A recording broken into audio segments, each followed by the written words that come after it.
Our story begins 5 years ago, at the estate of the #1 sword family in the Hebei region, the Tianjian family. It's a picturesque place, where the landscape is a perfect harmony of mountains and water. Two figures appear, strolling along the lakeshore. This man is the protagonist's father, the head of the Tianjian family. As he walks, he says, "If I had 2 sons, I would have allowed one of them to focus on his studies." The man behind him smiles brightly and says, "I understand. It's because you finally had a precious son after having 5 daughters. Weren't you so overjoyed you danced around like crazy when you found out he had a talent for martial arts?" The protagonist's father counters, "Although I believe my son will become the #1 master in the Central Plains, bringing glory to our family, and going down in history like the great heroes of old." But the man walking beside him consoles him. That's only because the boy hasn't found his passion for martial arts yet. Once he has his epiphany, he'll grow by leaps and bounds. The family head could only give a bitter smile and object. "That's impossible. No matter what, he'll just end up forcing me to give him books instead." Suddenly, they hear the shouts of children from nearby. It's the yellow hornets. Looking over towards the wall, they see 3 children running around in a panic. Seeing this, the 2 men are alarmed. Who brought yellow hornets into the estate? The protagonist's father realizes his son is still standing there, practicing with his sword in front of the vicious swarm, without a hint of fear. Just then, the young boy notices the swarm of hornets flying towards him. Seeing the uncle about to run to the rescue, the boy's father stops him, wanting to wait and see how his son will handle the situation. The boy immediately brandishes the sword in his hand, slicing each hornet in half. Very quickly, the last hornet falls dead from his blade. The uncle turns to him, puzzled, and asks, "Brother, what kind of swordsmanship was that?" The family head is also lost in thought. He never expected that in such a dire situation, this simple 3-form sword style would prove to be so much more effective than the upper ascension sword. Now, there was no doubt about it. The boy was truly a martial arts genius. That was the story from 5 years ago. Now, in the present, by this very stream, is a story from 1 year ago. The protagonist is sitting on the bank, across from an old man who is reading a book. He watches the man, an unconscious, satisfied smile on his face, because he thinks that the posture of reading a book is just so cool. He must be a great scholar. The boy, curious, walks over. I wonder what kind of book he could be reading for so many hours. He decides to ask the man directly. "Sir, could you please tell me the name of that book?" The old man looks at him, a bit puzzled, then says, "This book is written in ancient characters. It's called The Yellow Dragon's Excursion." Hearing this, the boy immediately guesses, "The Yellow Dragon's Excursion. Does that mean the journey of a golden dragon?" His face becomes incredibly eager. "I wonder what it's about." The old man lets out a chuckle. Without much thought, he hands the book to the boy, saying, "If you're that curious, why don't you see for yourself?" The boy takes the book and opens it as if it were the most natural thing in the world. He focuses intently on every single character in the book, thinking to himself, "This is amazing. It's all handwritten. The calligraphy is beautiful and delicate." The old man asks him if he understands the contents yet. The boy, still staring at the book, replies, "All the characters are metaphorical, so I think this might be a coded text." The old man goes, "Oh," in surprise. "You've only looked at it once, and you already understand quite a bit, haven't you? Would you like me to analyze it for you?" After the man's analysis, the boy finally understands its true meaning. With just that little bit of help, he can now decipher the following words. And just like that, the 2 of them sit in the forest talking tirelessly. After a while, the old man looks at the boy and smiles to himself, realizing this kid is a young prodigy. He holds the book in his hand and says excitedly, "Young man, this book was translated from Sanskrit into Han Chinese. Would you like to continue deciphering it with me?" Hearing this, the boy can't hide the joy on his face. He immediately clasps his hands together, bows his head slightly, and says, "Thank you, sir, for teaching me such priceless knowledge." The old man, very pleased, looks at him and nods. Before he knew it, the moon was high in the sky, and it was time for the boy to return home. As soon as he steps through the gate, his father says worriedly, "Why weren't you practicing your martial arts? Where have you been until now?" The boy honestly explains, "A master who was once a royal tutor was teaching me." Before he can finish, his father scoffs angrily and starts yelling at him. His ears ringing from the shouting, he hears, "You are a descendant of our family. From today on, I forbid you from leaving this estate until you have mastered the heavenly martial supreme art." With that, his father turns and leaves in a huff. The boy can only let out a frustrated sigh. The next day, bright and early, the courtyard is already filled with shouts. These young men are training diligently. Of course, the protagonist is among them, but he's only there because he's being forced to. The uncle, standing on a raised platform, shouts, "That concludes today's fist form practice. Everyone, move into the horse stance to continue your training." As he walks around, he says, The horse stance is the most fundamental posture for a martial artist. Just look at the protagonist's horse stance. Could he look any more bored? The uncle's voice rings in his ear again. During pile-standing meditation, you must eliminate all stray thoughts and focus on your breathing. Qi training is the act of using your will to guide the flow of qi through your lower abdomen, spine, and brain. Push out your lower abdomen, grip the ground firmly with your toes, and tuck your butt in. As the uncle drones on, the protagonist lets out an indescribably bored sigh. His head is still in the clouds. If I encounter an overwhelmingly strong opponent on my journey to becoming a master, my head will be lopped off my neck in an instant. That's why I want to change the martial artist's blood, flowing through my veins, into the blood of a highly respected scholar. Isn't the image of me sitting and reading elegantly like a sage much more beautiful than the scene of sweating buckets and getting dizzy from holding a horse stance? And just like that, lost in thought, the protagonist dozes off while in his horse stance. Suddenly, a hand slaps him hard, startling him awake. His father steps in front of him and roars, "How dare you sleep during practice? What do you think you're doing?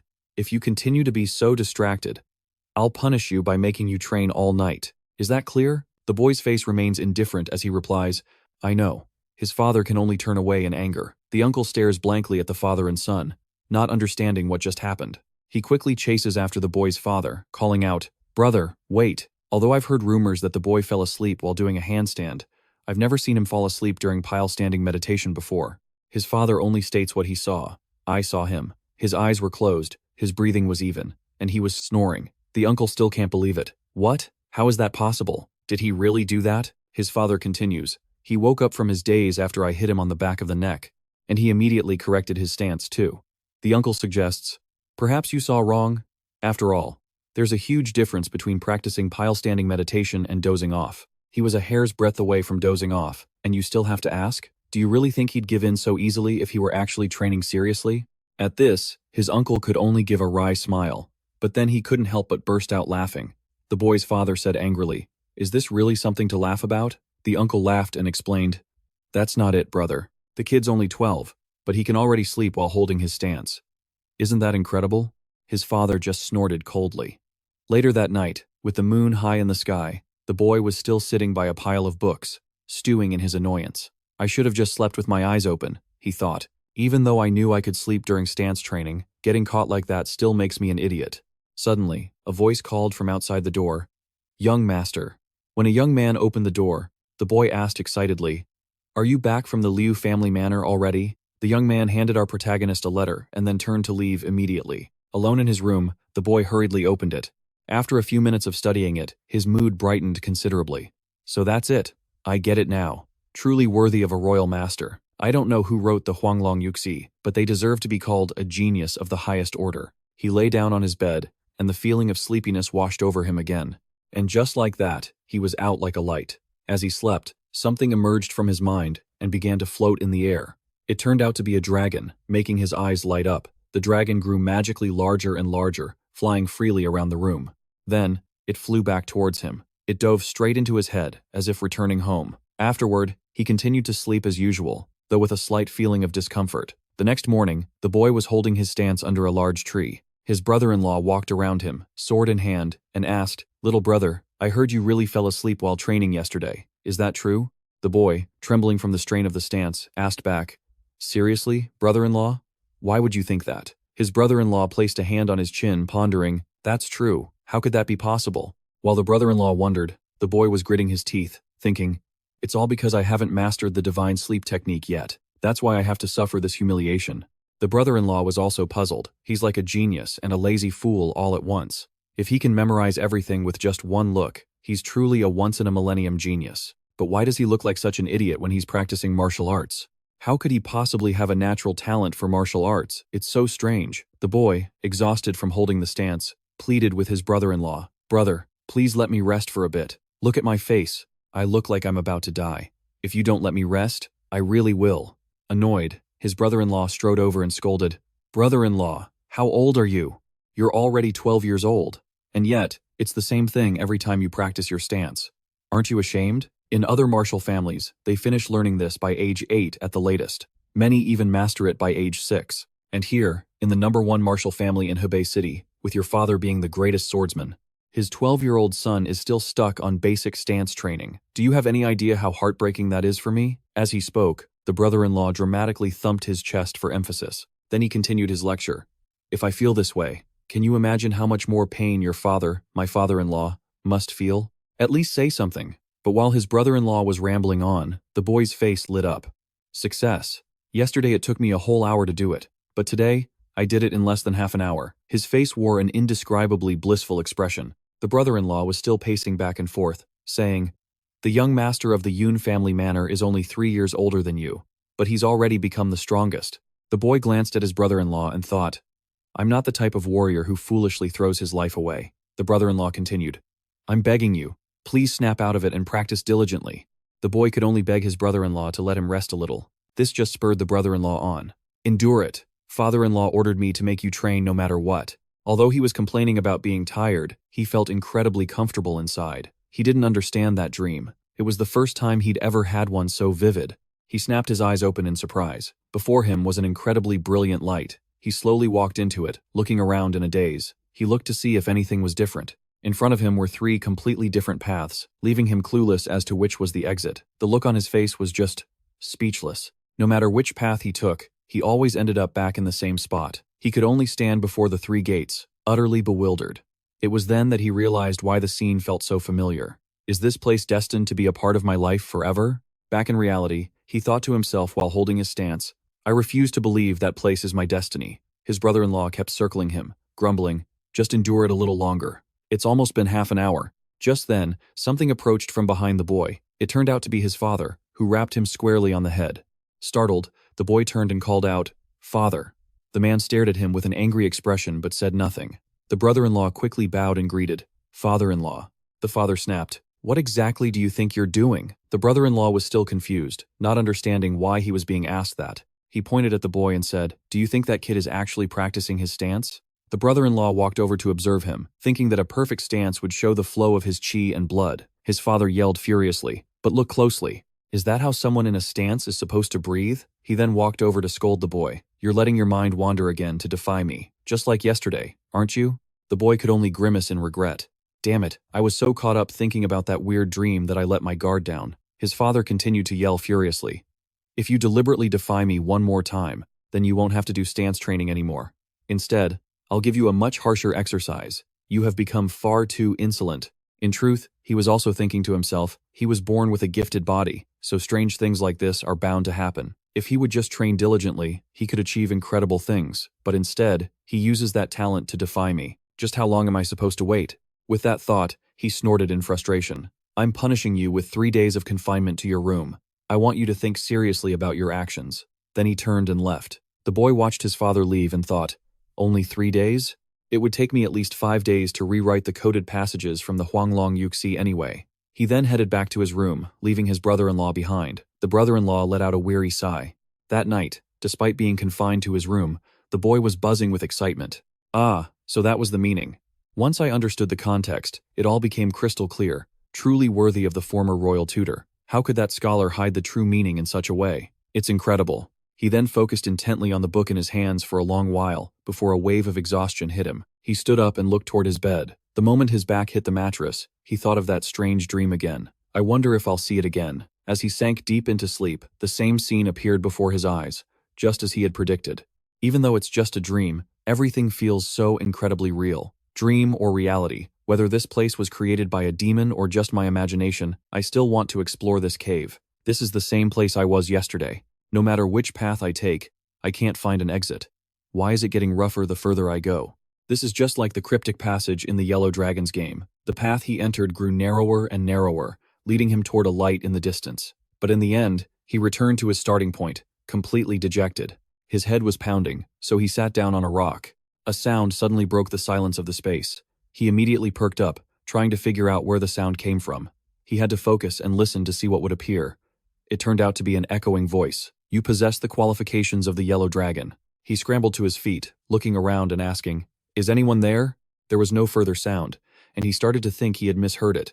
He walked down a path based on a hunch, calling out, "Is anyone in there?" There was no reply, only the whistling of the wind. Suddenly, his foot slipped on a rock, and his entire body began to plummet downwards. This time, the cave dropped him into a pool of water. His whole body began to sink to the bottom. He could feel himself unable to breathe, and just like that, The nightmare ended, jolting him awake in a panic. This was the third time he'd had the exact same dream.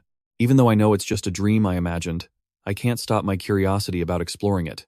It feels like my soul is being drawn in by some dark force within that cave. If I keep walking in circles, I'll either end up back where I started or hit a dead end. He clutched his head for a moment, then seemed to remember something. This strange situation seems a lot like a passage from the Yellow Dragons game. He decided to try entering the dream one more time to see what would happen. Although he couldn't put it into words, he had a strong feeling that something was hidden there. He then closed his eyes and slowly drifted off to sleep, and the same scene appeared before him.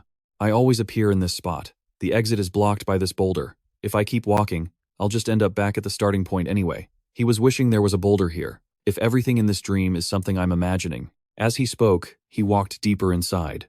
It felt as if he had stepped through some kind of door. Everything before his eyes gradually shattered, as if something had been cleared up.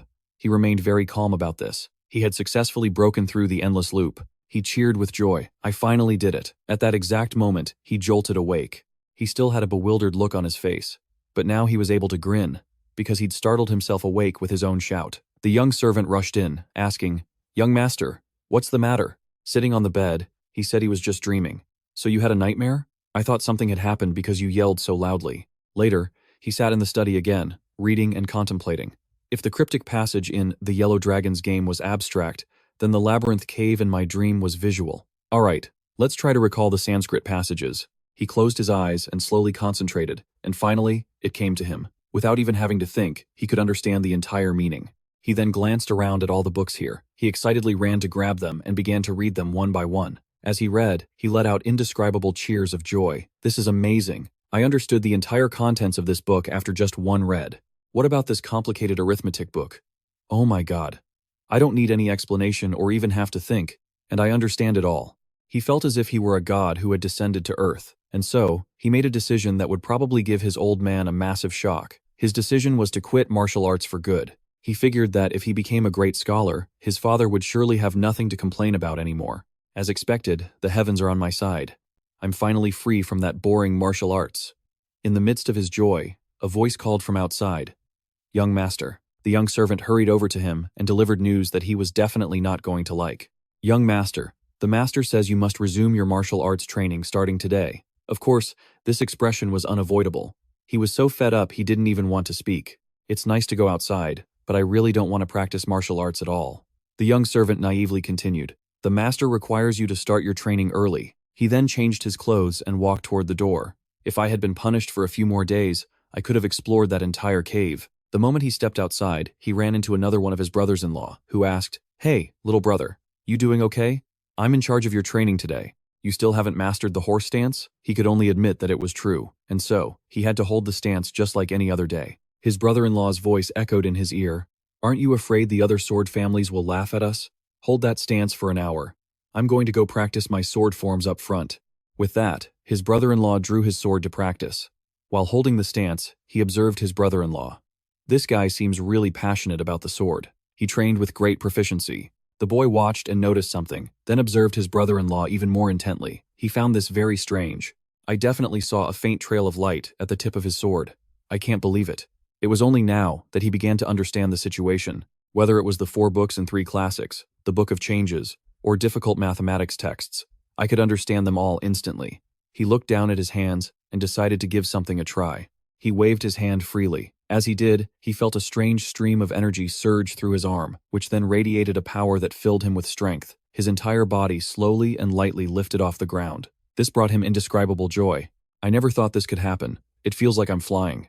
Then, as if snapping out of a trance, he lowered his feet to the ground and clutched his head in anguish. "At this rate, I'll only get further and further away from my dream of becoming a great scholar." The thought was suddenly cut short. Screaming out, his brother-in-law was startled and rushed over to him, asking, "What's wrong, little brother? Are you getting a cramp?" The boy pretended it was just because he was too tired. So his brother-in-law huffed in annoyance, but decided to let him rest for a bit, telling him they'd continue training once he felt better. The older man had to swallow his frustration and turn to walk away. Watching his brother-in-law leave, the boy didn't dare say anything. He sat down under a tree, not knowing what to do now. He was afraid his father would notice the change in him. The scene shifts to a garden by a lake, where a young woman appears, holding a cup of hot tea. She was thoroughly enjoying her drink. Sitting across from her was Woon-seong. She spoke nonchalantly. And what wind blows our little young master over here? He immediately asked the question on his mind. Eldest sister, when did you master the peak of the 9 forms of the true soul sword? His eldest sister replied, I'm currently challenging the 8th form. Although the first 7 forms were quite simple, the 8th form is extremely difficult. So, how long would it take to master the Supreme Ascension sword style? At this question, his eldest sister had to rack her brain. Then she answered, 1. No. Wait. For you, it would probably take about 2 years. The boy was shocked to hear the number was 2 years. He then placed a hand on his chin and mumbled, So, it's going to take me 2 years? His eldest sister was also curious why he wanted to know about this. Then she suggested, Don't tell me you're planning to conquer the 9 forms of the soul sword in a single night? The question left the boy completely bewildered, and his eldest sister furrowed her brow, waiting for his answer. No way, is that for real? Then she stated firmly, Oh, heavens, that's impossible. You couldn't do it even if you died and came back to life several times. The boy replied with disappointment, Even if I don't succeed, I can at least grasp the method to conquer the 9 forms. This made his eldest sister very happy. What? Are you serious? The boy just sighed and said, Anyway, I'm feeling really confused right now. His eldest sister couldn't hide the joy on her face. You're finally acting like a martial arts genius. Hey, this is a historic moment for our family. I have to tell father right away. The boy at her side immediately tried to stop her. Please, keep this a secret from father for me. But she didn't seem to hear a word he said, hastily urging him to go to the training hall. Watching his eldest sister, the boy was at a complete loss for words. At the entrance of the training hall, the 2 siblings went inside. Eldest sister prepared to draw her sword, and the boy had no idea what she was about to do. With the sword in her hand, her gaze grew sharper. She then directly performed a few basic sword movements, wielding the sword as if it were a ribbon of silk. Everything flowed with a soft grace. At that moment, when she raised the sword high, it startled the boy, his eyes widening. She brought her hand down, creating an incredibly beautiful sword stroke. He could only gape in astonishment. His eldest sister's level of martial arts was far higher than he had imagined. His 2 brothers-in-law couldn't even compare to her. After a while, she finished her sword dance and asked a question that left him completely speechless. Should I say I couldn't see anything? Or should I say I saw it wrong? He wondered. But if I try to figure this out on my own, I'll think until I go bald. He then thought he should just tell her so she could help him. He could only let out a sigh. After all, that's why he had come to see her in the first place. He spoke up. You unleashed 3 sword-breaking forms. It seemed the correct answer made her ask excitedly. Which forms were they? And where were they in the sequence? He was asked. He replied, the middle of the 3rd style, the beginning of the 5th style, and the end of the 7th style. His answer made her eyes widen in shock. She furrowed her brow and thought, I performed the first 2 moves very clearly, but for the last one, I deliberately muddled the sword dance so he wouldn't recognize it, and yet he still caught it. She praised him aloud. You really did see it clearly. You're very good. That's my little brother Woon-seong. As expected of the young master of the Heavenly Sword Clan, the sole precious heir of the greatest sword family in the Hebei region. Don't you ever forget that. Hearing these words, it seemed the boy didn't really want to face them. Afterward, they left the training hall, just as 2 other older sisters were entering. They went one way, and he went another. He was a bit sad, because now he had to temporarily put aside deciphering the Imperial Dragons game. I wonder what will happen if I keep breaking the rules like this, he thought. The 2 of them headed towards the eldest sister, stepping inside to greet her. Eldest sister, we're here. One of them asked curiously, What did Woon-seong come to see you for? The other girl assumed, He probably made up some excuse to skip training. I don't even need to look to know. That's probably it. That little brat only comes to eldest sister for things like that. Eldest sister reminded them, What do you mean, little brat? He is the young master of our clan, after all. You 2 should be more careful with your words. A tiger father raises a tiger son. He's just like this because he's still young. One day, he'll become the king of this jungle. Hearing this, the girl looked bored. I wish that day would come quickly. Eldest sister smiled brightly and affirmed, We won't have to wait much longer. A month later, Woon-seong's mother spoke up. My older brother has sent word. Woon-seong and his father were also at the tea table. His father said, He has invited us to his father-in-law's birthday celebration. I think it would be better if we departed a little early this time, she added. Woon-seong, sitting beside them, was excited. Mother, when are we leaving? He couldn't stop grinning, thinking to himself, This is awesome. I'll get to stay at my grandparents' house for months and won't have to train. His father noticed his expression and was very suspicious. What is this little rascal thinking about that's making him so happy? He then got a little irritated. Hey, you little stinker. The scene shifts to a vast, open sea. Woon-seong is sitting on a ship, traveling to his maternal grandparents' home. He sat on a bench, stretched, and then sighed in boredom. It's already been 2 days, and we still have a whole day to go. This place is really far. Suddenly, he heard the sound of retching beside him. It turned out the sound was coming from a young girl. It seemed she was seasick. She continued to vomit non-stop. Woon-seong walked over, thinking she must be feeling terrible. He placed a hand on her back as if to comfort her. The girl thought it was her father, so she said, "I'm okay, father." But when she turned and saw Woon-seong, she was startled. "Who are you?" Before she could finish her question, she felt nauseous again. Woon-seong told her, "The more you try to hold it in, the worse you'll feel, miss. You should try to take a deep breath." She truly showed her spoiled young lady side, snapping, "I asked who you are." He remained determined not to reveal his identity and simply said, "I've been seasick for the past 2 days, just like you, miss, so you should just try to breathe deeply." The girl retorted irritably, "I didn't ask you about that." With that, she turned back towards the sea to vomit again. He could only huff in frustration. It seemed there was no helping her, and struck a pressure point on her back. She was startled by this, but then her whole body began to feel much more relaxed. Her voice softened as she turned and asked, "How did you do that? Was that a pressure point technique? It seems you know a thing or two about martial arts, my lady. In that case, try circulating your qi to the byway and Xinyu points." The girl was still confused by his instructions, so Woon-seong urged her, "Just try it. I guarantee you'll feel much better." After following his advice, she exclaimed with a look of pure bliss, "Ah, that's so refreshing. How did you know how to do that, sir? Have you used this qi circulation method before while standing at the bow of a ship?" Woon-seong smiled and said, "Ah, you could say that." She continued joyfully, "This is a miraculous technique. I don't feel seasick anymore." The girl smiled brightly and introduced herself. "I'm Seo Hyorim, 12 years old." He responded in kind, "And I'm Woon-seong, same age as you." "Thank you, sir. Thanks to you, I'm not seasick anymore." He looked at her and advised, "If you travel far in the future, try the qi circulation method I showed you. You'll feel better right away." Just then, the girl remembered something and said blankly, "Oh, right. Oh my, I'm so clumsy. I have to go find my grandfather." She thanked him profusely once more before running off to find her grandfather. Woon-seong watched her leave and remarked to himself, "She's so beautiful. Maybe when she grows up, like my big sister, she'll become a beauty that captivates thousands." From above the bow of the ship, a voice called out, "Young hero, could you tell me the name of that qi circulation technique you just used?"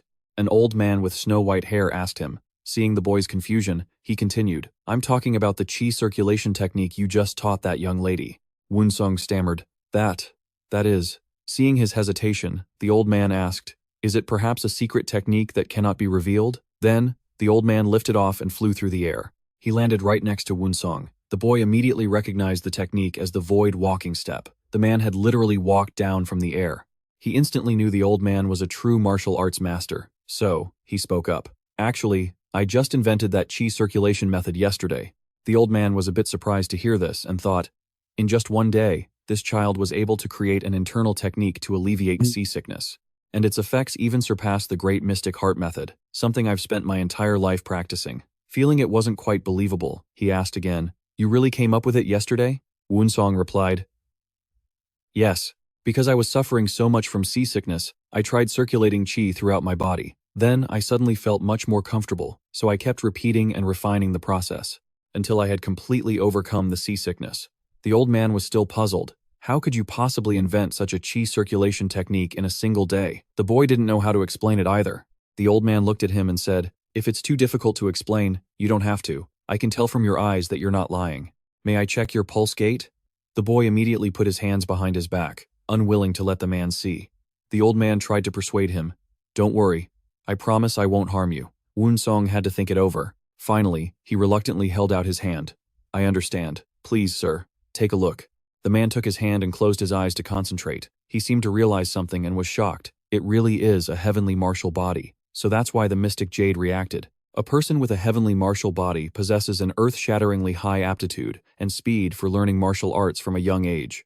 Although the boy's internal energy is still a bit weak, his aura is pure and untainted. His future internal power and martial arts will surely astound the world. If this boy had an inner demon or an evil nature, I might have had to make a cruel decision right now, the man thought to himself as he looked at the boy. 300 years ago, a person with a heavenly martial body also appeared in Persia. He was a true demon, slaughtering everyone in the martial world and becoming the supreme ruler of the Persian lands. Just after turning 30, he plunged the martial world into chaos and war, wiping out hundreds of sects. The 9 sects and 1 faction also fell into crisis, hanging on by a thread like a candle in the wind. For that reason, The Zugi and Nangong families joined forces to create the Qi Gate resonance to seal him. In the end, dozens of top masters from the orthodox sects and hundreds of masters from all over the world had to sacrifice their lives just to take him down.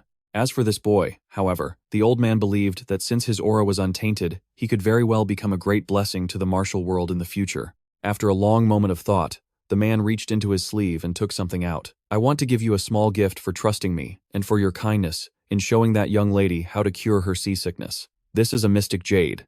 It will help you maintain your health. The emerald green mystic jade emanated a powerful aura. Woon-seong held it in his hand, surprised. If I carry this with me, will it increase my internal energy or improve my martial arts? The old man smiled brightly and said, wouldn't that be great? Any martial artist who heard of it would desperately search for it. But the boy seemed a little troubled. If my martial arts improve, I'll run into a lot of trouble. Not to mention, I'd have to go into seclusion to practice advanced techniques. If that's the case, I'll hate this thing to death. The old man couldn't stop laughing at the boy's naive thoughts. Haha, it's not some legendary item like that. It's simply an object to help you protect your health. Then, a voice came from inside the cabin. Grandfather, where have you been? I just saw a dragon, so I went out to the bow to have a look. It turned out he was Seo Hyorim's grandfather. Seo Hyorim asked innocently, is there really a dragon in this river, Grandpa? He answered honestly. Of course. Why wouldn't a river this long and wide have a dragon? The girl was still surprised. Aren't dragons only found in the deepest, most remote mountains? He explained. Small lakes have small dragons, and large rivers have large dragons. He answered calmly, I just saw one. Seo Hyorim asked in surprise. Huh? You really saw it? What did it look like? The old man pretended to recall the memory and said, it's still a small, immature dragon. So its form isn't clear yet, but with the hidden power it possesses, it will surely become a dragon king that roams the world in the future. Seo Hyorim thought his words were true and looked regretful. If I had stayed on the deck a little longer, I would have seen it. What a shame. Her grandfather chuckled and said, if fate allows, you'll meet it again. As dusk began to fall, Woon-seong sat in his room, circulating his qi. His entire body was now radiating brilliant energy. Even so, he was a little discouraged. Just because I created a qi circulation method to fight seasickness, my martial arts have improved by another level. If I keep creating and if I keep training like this, I'll never escape this vicious cycle of martial arts. I only have one goal, and that's to become a royal scholar. It seemed he really didn't want to practice martial arts at all, since his face was always so sad whenever he trained. Afterward, he realized his qi circulation was much better than usual. He immediately thought of that old man and wondered, could it be because that old immortal checked my pulse? Then, he sprawled out on his bed. I wish I could get a deep, dreamless sleep tonight. As soon as he made the wish, he fell asleep instantly. The black 5 accumulation stone on his chest began to glow. The next morning, they arrived in Guangdong City. His parents walked down the street, remarking how different the place was now. The last time she visited her father-in-law was 7 years ago, so of course it had changed a lot. A voice rang out, asking, well, what renowned scholar is this? The words came from this man, who was grinning from ear to ear. When the two recognized each other, they both bowed in greeting. So it's the head of the Peng clan. How embarrassing. I didn't expect to meet you in such a remote place. Not at all. I had to come attend the midlife celebration of the Thien clan head, of course. Clan head Peng continued. If I'd known we would meet here, I would have traveled with the Thien clan. The children would have had a chance to broaden their horizons too. I'm curious. Could that rumor possibly be true? Woon-seong's father frowned. What rumor are you talking about? The man didn't hide it and said directly, the one about the Thien clan head's precious son wanting to become a royal scholar. His father shouted, what nonsense is that? Are you deliberately mocking our Thien sword clan? As he spoke, a murderous aura exploded from his body. The energy he released was so powerful that bystanders were blown back 2 meters. Only his mother, who was used to this, stood behind him and reminded him, my lord, please calm down. However, the son behind the other man stopped him. Father, you cannot draw your sword first. I don't know about the Thien clan, but our Peng clan absolutely cannot behave this way. The people around them began to gossip. What's going on? Are people from the martial world about to fight? Woon-seong, standing behind his father, didn't know what to say, sweating as he could only think to himself. It's all my fault that my parents are being humiliated by them. It's reached the point of no return. Woon-seong's mother also frowned, cutting through the tension by asking him, where exactly did you hear that rumor? The man laughed mockingly. It's just a baseless rumor.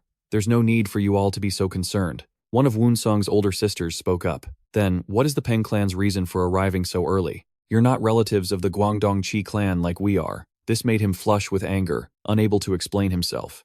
Then he roared aggressively, "How insolent! Does my Peng clan need to report its actions to you of the Thien clan?" As both old men were about to rush into a brawl, they were held back by their families. Woon-seong, standing behind, tugged on his father's sleeve and said, "Father, let's go. Grandfather is waiting for us."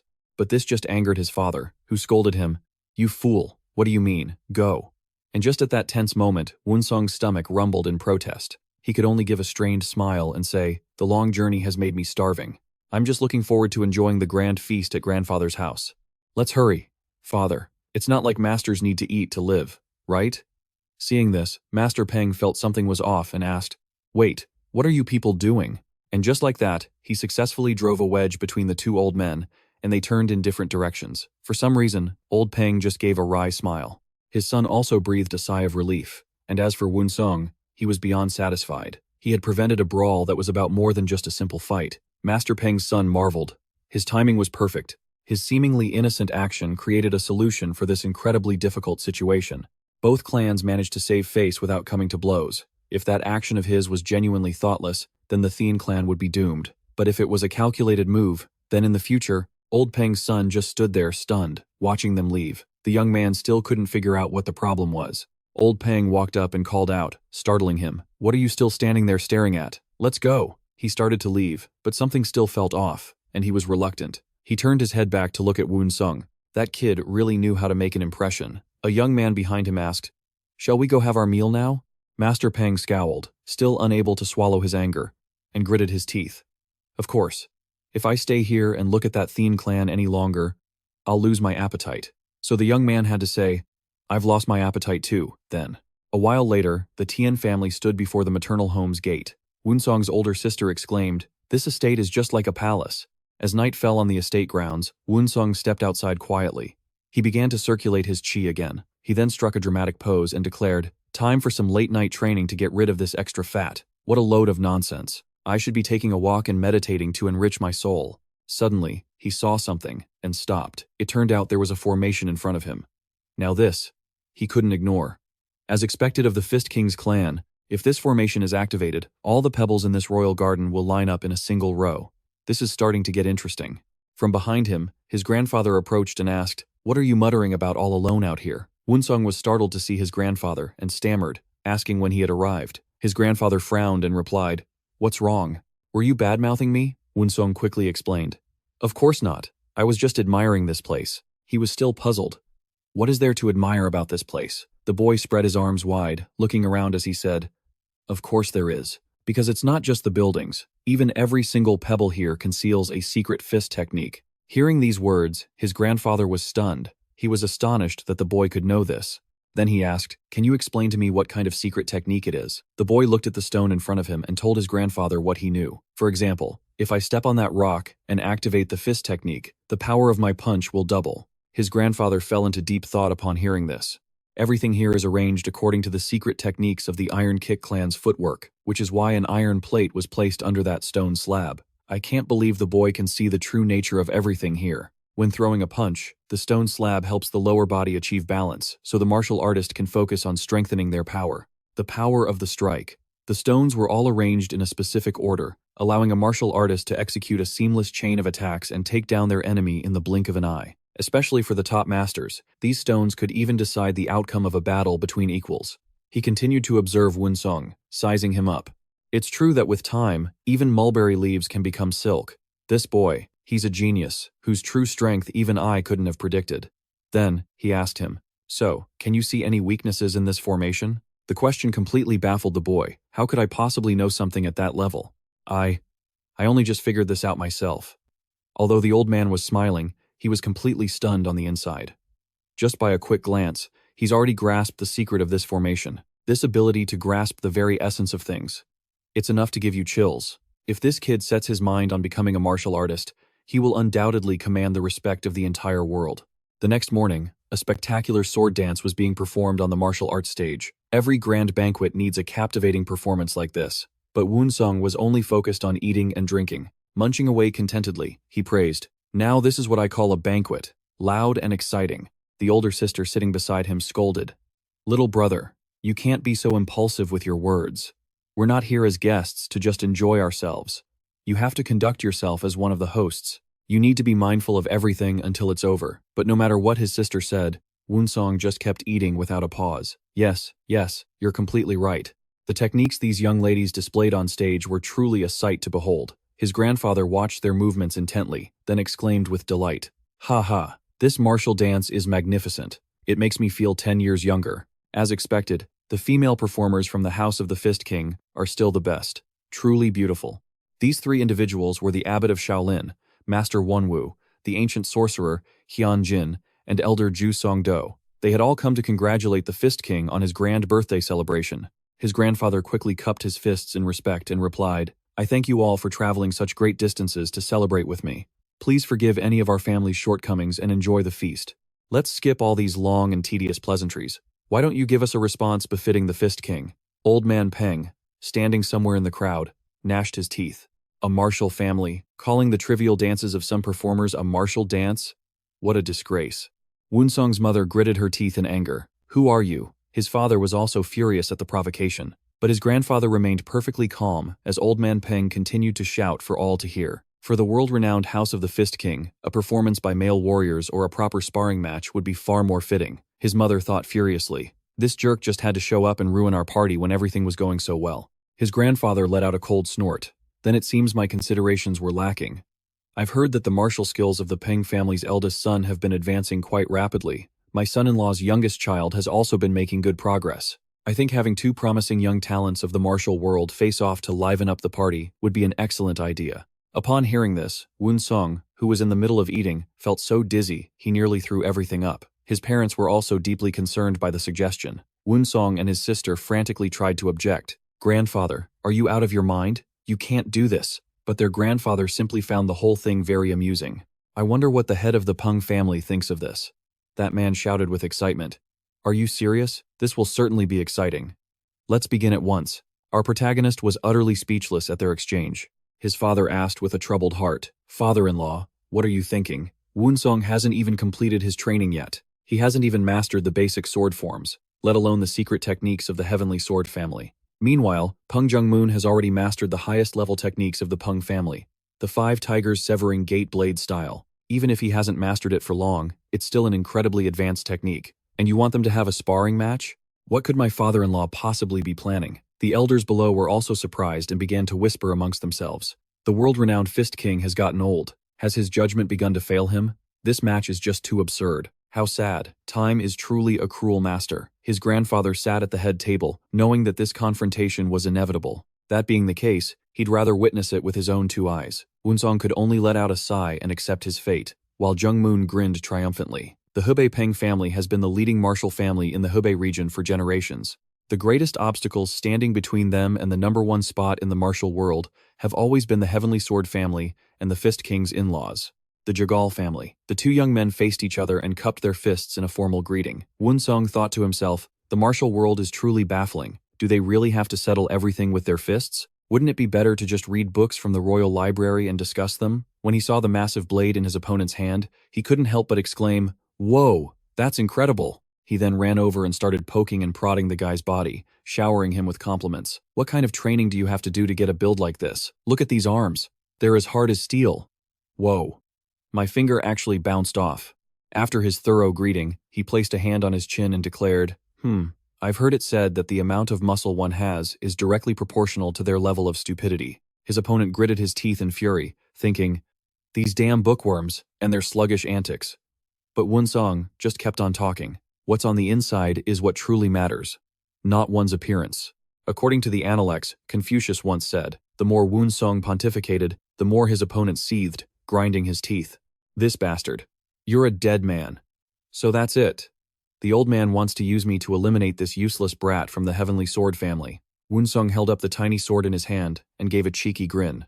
Now, let's not jump to conclusions. We'll find out who's right when this is all over." His opponent was taken aback. "What? A real match? You actually think you're a match for me?" He began to raise his massive blade. "You dare insult me like this?" Woon-seong held his own sword in bewilderment. Hey, you have to wait for someone to call start before you attack.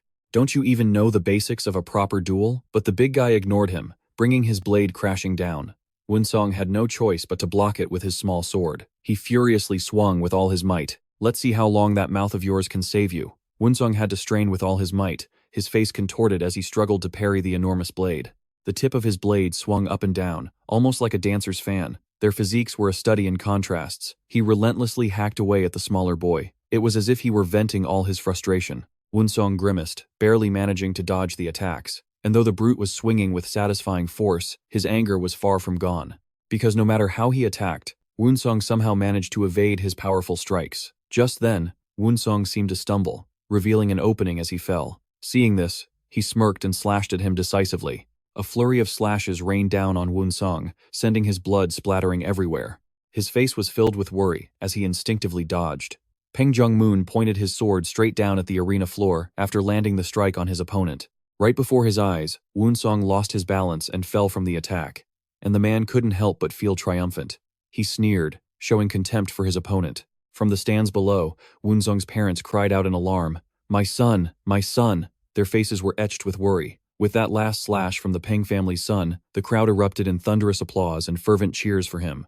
Woon-seong collapsed to the ground, his hand touching the bleeding wound, his face horrified by his opponent's speed. He seemed utterly stunned, trembling uncontrollably. Blood oozed from the gash, his hands shaking non-stop.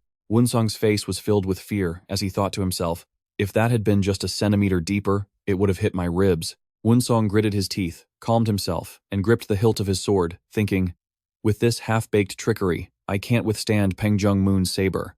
On trembling legs, Woon-seong slowly got to his feet, his expression tense as he thought, I'd be better off using the sword style I've mastered since childhood. He remembered the image of his grandfather, with his white hair and long beard, his eyes pensive. The Murim is another world. If you wish to be a hero, you must first destroy the world of the Murim. Woon-seong's expression darkened as he looked at his opponent. Meanwhile, the eldest son and old man Peng were sitting at a dining table. The second son sighed, his eyes thoughtful as he complained, "This is so boring." Old man Peng, holding a bowl of water, chuckled and replied, "Haha, he was never a match for him in the first place." With his large, sturdy blade, his eyes were firm and triumphant. He thought to himself, "Look, father." His eyes were fierce, his expression calm and smug. Many people were watching the match. He stared straight at Woon-seong, preparing to attack. On the other side, Woon-seong trembled, letting out a grunt. He seemed extremely vigilant, but also couldn't hide his anxiety. His sword seemed to glow with a strange light. Woon-seong slowly raised his blade. He took a long breath to steady himself and pointed the sword toward his opponent. Blue energy swirled around the blade. Woon-seong charged forward with his sword and shouted with heroic spirit, "Divine guiding technique. First form, heart piercer." The Peng family's eldest son's face was a mask of shock and confusion at Woon-seong's technique. He continued his assault. Second form, earth-shattering slash. Woon-seong relentlessly attacked with horizontal and vertical slashes, shouting, "A downward swing is Mount Tai crushing the peak," slashing down as if splitting a mountain. Third form, heaven-splitting strike. Woon-seong panted, muttering to himself, "Thrust, parry, cut." The actions of thrusting, parrying, and cutting are the absolute fundamentals of swordsmanship. He swung his sword wide, surrounded by swirling blue internal energy. Woon-seong said confidently, "From now on." The second son of the Peng family stared blankly at Woon-seong, not understanding what his opponent was doing. On the other side, Woon-seong swung his sword repeatedly while saying, "I will use the three talents sword style, which I have mastered, to fight you." His opponent froze, completely bewildered. He stammered, "What the hell is this?" Woon-seong playfully pointed his sword at him, humming a little tune. Feeling mocked, the man became enraged and shouted loudly, "You think that pathetic three-talents sword style can compete with the Peng family's Sheng saber style and the Iron Blood star-plucking saber?" Down in the stands, the crowd began to murmur. They whispered to one another about Woon-seong's technique. The three-talent sword style is a beginner's form. It's the sword style of third-rate thugs and beggars. Everyone wondered why someone from the Heavenly Sword family would use the three talents sword style. Woon-seong's parents were also baffled, not understanding what their son was doing. His father asked in confusion, "Why isn't he using our family's Sheng sword style?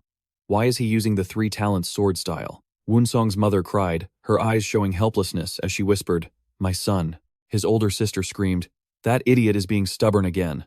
Old man Peng's face contorted in anger as he yelled, "Damn it, does he dare to look down on the Peng family's invincible saber style?" Beside him, the second son also chided in confusion. Has the Heavenly Sword family lost its mind? In the arena, Woon-seong continued to practice his slashes in the air. As he practiced, he said, "The basics of martial arts are also very important, and the foundation of all sword styles is to slash, parry, and thrust. Woon-seong stood in a nonchalant pose, one hand on his hip, the other holding his sword and pointing it at the eldest son of the Peng family, continuing, "The greater the master, the more they prefer simplicity. The techniques in your saber style are too flashy." Hearing Woon-seong's words, the man's face darkened, and he trembled as he gritted his teeth. Gripping his powerful saber, he charged aggressively toward Woon-seong. As he charged, he yelled, "You little brat who still smells of his mother's milk, are you trying to lecture me?" The tip of his saber shot straight forward at high speed. He was so furious that veins bulged on his forehead as he roared, "How dare you!" Woon-seong immediately swung his small sword up in front of his face, but Woon-seong's expression was unusually calm. His opponent thrust the saber straight at him, his teeth clenched tight. His foot stomped hard on the ground. Woon-seong used his small sword to block the incoming saber, a knowing smile on his face. It seemed he had completely read his opponent's line of attack. The sound of the two blades clashing created a shower of sparks. Woon-seong guided his sword to slide along his opponent's saber, leaving a trail of fiery sparks. With clenched teeth and a determined gaze, he immediately counterattacked. Peng Jung-moon was surprised to see the sword slide along his own blade and the effortless counterattack that followed, exclaiming, "What is this?" The two weapons clashed with a loud clang. Both fighters recoiled from the impact. Woon-seong's face was tense as he gripped his sword tightly. Leaning back to gain momentum, he eyed his opponent and said, "I can slash, too." Woon-seong launched his attack forward, shouting at the same time. As the slash flew toward him, the eldest son of the Peng family quickly dodged the blow with a contemptuous smile. He held his saber tightly in his right hand and quickly gathered momentum to thrust forward. His expression was tinged with anger. His saber was like an arrow aimed straight at Woon-seong. Woon-seong remained on high alert against the incoming attack. "You think you're faster than me?" The Peng family's eldest son glanced over, quickly raised his arm to change his stance, and smirked. "Ha ha, a strike from above." He switched to a horizontal swing. Woon-seong couldn't react in time and was struck by the attack. He cried out in pain, "Ugh!" and lost his balance, slowly falling backward. His body was quickly soaked in blood from the attack, and he looked completely stunned. As Woon-seong started to fall back, the second son of the Peng family seized the opportunity. He immediately swung his sword high, gathering momentum, his eyes darkening with anger. Faced with his continuous, high-speed attacks, Woon-seong was caught off guard and couldn't react in time. He stammered, Peng Jung-moon, his face furious and his eyes fierce, quickly brought down a powerful attack. He roared, "You little rat, Woon-seong." Woon-seong quickly used his slender sword to block the attack with difficulty. The fragile sword continuously parried his countless attacks. Woon-seong's face was extremely tense, and he kept making grunting sounds as he struggled to defend himself. With his massive blade, he unleashed a relentless storm of slashes. Despite the immense power, Woon-seong continued to block the attacks with his sword. Below, Woon-seong's father was silent, extremely worried, not knowing what else to say. He could only watch the match. He got into position, tightly gripping his peerless blade, and shouted, "Iron blood-piercing star blade technique." Streams of white energy radiated from his body. He instantly rushed towards Woon-seong, his body splitting into two illusions as he moved forward, speaking, "Iron blood-piercing star blade." His strike speed was too fast for the naked eye as he lunged at Woon-seong. The slash came down swiftly, and Woon-seong was hit by the attack. His eyes rolled back as he struggled to say, "Ugh," and his body was sent flying. He finished his attack, striding past with a confident expression, leaving Woon-seong behind him, kneeling and collapsing, as Peng Jung-moon raised his blade high with a triumphant look on his face.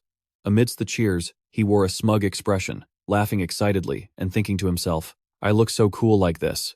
Below in the stands, everyone was stunned by the fight. Everyone around was asking questions and talking. "Is it already over, just like that?"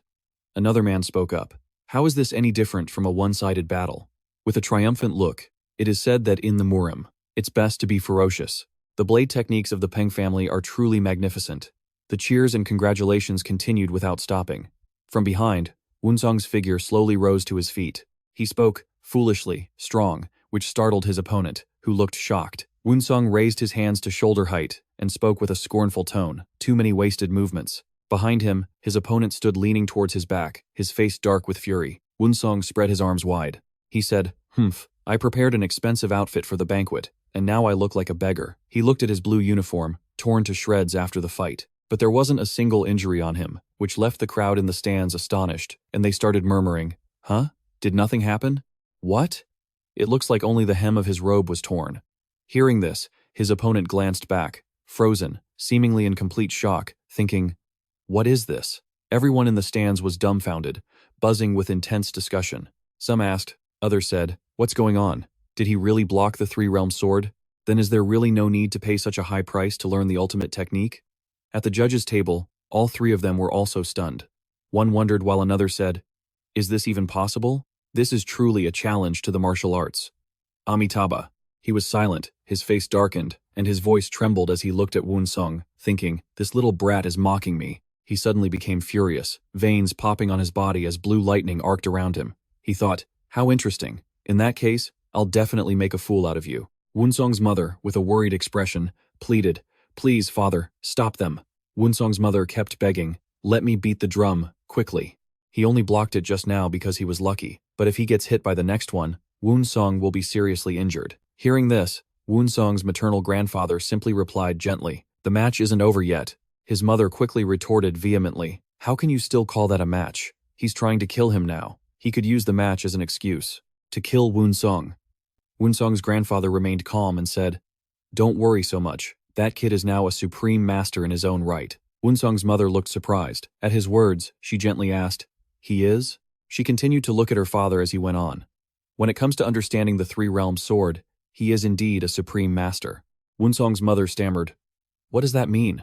Her father sat in his chair, his face dark, thinking, "How much longer do you intend to laze around in your shell? If you won't remove the heavenly martial body yourself to come out, then you leave no choice but for someone to destroy it for you." At that moment, Woon-seong was on the stage, gripping his sword tightly. He got into a ready stance. On the other side, the eldest son of the Peng family held his blade firmly and shouted, "You can't step in the same river twice. You won't get that lucky again." His eyes glowed gold as yellow lightning sparked around him. He said arrogantly, "Let's see." He held the blade in front of him with an extremely excited look in his eyes. Suddenly, he stopped. An image of Woon-seong appeared in his mind, shouting and asking, "Snap out of it. Are you trying to live so carelessly in a place like that?" He slowly lowered his blade, let out a breath, and made a humph sound. The eldest son and old man Peng were sitting on a chair, talking to each other. The youngest got a little too excited today. I told him to calm down. The old man then lamented in reply, "Yes, and through this official match, the only son of the Heavenly Sword Clan could be turned into a cripple." With a smug and gloating expression, he continued, "How wonderful." From a flask, drops of wine were poured out. As he poured, he said, "It happened because he underestimated his opponent, so neither the Heavenly Sword Clan nor the Fist King can object." He raised the freshly poured cup, took a sip, and praised, "The wine is fragrant today." On the stage, Woon-seong skillfully spun his blade and said loudly, "You dare use the three-realm sword technique to mock me? Do you look down on the Peng family?" The blade was slammed straight down into the stage, making a loud sound. He gripped the blade tightly. He roared, "Now it's your turn to be ridiculed." He dragged his blade across the stage, sending out golden sparks. He held the hilt tightly, dragging it across the stage floor. Dragging it straight towards Woon-seong, he kept saying, "I'll show you a humiliation greater than death." His speed increased as he rushed forward. Woon-seong looked startled and stood frozen. The horizontal slash from the blade came at Woon-seong, catching him by surprise. Woon-seong immediately used his small sword to block the attack with a sharp gaze, cursing, "Damn it!" He successfully repelled the attack, letting out a pained grunt. With a roar from above, the eldest son of the Peng family gripped his great saber with both hands and brought it crashing down on Woon-seong. The attack came down instantly. With a powerful shout of his own, he successfully blocked the blow with his small sword and leaped back to evade the assault.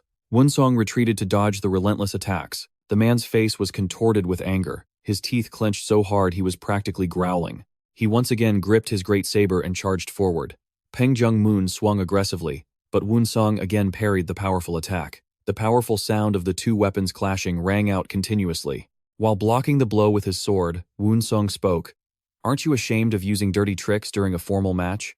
On the other side, the man, his face flushed with anger, quickly retorted, "You've mocked the saber arts of the Peng family twice with that cat-and-mouse swordplay of yours. That's why I'm going to make you pay with this underhanded move." The attacks came one after another, and Woon-seong relentlessly blocked them all. The sound of impacts echoed non-stop. Woon-seong staggered while blocking his opponent's blows, grunting with difficulty. Suddenly, Woon-seong fell silent, his gaze dropping downwards. Humph. Suddenly, one of Woon-seong's knees buckled. Seeing this sudden action, his opponent couldn't help but wonder what was happening. He quickly figured it out, and his expression changed to a contemptuous sneer. "Oh ho, so that's the trick you're trying to pull." Gripping the hilt of his saber, he quickly brought it down on the kneeling Woon-seong, who was raising his sword to block. Sweat beaded on Woon-seong's face as he held his sword tight, blocking the incoming attack. He thought to himself, damn it. Just like before, the moment repeated itself as his other leg buckled, hitting the stage hard. He began to stammer. Suddenly, the eldest son of the Peng family once again gripped his great saber with both hands and began a sweeping slash. He sneered. That's right, just like that.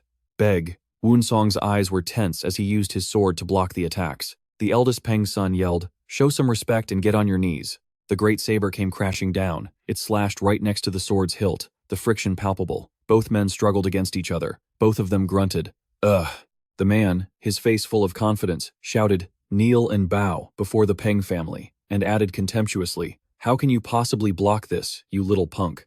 Woon-seong, underneath the blade, continued to resist, sweat pouring down his face as he thought, damn it, I'd rather. Woon-seong, still on his knees, struggled to block the great saber with his small sword, a weary look on his face as he thought, why is he slashing down like this? As his hand held the sword to block the attack, he told himself, his face anxious and his voice strained, I'd rather die. He told himself that even if he had to die under this blade, he would not allow himself to kneel. The other man, with a ferocious expression, roared, ha ha, so you'd rather die than submit to me? Standing tall, he leaned back, raising his great saber high, his eyes gleaming as he said, fine, then die with that rotten pride of yours. Woon-seong quickly raised his sword in front of him to block the descending attack. The man charged forward, bringing his blade down. Suddenly, the figure of a girl with long brown hair in the middle of the crowd made Woon-seong remember her name, Seo Hyo-rim. From the stage, he looked down at the audience as if he saw someone's silhouette. Woon-seong thought to himself again, and it's definitely Seo Hyo-rim. Woon-seong was stunned, still thinking to himself, Seo Hyo-rim. Around him, green sparks of lightning began to crackle. The girl's reflection gradually appeared in Woon-seong's pupils. The green lightning around him intensified. On the left side of his chest, a small gem appeared, radiating power. Woon-seong pleaded silently. Just once. He looked up. The gemstone on his left chest radiated more and more energy. Woon-seong looked up, thinking, just this one time. While on his knees, Woon-seong gripped his sword and quickly thrust it straight towards the eldest son of the Peng family, who was bringing his great saber down. With a determined expression, Woon-seong thrust his sword forward, streams of green energy emanating from the blade. As for the other guy, his face was a little tense. He had just been arrogantly thinking he was about to win. Woon-seong focused on the attack with a determined gaze. Everyone in the audience was stunned by the situation on stage. Woon-seong's parents were also dumbfounded by what was happening. The eldest son and Old Man Peng in the audience were also horrified. Old Man Peng seemed so surprised that he spat out the wine in his mouth. The second son sitting next to him exclaimed in horror, what the hell? At the climax of the duel, a voice suddenly shouted, stop! On the stage, the tip of Woon-seong's sword had pierced his opponent's side, as the man's hands, which had been holding his saber high, slowly lowered. He looked utterly shocked and bewildered, thinking, what is this? The tip of the sword was lodged gently in his side. Woon-seong's face was covered in sweat, but he wore a triumphant smile. Below in the seats, his grandfather smiled with satisfaction, applauding his grandson. Woon-seong's parents in the audience were beaming with joy. His mother, with an expression of pure delight, clapped her hands continuously, saying, that's my boy, well done. Beside her, his father let out a smug, humph. Down in the arena, the crowd erupted in joy, mixed with those who looked shocked by the outcome of the match. The people all cheered. The young master of the Xuan sword clan, Woon-seong, has defeated the young master of the Great Saber clan, along with countless other words of praise. That was incredible. A match rarely seen in history. Amazing. Amazing. The other man's face darkened, and he was speechless. The sword was slowly withdrawn from his side. Woon-seong held his sword, sighed, and said, you got lucky. The man's face darkened with fury. He seemed so enraged that veins bulged on his forehead, and he stammered, his mouth trembling. What did you say? Lucky? Woon-seong replied calmly. Well, when it comes to skill, luck is a part of it, isn't it? The drums beat furiously, signaling the end of the match. Woon-seong turned around as the referee simultaneously announced, the winner is Woon-seong of the Xuan sword clan. From the audience, the people chanted Woon-seong's name, Woon-seong, Woon-seong, Woon-seong. Woon-seong gently waved to the crowd with a goofy expression, slowly saying, haha, did I do something wrong? He sighed wearily, tears welling up in his eyes as he thought, I don't want my life to be nothing but fighting and sword duels like this. He put on a pitiful expression, closing his eyes tightly as tears streamed down, thinking to himself, I'd rather be a noble scholar than an ignorant warrior. From below the stage, the other Peng brother quickly leaped up and kicked his own brother to the ground, yelling angrily, you bastard, how dare you embarrass our father and me? How could he take a kick from his older brother in front of thousands of martial artists here? He reflexively grunted, ugh, as he fell. On the other side, Woon-seong was watching the scene unfold before him. He was stunned, not understanding what was happening. His father, humiliated, quickly left, saying angrily, "Don't you ever raise your head to speak to me again." The son clenched his teeth, truly annoyed, letting out a grunting sound. Old Man Peng, who was walking ahead, glanced back at his son. He yelled, "You will never forget the humiliation of today." The eldest son, looking tired and scared, softly replied, "Yes." Old Man Peng's face was filled with rage. His eyes were sharp, his face darkened as he said, "I want this over with as soon as possible." The three of them quickly left the stage and departed. As they were leaving, the three of them passed an old man with a white beard and long white hair. Accompanying the white-haired old man was Seo Hyorim. The white-haired man stood with his arms crossed behind Seo Hyorim and gently said to her, "Don't wait any longer. Let's go, child." Seo Hyorim quickly turned around and replied, "Wait, just a little longer, Grandpa." The old man chuckled softly and said, "Heh, you're a stubborn one." She shyly turned her face away, making a cute face and pouting with a humph sound. He became pensive, muttering to himself, ever since he was a child, that boy received incredibly strict martial arts training. He was raised with an unyielding nature, so his spirit is no less than that of an adult. He has never shown his emotions on the outside or taken an interest in anything. She puffed out her cheeks, constantly making a huh sound. "Is Grandpa not listening to me?" Seo Hyorim, with a sad expression, vaguely pictured Woon-seong fighting with the jewel on his left chest and thought to herself, no. In the end, he even used the fifth manifestation of chi. The old man looked at his granddaughter standing in front of him and thought, has she grown up already? She walked ahead with a dejected look, not knowing what to say. The old man continued to stare at his granddaughter from behind, thinking nonstop, when did this naive child become so rational? The girl in front let out a dejected sigh. The old man closed his eyes in deep thought. That child is good-natured at heart. An image of Woon-seong appeared in the old man's mind. He thought, he may look clueless and naive on the outside, but inside, he's truly a heaven-sent prodigy, skilled in both literature and martial arts. An image of Woon-seong's fight with the son of the Peng family also appeared, and the old man said in his heart, the match against the young master of the great saber family made it perfectly clear. The old man spoke up again from behind, urging his granddaughter, that boy can't hear your voice. Let's go. She gently turned back with sad eyes, her words barely a whisper. At the end, when he used the fifth manifestation of chi, I'm sure he heard me. Seo Hyorim placed a hand on her chin, lost in thought. That's true. How could he hear my voice in such a noisy arena? We're so far away. She continued to think, and even if he did hear me, what makes me think he'd come to see me? Hyorim's thoughts suddenly caused her to cringe, and she covered her face in embarrassment, saying, I'm going crazy. She had a foolish, embarrassed look on her face, wondering and stammering, what was I even doing just now? The old man, from a distance, slowly raised a trembling hand, his face worried and confused, saying, granddaughter, are you coming with Grandpa? Suddenly, a loud voice called out from behind, Woon-seong. The girl was startled when she heard it, her gaze shifting behind her. From within the crowd, Woon-seong appeared, running towards the old man and the girl. Seo Hyorim was flustered and slowly turned towards Woon-seong, muttering, When Woon-seong arrived, he was panting, complaining tiredly, oh, I'm so tired. She froze, shyly stammering as she looked at Woon-seong. Woon-seong looked up at her, breathing heavily. It was you, wasn't it? Hearing his question, she looked stunned, then asked with a hint of annoyance, Huh? What do you mean? She closed her eyes and sighed, speaking softly. You mean, you heard me call you? Woon-seong looked as if he had disappointed her. About something. He said quietly. No, that's not it. I mean, were you always this beautiful? Seo Hyorim's eyes went wide with surprise when she heard Woon-seong's question. Woon-seong continued. The first time I met you on the boat, you were so pale from seasickness that I didn't say anything. But now that you're back to normal, you look like a completely different person. Wow, it's really like night and day. Hearing Woon-seong's comment, Seo Hyorim got flustered, her face turning red with embarrassment. She clenched her fists angrily and shouted, How dare you say that? From a distance, the old man saw his granddaughter scolding Woon-seong and laughed heartily. Ha ha ha, I almost missed the match. It's good to see you again. Woon-seong suddenly turned to the old man. He closed his eyes respectfully and said, I'm just glad I wasn't too late. At first, I thought I was seeing things, so I ran over here to confirm. And the old man replied gently, Oh, is that so? The old man asked again. In that noisy, cheering crowd, you were able to hear Seo Hyorim's voice. Standing behind them, Seo Hyorim was so angry that steam was coming from her head as she fumed. Humph. Hearing this, Woon-seong scratched his head sheepishly and said, I thought it was amazing too. I can't believe I heard that shout. Suddenly, from behind, Seo Hyo-rim, looking furious with steam coming from her head, clenched her fists and shouted so loudly it startled both the old man and Woon-seong.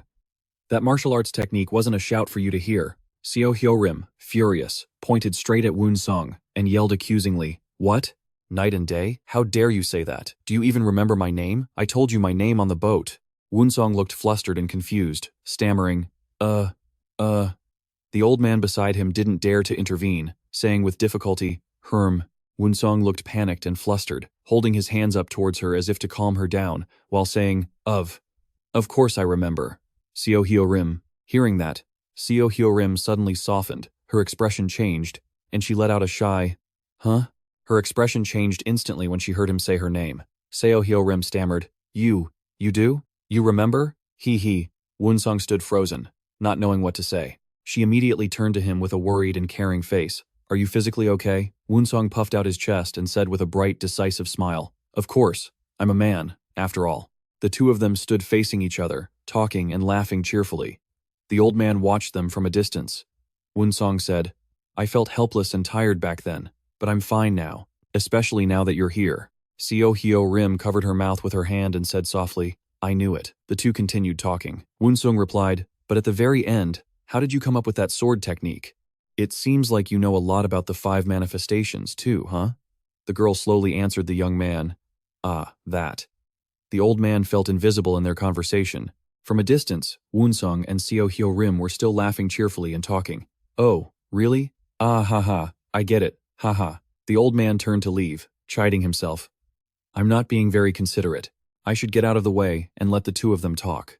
Seo Hyo-rim clasped her hands together excitedly and asked, "But why did you decide to fight the great saber young master with the 3 realms sword style? You could have beaten him easily, right?" Woon-seong stammered, "Oh, He quickly waved his hands and said, "My head hurts so much. If you keep asking me like that, I won't be able to answer." Seo Hyo-rim covered her mouth, stuck out her tongue, and laughed. "The heir of the heavenly martial clan is getting a headache? I guess I must be wrong then." The two walked forward, talking and laughing, while the old man followed behind with his hands clasped behind his back. Silently following the old man, he thought to himself, "Look how happy those kids are, huh?" Seo Hyo-rim's face was beaming with a shy, radiant smile. The old man continued to blame himself. "It's better if this old man just leaves." Woon-seong's face glowed under the golden sunlight, his expression gentle, a bashful smile on his lips. As they walked together, they both said, "The era ruled by the 9 great sects and the righteous orthodox sects is over. It's time for the age of the heavenly martial clan to reign supreme." Walking under the sunlight that shone down on Seo Hyo-rim's radiant face, Woon-seong thought, "In any case, my dream of becoming the overlord has come true." Under a tree, Woon-seong and Seo Hyo-rim were talking leisurely. Suddenly, the old man approached, raised a hand to his mouth, and cleared his throat with a loud ahem, interrupting their conversation. He said, "You've met the person you wanted to see. Shouldn't we be going now?" Seo Hyo-rim turned with a satisfied expression and gently replied, "Yes, sir." The old man and Seo Hyo-rim turned to leave. Standing behind them, Woon-seong quickly raised his hand to wave goodbye, saying, "Have a safe trip." Hearing this, Seo Hyo-rim turned back from a distance and replied, "You too, big brother." She waved both hands in farewell, saying shyly, "See you again." Woon-seong whispered, "Will we?" From far away, she raised a hand to her eyes, shouting back with a joyful smile, "Of course. If we've met a second time, we'll definitely meet a third." Then, they both gradually walked away. From behind, Woon-seong yelled as loudly as he could, "When you have time, try practicing the horse stance I just showed you. Even if it's tiring, you have to try it at least once." The old man chuckled and said as he walked, "That kid's got some real stamina." Hearing this, Seo Hyo-rim giggled to herself and thought, "Pfft, what an idiot." After saying goodbye to the girl and the old man, Woon-seong seemed incredibly happy. Suddenly, he was startled and began to tremble, his face filled with panic as he let out a small, "Ah." Woon-seong's face turned gloomy and tired, and he mumbled incoherently, "But I was having such a nice rest." Woon-seong bit his lip and thought, "After I defeated the young master of the Pai family, my adoptive father must have realized my hidden potential. He's definitely going to increase the intensity of my training when I get back to the estate." His lips trembled as he said, "I don't want that." He looked towards the estate and whined wearily, "Do I really have to live like this? Can't I just study hard and be done with it?" Oh, good grief. Inside the estate, Woon-seong's mother's voice echoed nonstop. "Oh, you're so brilliant. My son is truly the future hope of our family, a master of the heavenly sword. Where have you been all this time?" The scene changes to a place called the Great Saber of Hebei. It's known that from one generation to the next, the great saber family has excelled in physical strength and prides itself on its spirit of self-improvement. All around, countless disciples were training hard with their great sabers. According to one account, the previous master, Peng Jung-do, wielded a giant saber called the horse-searching saber and ruled as the overlord of Hebei. A man carried an enormous saber on his back, his expression first emotionless, then turning ice-cold. It's also known that in his quest to achieve the ultimate martial art, the great saber-slaughtering arts of the Guardian Gate, Peng Jung-do trained like a madman and fell into a state of chi deviation. Unable to overcome his inner demons, Peng Jung-do became a cripple. As a result of the chi deviation, his eldest son, Peng Yon, became the master of the great saber of Hebei, but he was unable to free his father from his condition. Right now, Peng Jung-moon is kneeling, bearing the brunt of his father's wrath. On the other side, his older brother stands with his arms crossed, watching in silence, though he also seems furious. Old man Peng stood before a large fire, his face filled with regret as he said, "If the previous master, Peng Jung-do, hadn't fallen into chi deviation and had managed to master the guardian saber arts of the gate, he could have become the savior of the great saber of Hebei and wiped out all those Murim scum." Then his face twisted with rage as he scolded his youngest son. "And yet, you let yourself be defeated by some brat from the Heavenly Sword Clan, using the three-form sword style, no less, letting all those Murim warriors laugh in our faces? Is that it?" Hearing this, the young man bowed his head, his lips trembling as he confessed, "I was wrong, father." Old man Peng lunged forward, grabbed him by the collar, and lifted him into the air, roaring furiously, "Don't you dare call me father. Now how are we supposed to wash away this shame, huh?" His brother started to step forward to intervene. Old man Peng slapped the brother across the face, shouting relentlessly, "How the hell did you let this happen? I'd find it more believable if you told me you were bitten by an ant or something. Get out of my sight." His younger brother stood beside him, trembling, and said, "Father, please calm down." Peng Jung-moon's face was filled with fear, not daring to look up, as he struggled to say, I won't let this happen again." His father looked down on him from above, shouting, "I'll let it go this one time. In exchange, lock yourself up and train for me." Old man Peng slowly turned to leave, then looked back over his shoulder and said, "So train until your abilities reach their absolute peak, so that you can win any fight." After Old man Peng left the room, his eldest son added, "We're not the future of the Peng family. We're just tools for them to realize their 100-year-old ambition." The younger son stood there, trembling as he reflected on what he had done. "I can't accept this." His body was still shaking uncontrollably, veins popping out on his face. He gritted his teeth. "Just you wait, you demonic god, heavenly clan scum. I will have my revenge." A wooden house was faintly visible behind a mountain range. A man stood tall, as if preparing to do something. He stared intently at the saber before him, lost in thought. The advantage of a sword is that it's sharp on both edges, making it ideal for thrusting. He looked down at the saber again and mused, but a saber is only sharp on one edge, so slashing is its primary method of attack. Old man Peng's hands tightened on the hilt of the saber, and a blue light enveloped it. A saber is heavy and wide, making it several times heavier than a sword, and it's also less agile. He brought his arm back, extending the saber as far as it would go. However, if one masters the art of the saber and uses their cultivated internal energy to swing it, they can generate a destructive force that a sword could never produce. Simultaneously, he swung his arm forward with great speed, causing the saber to slice through the air, creating a shockingly powerful gust of wind. Old man Peng swung down at the ground with all his might. The saber energy raked across the earth, leaving behind a series of parallel gashes. After the explosive sound, the ground was marked with deep cuts, and Old man Peng let out a long sigh. Suddenly, there was a clanging sound in the quiet night. A group of mysterious figures dressed in black slowly emerged from the forest. They approached Old man Peng. The leader spoke, as expected of the famous saber of the Peng family of Hebei, truly a sight to behold. Old man Peng froze and stared at them, then shouted, "What is this?" His expression changed, turning to fury. "Do you think the Peng family of Hebei is a place you can just waltz in and out of? Bastards!" The leader asked calmly, "How is the Grand Master?" Old Peng froze and then shouted, "Everyone in the martial world knows my father became a cripple due to chi deviation." Then he dug into the man's question. "Are you deliberately asking about my father, who's as good as dead, just to mock me?" This nameless man gave a mysterious smile. Looking at Master Peng, he began to channel energy into his palm. The technique he was using didn't look like anything benevolent. He shouted, "Forgive my rudeness." Seeing this, Master Peng yelled, "Are you insane?" The man lunged forward like a cat pouncing on a mouse, while Master Peng barely had enough time to raise his sword to block. "Ugh!" He continued to relentlessly strike at Master Peng with his energized palm. He grinned sinisterly. generating an even larger surge of demonic energy. Seeing this, Master Peng grew alarmed. He unleashed a powerful attack toward Master Peng. Even though he used his sword to defend, it seemed the man's demonic energy was too strong, putting Master Peng in a difficult position. After a while on the defensive, Master Peng decided to swing his sword and counterattack. But not only did this man dodge the attack, he even landed another kick on him. He landed gently, completely unharmed, then suddenly threw his cloak at Master Peng. With just a few basic moves, he had wrapped Master Peng in the cloak. The man's cloak enveloped Master Peng, blinding him to his attacker's actions. He then used his strength to throw him around. Just a few simple moves like that were enough to make Master Peng cough up blood. Master Peng lay motionless on the ground. A large crater of shattered earth and rock was left around him. He looked at the man in astonishment. Master Peng struggled to sit up, but the man in black immediately aimed his poison-filled hand at Master Peng's neck. His mind began to wander as he thought to himself, "This can't be. Is there really someone in this world who can defeat me, the master of the Peng clan of Hebei, in just 50 moves?" Seeing this man right beside him, he couldn't help but be shocked. The man leaned his face in close to the master of the Hebei Peng clan and smiled. The master of the Hebei Peng clan scanned all the men in black standing around him, trembling uncontrollably. These men were incredibly strong. If they were determined, they could overthrow the Peng clan in just 2 days.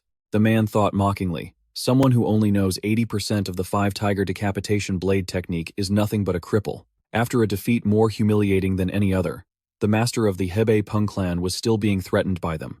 "Now, take me to see the Grand Master." His hand, still glowing with a dangerous light, was held close to Master Peng's face. As for Master Peng, he could only swallow his defeat, daring only to sit there without doing anything to them. Damn it!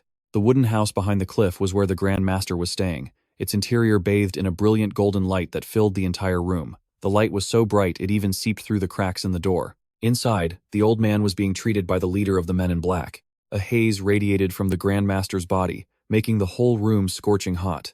The man placed his hand on the old man's chest and channeled his energy. That stream of heretical energy flowed into the old man's body. The man began to get serious, circulating his power. He continued to use his fingers to press on the old man's acupressure points. Black-colored veins of energy began to be absorbed by the Grand Master. The old man's face was contorted in discomfort, as he had to absorb the flow of black energy while simultaneously allowing bright energy to flow out. His body began to tremble, the expression on his face growing more distinct, and he even showed signs of passing out. As he struggled to regulate the 2 streams of energy flowing in and out of his body, the man once again pressed on the acupoints on his back. This time, the black veins of energy continued to enter his body along the pre-established meridian pathways. Then, he used his entire palm to strike directly at the old man's lungs. The two entered a true state of healing. As he transferred his power into the Grand Master's body, the old man immediately screamed. At the same time, veins bulged all over his body, from his face downwards. 2 extremely violent streams of energy erupted from his eyes and mouth. His heart was stimulated the most by the black energy entering his body. After a while of treatment, he returned to his previous state, but he began breathing rapidly, trying to stabilize and regulate his body. After witnessing the treatment, Master Peng was astonished, marveling to himself, "His meridians have been cleared, so his qi and blood are flowing smoothly now. Can qi deviation really be cured?" His face furrowed, and even after thinking for a long time, he couldn't come to a conclusion. Very quickly, he calmed down. The man turned to the elder and asked, "Father, are you awake?" Meanwhile, the old man was still channeling his energy to regulate his qi. His hands began to tremble, as if it had been a long time since he'd felt such abundant energy flowing through his body. Master Peng silently watched his father, overjoyed to see his condition improving. The man stood quietly behind him. He just sighed and then said, "I understand your feelings, Master Peng, but curing the great hero, Peng Zhengdo's qi deviation cannot be rushed. If you rush it, it could have a negative effect on the great hero." He handed a small piece of paper to Master Peng and said, "Brew this medicine according to this prescription and have him drink it." He instructed Master Peng carefully. "Because the toxic components outweigh the medicinal ones, you must be extremely cautious when brewing the medicine and when giving it to the Grand Master. The most important thing is to press on the main acupressure points to help circulate his qi and blood. After 1 year, although he won't be like he was before, he will regain consciousness and slowly recover." Master Peng was suspicious of his words. Is that true? He pondered deeply. Who in the world are these people, to be skilled enough to cure qi deviation caused by such an immensely powerful martial art? Joining hands with those demons. I understand. Give us 3 months to prepare everything for the war. Old man Peng agreed. In the meantime, I'll set a trap and embellish the stories of the Green Tiger clan's past misdeeds, so they'll be accused of being enemies of the entire martial world. At that point, the Hebei Peng family will take some damage, and then step up to eliminate them. All we need is for someone wearing a Peng family cloak to be there. That's it. Meanwhile, at the Heavenly Sword Dance Clan, after the inter-clan tournament, Woon-seong sighed in contentment. Home sweet home. Alright, time for a light workout. He walked briskly along the path leading to the training grounds of the Heavenly Sword Dance disciples. Woon-seong mumbled to himself, just going for a stroll to get some fresh air. The loud shouts of the disciples echoed. 1, 2, 1, 2. A very stern elder instructed, your feet must be as firm as 1,000-pound iron pillars. He continued to yell, channel the ki into your bodies. Woon-seong slowly opened the gate and stepped inside, watching the group train diligently. Woon-seong watched them and said sarcastically, you think you can become a master by doing those silly tumbles? You should spend more time reading. The path to success is in books, you know. He scoffed. Tisk, tisk. One of the training disciples spotted him and shouted, huh, it's the young master. The whole group rushed over to see the renowned young master. I heard you use the 3-talent sword style to defeat the Peng family. You're amazing. They praised him profusely. The young master is truly, the young master is the most incredible person among all the incredible people in this world. Only the young master could do something like that. The rest shouted in unison. Yeah, yeah. They laughed and talked cheerfully. So, are we about to enter the era of the Heavenly Sword Dance Clan? Like father, like son. The martial world will finally have to recognize our Heavenly Sword Dance Clan. But Woon-seong could only manage a forced laugh. Ha, ha. Faced with all the buzzing chatter, Woon-seong decided to make a run for it. I'm interrupting your training. I'll be going now, the training master shouted angrily. What is all this chaos? Get back to training, now. Woon-seong walked along the Kamino corridor, lost in thought. They say status makes the man. Woon-seong strolled through the garden, looking a bit awkward and flustered. He cursed under his breath. Damn it, I need to try one more time so I can live the way I want. After pondering for a long while, he sighed. Woon-seong's mood kept shifting. One moment he was sighing in frustration, the next he was clutching his head. My head hurts. Why is everything so bright? In his confusion, a sound suddenly echoed inside his head. The sound made him dizzy. What the hell is that sound? The sound echoed in his head again, but this time, it seemed more intense. Streaks of light from the void shot down toward him. In the blink of an eye, he was transported from the garden to a dark cave. Being suddenly transported to this place was terrifying. It was a cave with sounds that kept buzzing in his mind. I have to overcome this cave's temptation. And fast. With that, he began to calm down, closing his eyes tightly and trying to focus to resist the temptation. But Woon-seong's mind didn't seem very focused. But what if there's a secret here? Just like the metaphors. In the game of the Yellow Dragon, Woon-seong sat properly in the middle of the cave as sources of light floated around him. For a moment, he let out another sigh. After that sigh, Woon-seong seemed to regain his focus. The clusters of light around him grew denser, weaving together to form a vortex of light. In an instant, those rays of light gathered to form a giant golden dragon, shining brilliantly in the dark cave. One who is qualified to be the Yellow Dragon. What on earth does this symbolize? Woon-seong's face showed utter disbelief as he stared at the dragon before him. In the mysterious cave my mind was pulled into, I heard strange sounds and even saw a dragon. The more Woon-seong thought about it, the more confused he became. The image of the yellow dragon kept appearing in his mind. He whispered softly, "The qualification of the Yellow Dragon." After muttering for a while, the image of the dragon began to fade from his mind.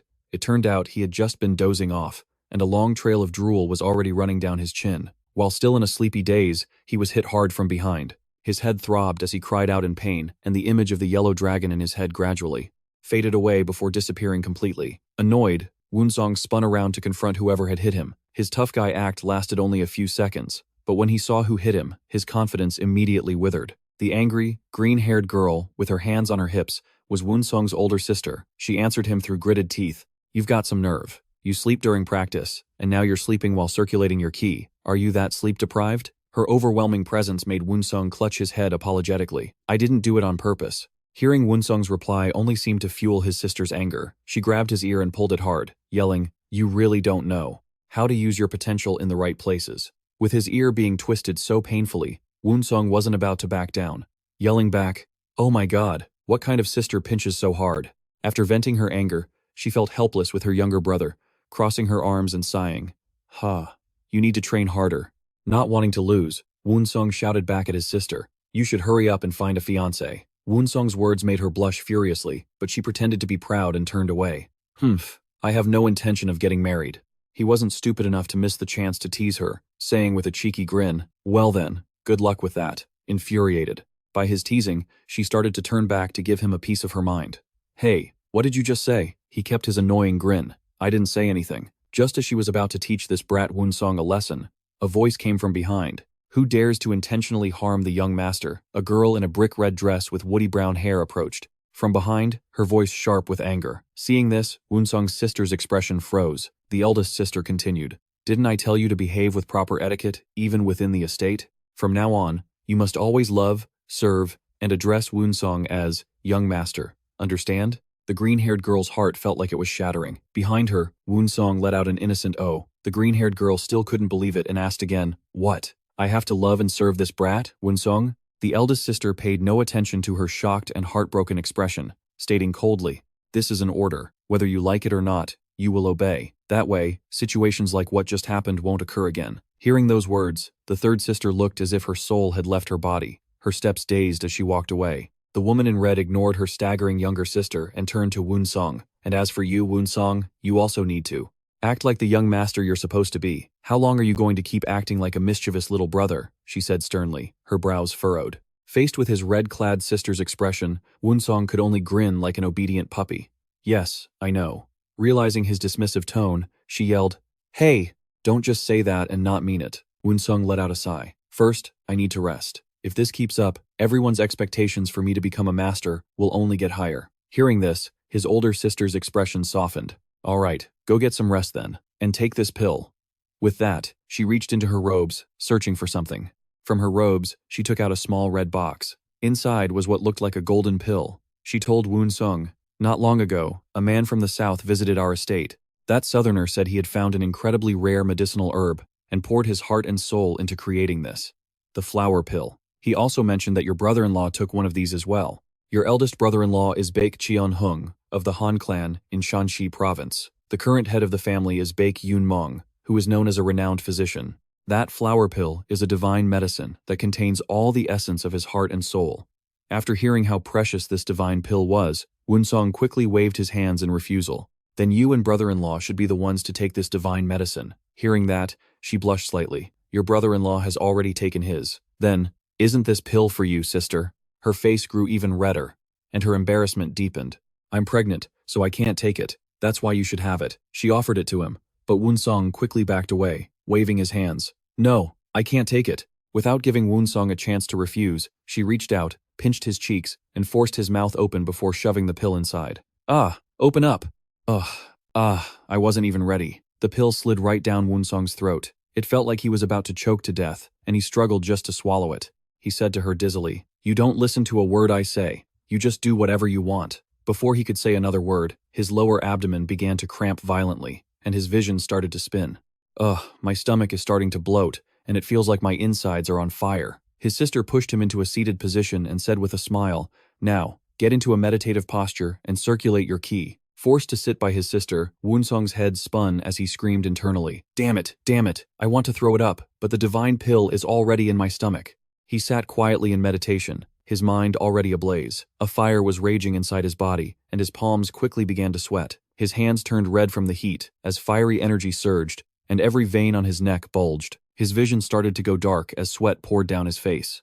On his neck, thick streams of blood pulsed as if a cobra was slithering under his skin. Red veins quickly spread across Woon-seong's body. There wasn't a single spot on him that wasn't covered. His entire body turned red from the intense heat, and a low groan escaped his lips.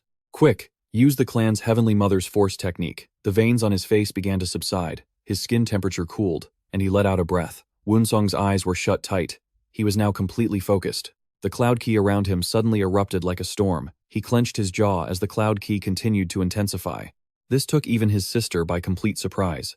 The cloud key surrounding Woon-seong surged violently, and his body temperature rose rapidly. Woon-seong's eyes flew open, now glowing like two luminous orbs, looking a bit like Sun Wukong. The brilliant light didn't last long before it began to fade. His eyes immediately returned to normal, and the surrounding cloud key vanished as if extinguished. Woon-seong's entire body felt completely drained of energy. Standing behind him, his sister marveled to herself. Wow, The effect is incredible. It's clear that your constitution has improved significantly after absorbing the spirit pill. Hearing his sister's words, tears streamed down his face. But they didn't seem to be tears of joy. Snot and tears just kept pouring out. I almost died. I really thought my internal organs were going to melt. Hearing Woon-seong's complaints, she just smiled gently. What kind of son from a sword clan hates taking spirit medicine more than snake soup? Feeling like he was being teased, Woon-seong immediately jumped to his feet and darted away. I'm leaving. His feet felt lighter than ever, a strange new sensation. Woon-seong quickly turned his head to look back. Huh? Whoa, whoa. To his sister's astonishment, he leaped into the air with incredible ease. But it wasn't just his sister who was surprised, he was even more shocked. He landed back on the ground in a panic. Oh my god!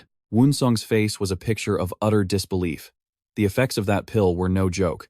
Standing nearby, his sister quickly composed herself and told him, Now, you need to learn to control your power properly. As dusk fell, night quickly descended. In the darkness, a shrine at the foot of the mountain seemed unusually busy. Dark temple-like pillars were plastered with countless talismans. Inside the shrine were quite a few people, the most prominent being a man in white robes sitting in the center. Surrounding him were people in black, hooded cloaks, though one seemed to have his hood down. They sat around the man in white, the scene resembling an exorcism ritual. A red-haired man was intensely focused, muttering something that sounded like an incantation. The longer he chanted, the more mystical characters began to gather around him. His eyes snapped open as he recited a final incantation to complete the ritual. After the chant, he pushed his hands towards the man in white, channeling a stream of power into him. The others sitting around him also raised their hands one by one. A torrent of magical talismans and spells surged towards the man in white robes, who had a scruffy black beard. The man gritted his teeth, trying to endure the bone-deep agony. The people around him began to intensify their spells. The bearded man couldn't hold back a scream. More and more characters swarmed towards him, and the sheer amount of power became unbearable. His mouth gradually opened, and his eyes no longer looked human. They were wide, glowing with magical light, while his mouth was forced open impossibly wide. Streams of magic spells entered him one after another. His eyes were wide open, and the people surrounding him ceaselessly chanted what sounded like curses. A stream of purple energy flew straight into the man's mouth. Under the extreme pressure, his entire body went limp. His whole body emitted a blinding light. Mystical characters now crawled all over him, as if he were possessed. His eyes. The purple light faded. Returning to normal, the intricate characters began to blur, and life returned to his eyes. The demonic energy from below continued to surge upwards, making him appear as if he were floating in mid-air. His face was covered in sweat as he raised his hands to inspect them. The people around him, seeing this, reacted with different expressions. Some were shocked, unable to believe their eyes, while others were overjoyed at the success they had hoped for. The red-haired man saw that the procedure was a success and let out a sigh of relief. The man in the white robe was panting, his expression darkening. He raised his voice and commanded his son, Quickly, bring me the demon blade. The other man respectfully presented a black blade to him with both hands, saying, Here it is. He took the blade and swung it a few times. The men, standing nearby, who seemed to be his sons, began to ask, Father, are you all right? With a cold expression, he simply replied, I'm fine. Suddenly, his face darkened, his gaze turning cold as he looked at the blade. Is this demon blade? Crying out. Hearing this, the red-haired man stepped closer, clasped his hands respectfully, and said, Right now, if you take the medicine I've prepared, you will certainly recover within the next 6 months. At that point, you will be able to regain your martial arts. The Grand Master laughed loudly when he heard this, but his expression quickly turned stern. He told the red-haired man, 3 months. In 3 months, I must be restored to my peak condition. The red-haired man's brow furrowed in anger at such an unreasonable demand. What? The black-haired man then raised his voice again, saying, For the price of 10,000 silver taels, I will fulfill any request you have within 1 month. Hearing such a tempting offer, the red-haired man froze for a moment, looking at the other man in disbelief. But his expression quickly turned to dissatisfaction as the man continued speaking. Of course, it would be difficult to prepare such a large sum within a month. One of the black-haired man's sons heard this and hurriedly stepped forward to tell his father, The Green Tiger Gang is a dark sect, after all. Destroying them and making them a part of the Peng clan requires a great deal of preparation. The man's face darkened as he looked at his foolish son and said coldly, While our clan head continues to hesitate like this, the Heavenly Sword clan has grown stronger and risen to become number 1 in Hebei. Hearing this, the son stammered in alarm. That. Not stopping there, the man continued to shout at his son, Start with the Green Tiger Gang today. I'll take care of the rest. When the son heard his father say this, he could only fall silent. not daring to say another word. The red-haired man, who had been silently observing the verbal spat between father and son, stepped forward, clasped his hands, and said, "If clan head Peng Jung-do has shown such sincerity, then I shall agree," and with that, the matter was settled. The scene changes to after everyone has dispersed. Now, only two people are walking together in the courtyard. The smaller man tells the other, "If we recklessly attack and take control of the Green Tiger Gang, we could cause an uproar throughout all of Hebei and the martial world. It's too difficult to gather our forces and subdue the Green Tiger Gang in just 1 month. They aren't just for show." Old man Peng, who had been listening, replied through gritted teeth, "If clan head Peng Jung-do fully recovers all of his martial arts, then anything is possible." He then turned to his son and yelled, "Then the Peng clan will become the #1 sect in Hebei, and we won't stop there. We can go even further. We will become #1 in the entire martial world. As for you, all you need to do now is train harder so you can quickly master our family's secret blade techniques." The blue-haired young man, being yelled at by his father, broke out in a cold sweat, terrified. He could only stammer his agreement. The scene shifts to a tavern. The air outside is cool and pleasant, but inside, it's bustling with activity. People are coming and going, and nearby, there's even a horse stable. Inside the tavern, a young lady sits with a sorrowful expression, so much so that others might think she's heartbroken. She seems lost in thought, then lets out a long sigh, picking up the wine jug to pour herself a cup. The maid sitting beside her doesn't know how to console her. The lady drinks resentfully, with an angry look on her face. It's surprising to see a young woman drink wine as if it were water. Her maid raises a hand as if to stop her. The maid says, "Young miss, please don't drink anymore. You've had too much." Although she wants to stop her mistress, she doesn't know how. It seems that last cup of wine has really made her drunk. She sways, and then shouts, "Don't stop me! If I don't do this, I'll get a hole in my stomach." She slams the empty wine cup down on the table so hard that the nearby wine jug wobbles. She mutters under her breath, "Damn it. Something must be frustrating her deeply, but she can't resolve it or share it with anyone, so she's turning to alcohol instead." Without a moment's hesitation, she grabs the wine jug and starts to pour into her cup just like before. But this time, no wine comes out, only a single drop falls into her cup. She stares blankly, surprised it's empty so soon. She lets out a sound of confusion. Huh? Just when she was already annoyed, this happens. The young miss immediately starts banging on the table, which looks like it might break if she hits it a few more times. Shaking with anger, she screams, "What is this? Is the wine gone? Wine! Wine! Bring me more wine, now!" The maid beside her sees that she's going too far. She's clearly wasted. The maid can only place a hand behind her back, ready to catch her if she sways too much. The maid stammers, "Why, young miss?" The young lady is now disturbing the entire tavern.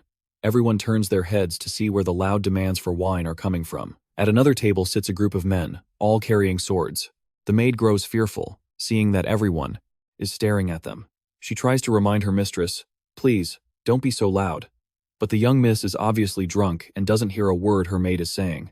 She just keeps shouting, "Wine! Wine!" One of the men from the group with swords looks at her with a lustful gaze. It's unclear what's going through his mind, but he just stares at her, a perverted smile spreading across his face. It turns out he's from the Green Tiger Gang, the minor branch master of Jiurong. He picks up his wine cup, preparing to drink. The Green Tiger Gang is one of the 5 gangs of the Qingdao sect in Hebei. Its leader, Gu Dai-sei, the 1,000-hand illusory sword, is known for his tyrannical personality, but he is also incredibly influential. Everyone here probably knows who he is and wouldn't dare approach or cause trouble with him. In the Yinzhuan area near Hebei, the words of the Green Tiger Gang are considered unwritten law that everyone must obey. Relying on his powerful backing, this man runs rampant all over Jiurong.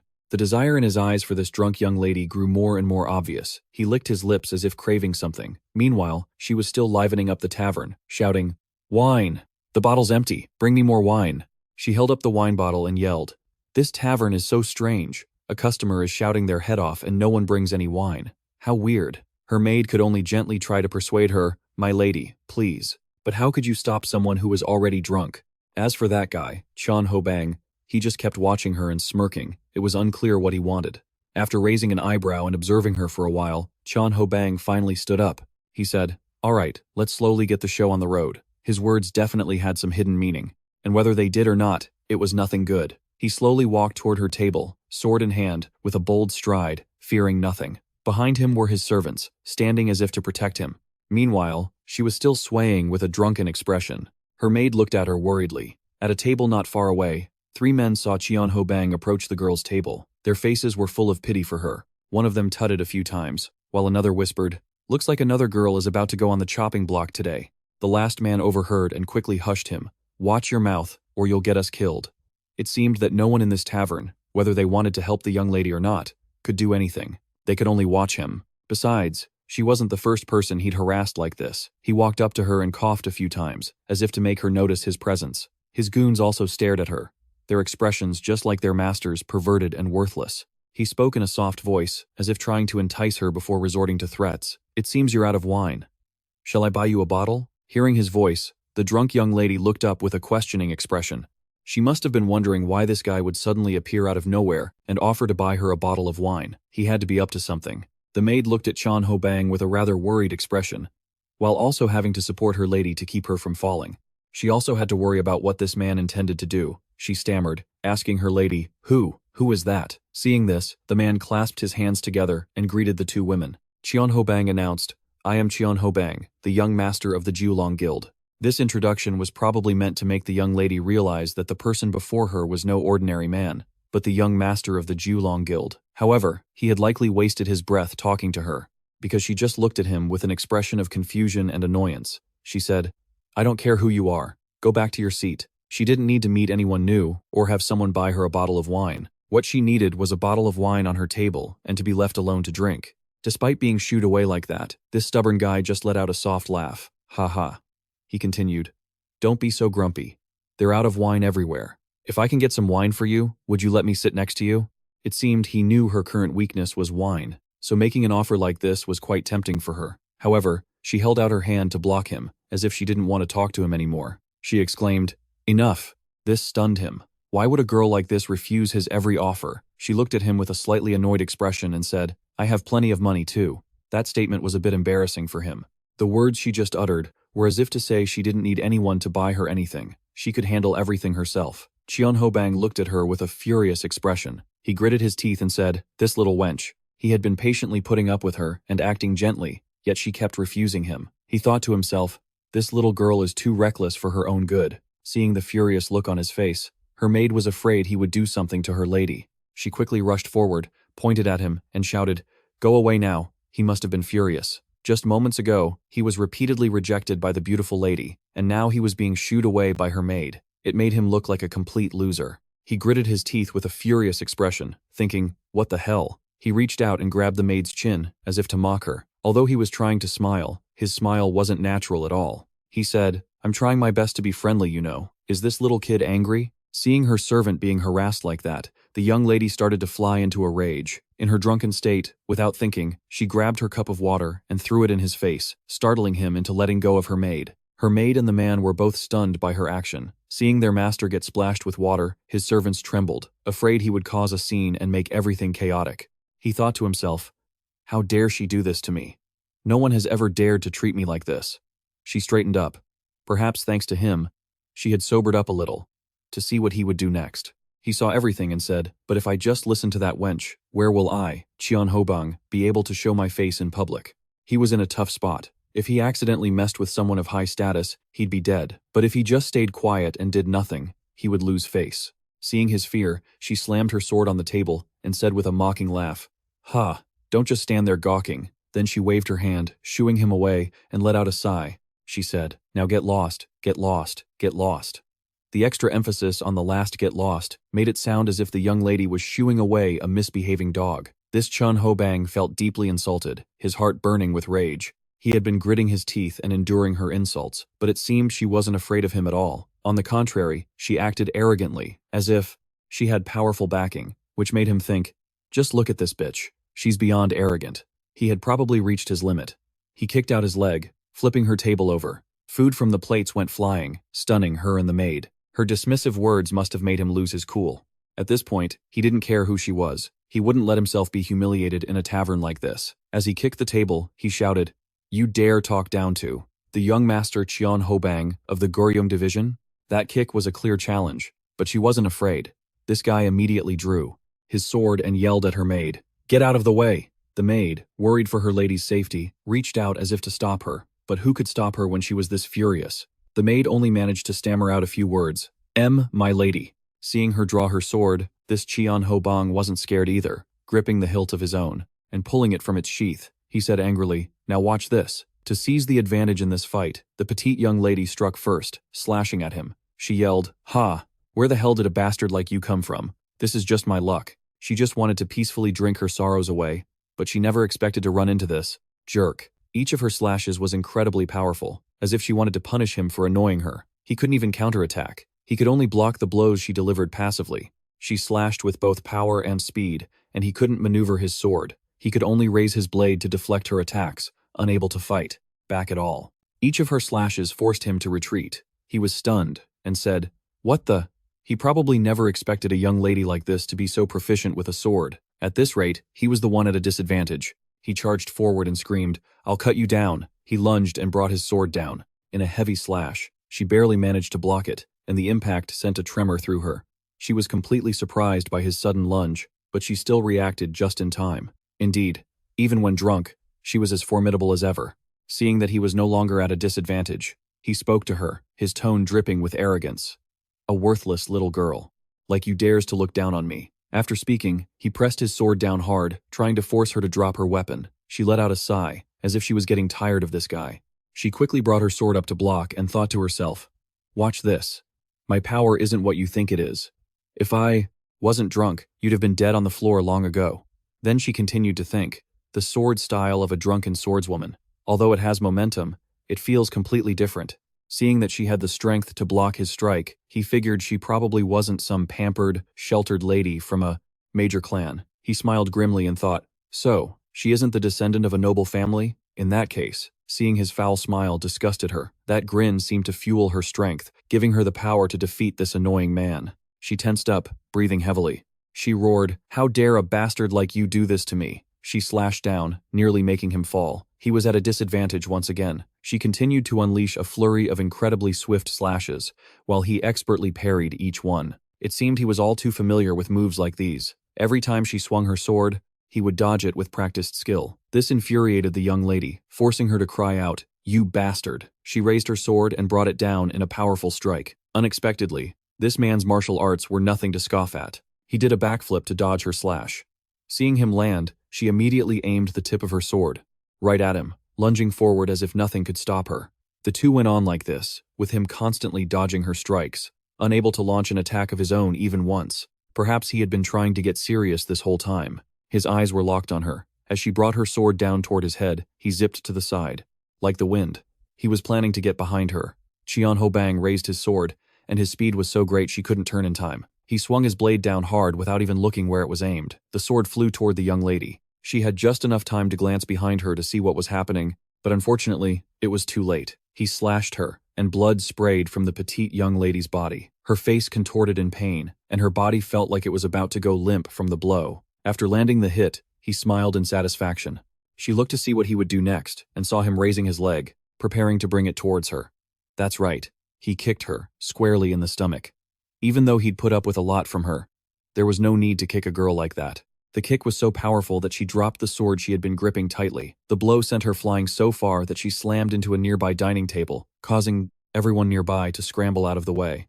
That was no ordinary kick. She crashed into the table, and it shattered into pieces. She could only shut her eyes, unable to even scream as everything flew into the air. Food mixed with splinters of wood shot into the sky. After hitting the table, she coughed up vomit from her stomach. She was unable to speak from the indescribable pain. Seeing her master kicked so hard that the table broke, the maid rushed toward her at lightning speed. As she ran, she cried out, "My lady!" Meanwhile, the young lady was lying on the broken table, coughing violently. When the maid came to help her up, she saw that her lady's body was trembling uncontrollably. She angrily cursed, "You bastards, do you have any idea who our lady is?" Cheon Ho-bang's entire group just sneered contemptuously. They probably thought this maid was just lying to protect her mistress, and even if she was from some clan, it couldn't be stronger than the Cheon Ho-bang. One of Cheon Ho-bang's men stepped forward and said mockingly, "And who might that be?" The maid hesitated. We are from." The young lady had been trembling and coughing this whole time. Seeing her mistress in such a state, the maid no longer dared to hide her identity. She shouted, "We are from the Peng clan." The maid's words left the man utterly stunned. Terrified, he stammered in a trembling voice, a mix of shock and fear. "The Peng clan? The name sent a wave of shock through the entire group. The man continued, "The Hebei Peng clan?" Seeing that the group seemed terrified, the maid pressed on, venting her anger. "That's right. This is the eldest lady of the Hebei Peng clan, Peng So-yu." After hearing about this young lady's family background, the man from the Green Tiger Gang turned pale and couldn't say a word, his body frozen stiff. He thought worriedly. If what he said is true, he mused, then my worthless life and the entire Green Tiger Gang will vanish from the martial world of Hebei. The Peng family will definitely not let this slide. While he was lost in thought, the maid called out to the people around her, "Someone help us. The Hebei Peng family will reward you enough to change your life." The people standing nearby hesitated, as if wanting to step forward and help the young lady. A soldier stepped up and said boldly, "What nonsense is this? A lady of the Peng family is so hard up she has to drink at this dump of a tavern?" Hearing this, another man added, "Humph, you've got a point." The man from the Tiger Gang heard his two soldiers and thought they were right. In situations like this, people tend to imagine a less negative scenario to ease their worries. The maid, seeing that they didn't seem to believe her, offered proof to convince them. She said in an exasperated voice, "The young miss had to marry someone she doesn't love, so she disguised herself and ran away from home." A soldier stepped forward, laughing heartily and retorting, "This maid lies without even blinking. And besides, if she were from the Peng family, shouldn't she be using a saber?" Another man immediately chimed in, "That's right, that's right." The group seemed to be trying to find any reason to believe the maid was just bluffing, and that there was no powerful family here at all. The maid, unwilling to back down, continued, "That's because the young miss had to disguise herself, so she only carried a sword. If the young miss had brought her saber, you all wouldn't be standing here running your mouths right now." It had to be said, these soldiers of the Green Tiger Gang leader were unmatched when it came to arguing. Whatever the maid said, they would immediately rebut it. Both of them said dismissive things like, "What do you take the Green Tiger Gang for, huh? And what do you take our young gang leader for, huh?" Words like these seemed to empower the man from the Green Tiger Gang, truly outstanding soldiers. This Green Tiger Gang member had been silent until now, but a lot was going through his mind. He thought to himself, "She wields that sword just like a saber. Could it be?" To cut the pointless chatter short, the maid held out a golden token. Then she said in a loud voice, "Look, this should be enough to prove the young miss's identity, right?" The young lady had been lying completely still this whole time. She must have been holding on by a thread. The men from the Green Tiger Gang stared at the golden token, utterly stunned. They probably finally understood that they had messed with a major family for real. The people in the crowd also saw it and shouted, "The fierce tiger token of the Hebei Peng family? It really is the Hebei Peng family." The three soldiers who had been talking so tough just moments ago looked at that fierce tiger token, and only 3 words came to their minds: "We're so screwed." The man from the Green Tiger Gang, who had been silent, began to tremble with fear. What he feared was probably his own impending death. He just gritted his teeth and cursed inwardly. Damn it all. After seeing the fierce tiger token, he just ground his teeth and thought, there's only one way out now. Go all out.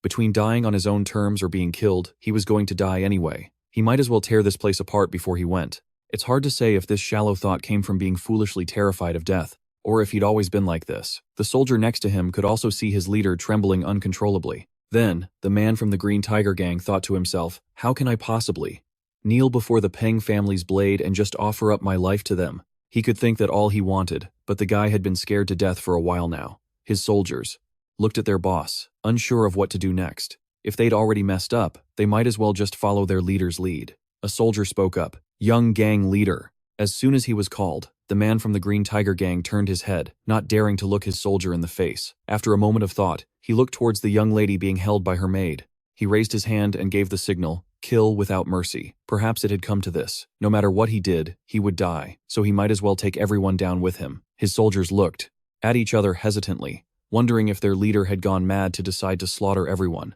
If they followed his order, they'd make a grave enemy of the Peng family. Well, in for a penny. In for a pound. The group drew their swords. All the men from the Green Tiger Gang drew their swords, preparing for a massacre. The onlookers saw that things were taking a bad turn and quickly started moving towards the door, saying, "Let's not get into more trouble. Let's go." The man next to them cursed in frustration. Useless cowards. But it wouldn't be so easy for them to escape the Green Tiger Gang. A man stood blocking the door, startling the others.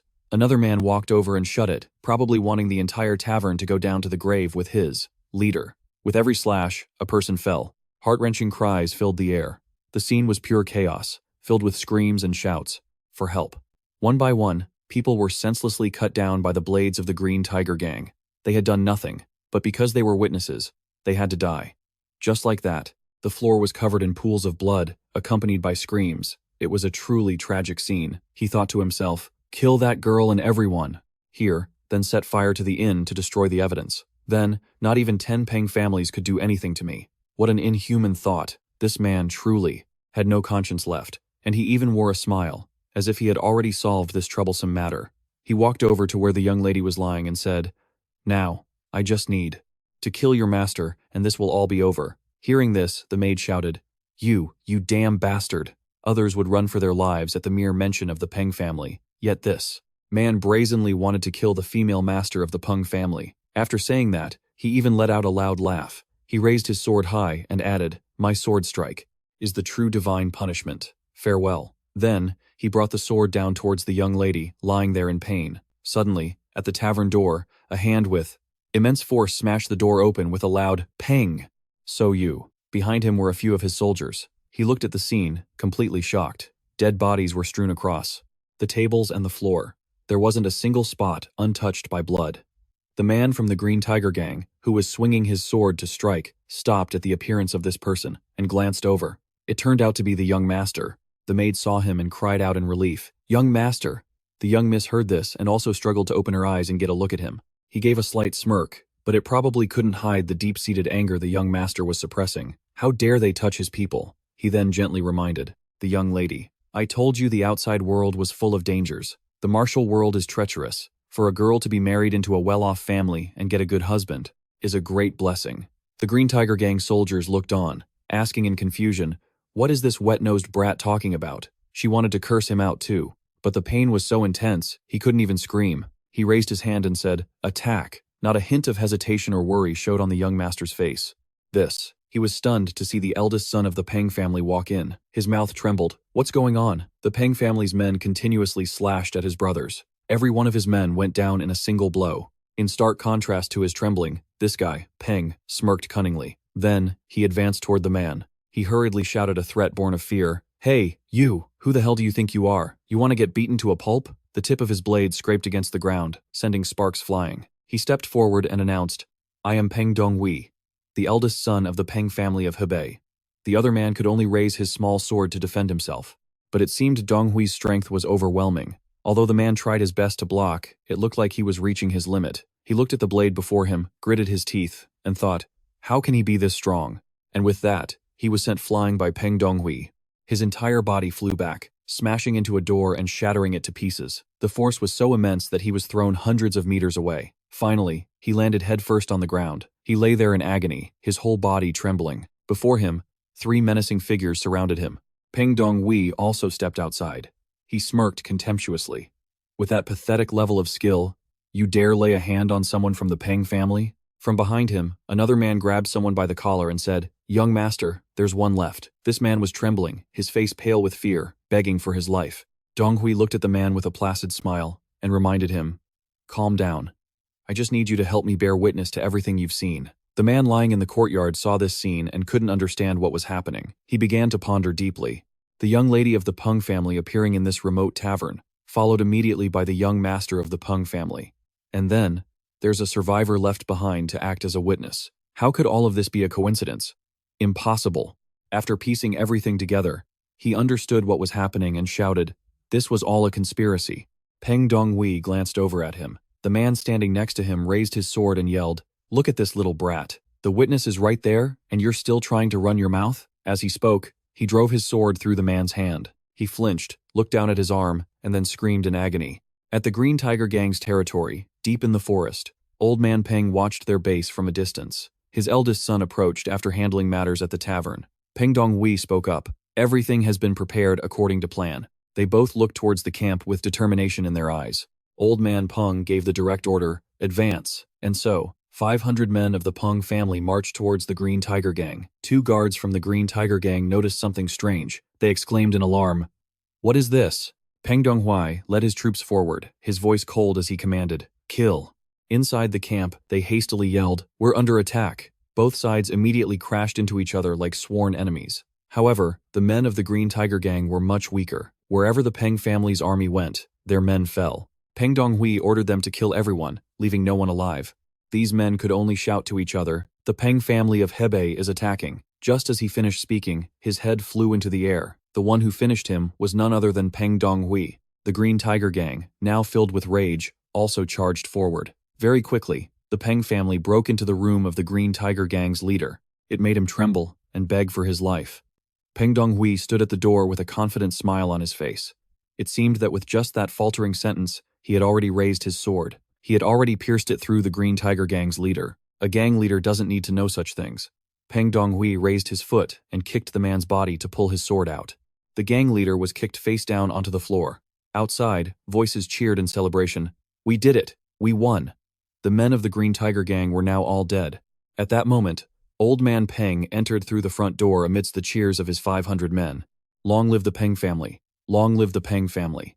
Peng Donghui joyfully clasped his hands and reported, "Everything has been taken care of, father." He glanced down at the corpses at his feet and said, "You've worked hard. Go collect and dispose of these bodies.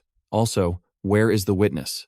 The man from the tavern hurried over. "Yes, this humble one is here, sir." He was still trembling with fear. Old Man Peng glanced at him and gave an order. "Go immediately to the markets and every nook and cranny in Immune. Tell all the people what the Green Tiger Gang has done to our Peng family, and testify that our Peng family has taken it upon ourselves to punish the Green Tiger Gang to execute justice in the martial world." This crowded place was the entrance to Hebei City. The man, now considered a witness, stood among everyone and spoke loudly. At the tavern, the young master of the Green Tiger Gang, Gu Yong-in, grievously injured the young lady of the Peng family, Peng So-yu, and then even tried to kill her right there. The fiancé of young lady Peng So-yu, after confirming his wife was in danger, pursued the young master of the Green Tiger Gang with his subordinates. I ran and hid in the kitchen, and it was only thanks to the merciful Sir Peng Donghui of the Peng family that I managed to keep this wretched life of mine to be here and tell the tale. The people standing next to him went from anger to discussion. The heavens truly have eyes. The Green Tiger Gang has been running rampant for too long. This time, the Peng family has truly delivered heaven's justice. The story of how the Green Tiger Gang's young master Gu Yong-in grievously injured the Peng family's young lady Peng So-yu and tried to kill her to silence her, only to be purged by the Peng family's forces, quickly and naturally spread throughout Hebei.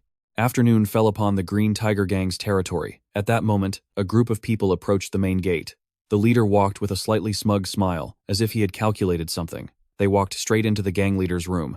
Seeing the desolate scene, the leader couldn't help but exclaim, "So this is how cleanly the Peng family works when they make a move? Gather all the remaining subordinates of the Green Tiger Gang and hurry up with the excavation." A look of pure hatred was visible in his eyes. Back at the Heavenly Sword Martial family, Woon-seong's parents were standing beside each other, discussing matters. "I heard that recently in Hebei, the Peng family has eradicated a seed of rebellion. I've looked into it briefly, but I haven't found anything suspicious yet. Your mother is also wondering, but how could Peng Donghui have possibly appeared at that tavern at that exact moment? Your father also feels that this incident is highly unusual in the martial arts world. However, they even have witnesses to confirm it, so we can't find a single loophole." Stroking his chin with a sinister look. "So, something like that happened." Then he laughed loudly. It seems the time for Woon-seong's training has finally arrived. When his mother saw her husband's intention, she gasped and screamed, "What? Don't tell me you're planning to lock Woon-seong in the cellar." His father raised a hand to explain. For one to master the 9 wind forms of the resonant soul sword, it's only natural that he must first master at least 7 different sword forms. Of a swordsman from our Heavenly Sword clan. These explanations made his mother tremble with anger, and then she screamed in her husband's face, "This man has lost his mind. Mastering the 9 wind forms of the true soul sword isn't something that can be done in a day or two," his father calmly suggested. "Then he can just stay in the cellar for a year. If he can't do it, he'll train for 10 years. What's the big deal?" His mother continued to defend him. "He's still too young." Are those words a father should say about his own child? You have to be a little tough when raising children. That's how we got the Woon-seong we have today. When Woon-seong saw his parents appear, he wondered, "Father, mother, why are you here so early in the morning? Shouldn't you be at the imperial court right now?" By this point, his mother was so angry she was pointing at her husband's face and shouting non-stop, "Is that my fault, huh? Is it my fault?" His father, not knowing what to say, turned away and saw Woon-seong. He quickly called out, "My son, it's so good to see you here." Woon-seong was bewildered, not understanding what was happening. "Huh? Me? Why is that?" His mother, afraid he would be locked in the cellar, was screaming her head off. "No." Seeing his mother like this, Woon-seong also yelped, "Mother, what in the world is going on so early in the morning?" Although he was smiling, his entire body was drenched in a cold sweat. The scene shifts to a deep, remote mountain in the forest. Seo Hyorim and her grandfather were flying over the peaks of those mountains. At the door of the house, Seo Hyorim asked, "Are you sure this is the place, grandfather?" He confirmed that there was no mistake. This was the place that Huang Hufa had spent more than 2 long years searching. 4. Seo Hyorim channeled her chi and took out a mystic awakening star. The mystic awakening stone is known as the heavenly martial sensing stone. No matter how faint the energy of a heavenly martial body is, it can still sense it. Even if a heavenly martial body only lingered for less than half a moment before leaving, as long as that person's breath touched a single stone, it would be enough for the mystic awakening stone to sense it. The cave in front of them suddenly lit up, and after the dust settled, the grandfather and granddaughter withdrew their internal energy. He spoke up. Luckily, the mystic awakening stone didn't react. It makes sense. As long as the heavens don't intend to destroy a person's path to survival, it's impossible for 2 heavenly martial bodies to exist at the same time. Seo Hyorim thought of Woon-seong and figured that if the orthodox and unorthodox factions each produced a heavenly martial body at the same time, the martial world would surely be annihilated, right? Her grandfather wanted to let fate find its own way to him, and if the little dragon born of the heavenly martial body doesn't awaken, it's very likely that child's entire family will be wiped out. Fate is not a comedy. It will strike mercilessly. Are you worried about that naive little dragon with the heavenly martial body? So Hyorim walked behind her grandfather, wanting to say something, but he explained, further, humans shouldn't be the first to judge someone sent by the heavens. At the Heavenly Sword martial clan, Woon-seong's entire family entered a cellar, led by Woon-seong's father, with his mother and older sisters walking ahead. Woon-seong could only sigh and follow them. Standing before a seemingly sturdy room, his father spoke. A tiger cub must not leave its den. Woon-seong's face fell as he thought, it's early in the morning, my breakfast hasn't even digested, and I get dragged here for some lecture, I wonder. Is my father really going to do whatever he wants? The future young masters of the Heavenly Sword clan have, for generations, entered secluded cultivation in the Heavenly Sword Cave to realize their own greatness and nurture their strength. Therefore, from today, you will enter secluded cultivation. Woon-seong was startled to learn he actually had to go in there. He trembled and blurted out, but, at such a critical time, you're going to push me into a stone cave for secluded cultivation? What a waste of my youth. I don't know where this damn tradition came from. If I become the master, I'll get rid of all this nonsense immediately. His father didn't answer, and instead commanded, open the stone chamber. His eldest sister obeyed, and began to open the massive door. Woon-seong really wanted to voice his opinion, but he didn't dare make a peep. His father turned away, looking annoyed. As long as this brat hasn't learned 70% of the 9 provinces, true soul sword, do not open the door for him. Woon-seong, standing behind him, pleaded, Father, learning the 9 provinces true soul sword isn't something that can be done in a day or two. And you're making me learn 70% of it? The younger sister behind him swiftly kicked him, sending him flying inside as she yelled, Just get in there. What kind of man are you, whining so much? Woon-seong was sent tumbling inside from the kick. He turned back in shock, angry. What do you think you're doing? But this sister was still very childish, even sticking her tongue out and making a face to taunt him. Woon-seong could only clutch at the door as it closed. Wait, hold on. But the door slammed shut, cutting off his hope and leaving him utterly devastated. His sister closed the door with an incredibly satisfied look on her face. A man should have great talent and ambition, but she was met with the scorching glares of her parents. Both mom and dad shouted in unison, How dare you kick the young master of the Heavenly Sword clan? I told you to be respectful to the young master, the sister stammered, trembling, not knowing what to say. Then she quickly found an excuse to flee. I have a tea ceremony class. I have to go now. As his sister left, she grumbled to herself. That little brat is hardly a young master. Is father still indulging him? She stomped up the stairs in frustration. This is so annoying. Am I being discriminated against because I'm a girl? If I get married, there's no way in hell I'm staying in the Heavenly Sword clan. Back with Woon-seong, the torches in the cellar began to light up. He could only look at the scene before him and accept it. Right now, I don't know whether to laugh or cry. Looking at the brightly burning torches, he felt completely dejected. Woon-seong sat cross-legged on the ground and muttered, I just wanted to sit cross-legged all day and cling to the Imperial Dragons game. I should be grateful they prepared a place for me like this. But the problem is that I have to learn 70% of the 9 provinces' true soul sword. He glanced up at the statue above his head and thought of his eldest sister. My senior sister has now mastered 70% of the 9 provinces' true soul sword, but it took her a full 3 years to reach that realm. The thought of those 3 years sends a jolt through me. I grit my teeth, thinking of the Imperial Dragon's Gambit. If only I had 3 years to study it. The idea of digging into the earth suddenly crosses my mind. Anything is better than being stuck in here, learning 7 levels of the 9 provinces' true soul sword.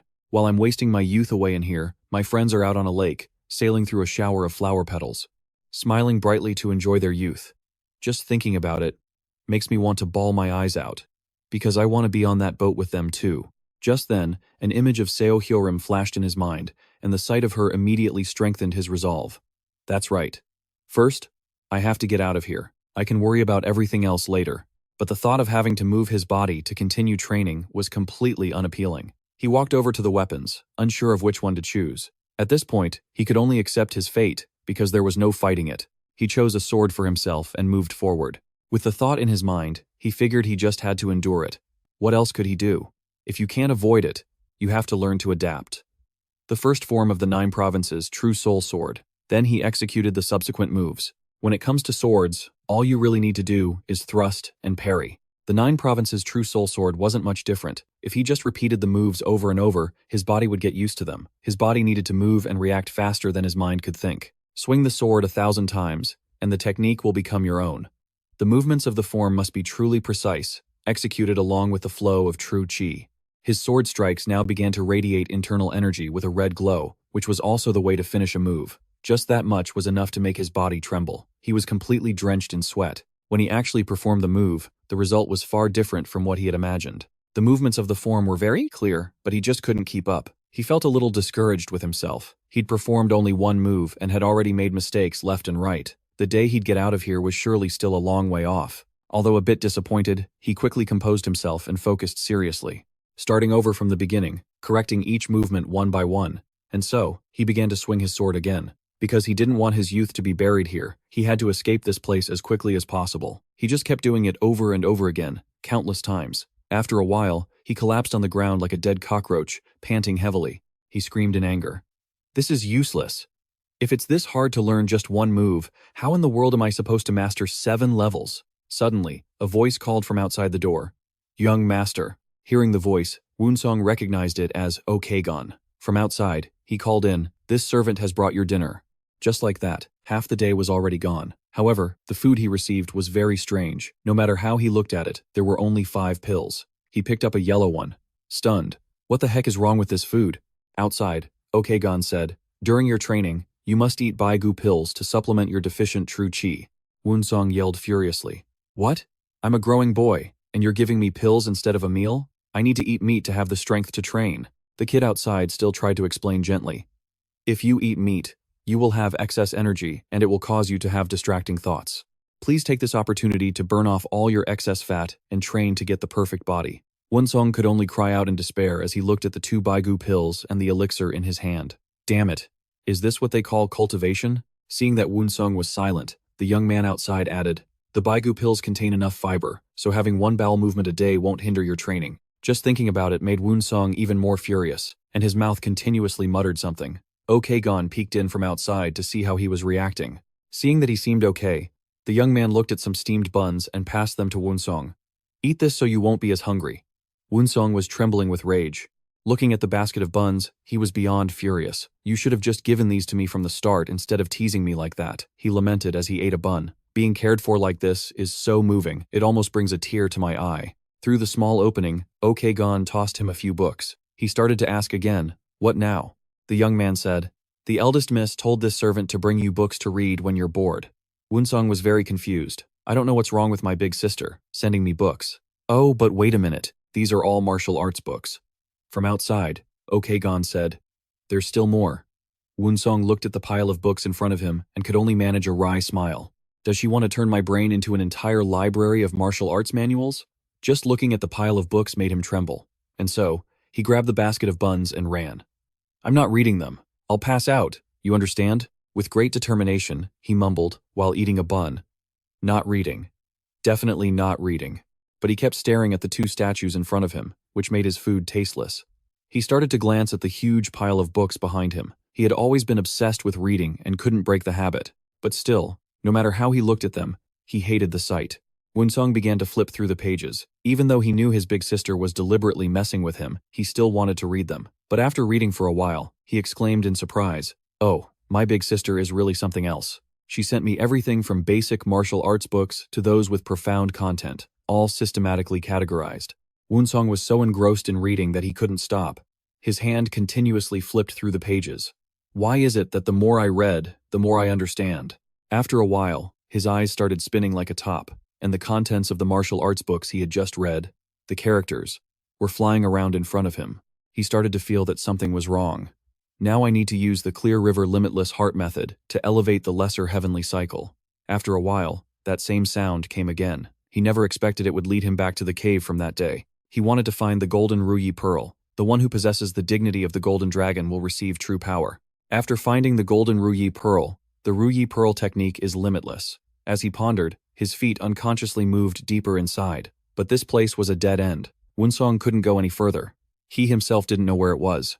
Woon-seong closed his eyes and tried to sense the golden Ruyi Pearl. He sat down to cultivate, trying to find it through his senses. Very quickly, a dragon appeared within his body. The scene shifts to the camp of the Green Fox Gang. A group of people was approaching the city gate. It turned out this group was the Peng family. Everyone's expression was extremely serious as they arrived. The two guards on the watchtower said to each other, "It's the Great Saber sect. Go tell them." The other man quickly leaped into the forest. Inside, they were transporting something. The man ran in to report to the red-headed old man, "The Peng family is here." This enraged the old man. The man with the rain-colored hair was also very wary of them, his eyes fixed on the Peng family members. Stepping forward, the two leaders came face to face with the head of the Peng family. He spoke first. "It's been a while," the red-haired man said, clasping his hands in greeting. "To have recovered this quickly, Supreme Elder, you've far exceeded our expectations. But how did you even get here?" The old Supreme Elder's lips curled into a smirk. "Moving around is a bit painful, but I can manage. It looks like some kind of excavation is happening around here, doesn't it? I'm very curious about the situation." The men inside the tunnel were continuously digging for something. The red-haired man's expression turned serious, but he tried to mask his anxiety with a loud laugh. "We're just carving out a little tunnel in the mountain. I think the Supreme Elder is misunderstanding something." The old Supreme Elder snorted. "A misunderstanding? Isn't there a gold vein in this mountain? Why are you digging so deep, if not to mine it?" He quickly explained, "I'm building a secret dojo." The old Supreme Elder immediately retorted, "How can a cave this exposed be a secret dojo?" Suddenly, a hand appeared in front of the red-haired man, stopping him. It was the man with rain-colored hair who stepped forward and cut in. "What is it that you wish to say?" At his appearance, the Peng family members were startled. Peng Donghui couldn't control his emotions and yelled, "The adults are talking. Who are you to interrupt?" Before anyone could react, he had already drawn his blade. This act left his own father completely baffled. He pointed the tip of his blade at the man with the rain-colored hair. The red-haired man was also startled and angry, but the man with rain-colored hair calmly raised a hand to stop him. He stood there, staring at the blade before his eyes, his face completely devoid of expression. This very reaction put the old Supreme Elder on guard. He spread his arms, signaling his son to step back and let these two young men handle their business. The mysterious man smirked. Then he shot forward, startling Peng Donghui as he lunged right in front of him. His gaze bored straight into Peng Donghui's face, making him feel a twinge of fear. The two of them drew closer and closer. Regaining his composure, the man named Peng swung his blade, but in a flash, his opponent had vanished. It turned out he had already moved behind him. The two Peng family elders were also shocked by his technique. Peng Donghui glanced back, thinking, "I can barely even read his movements."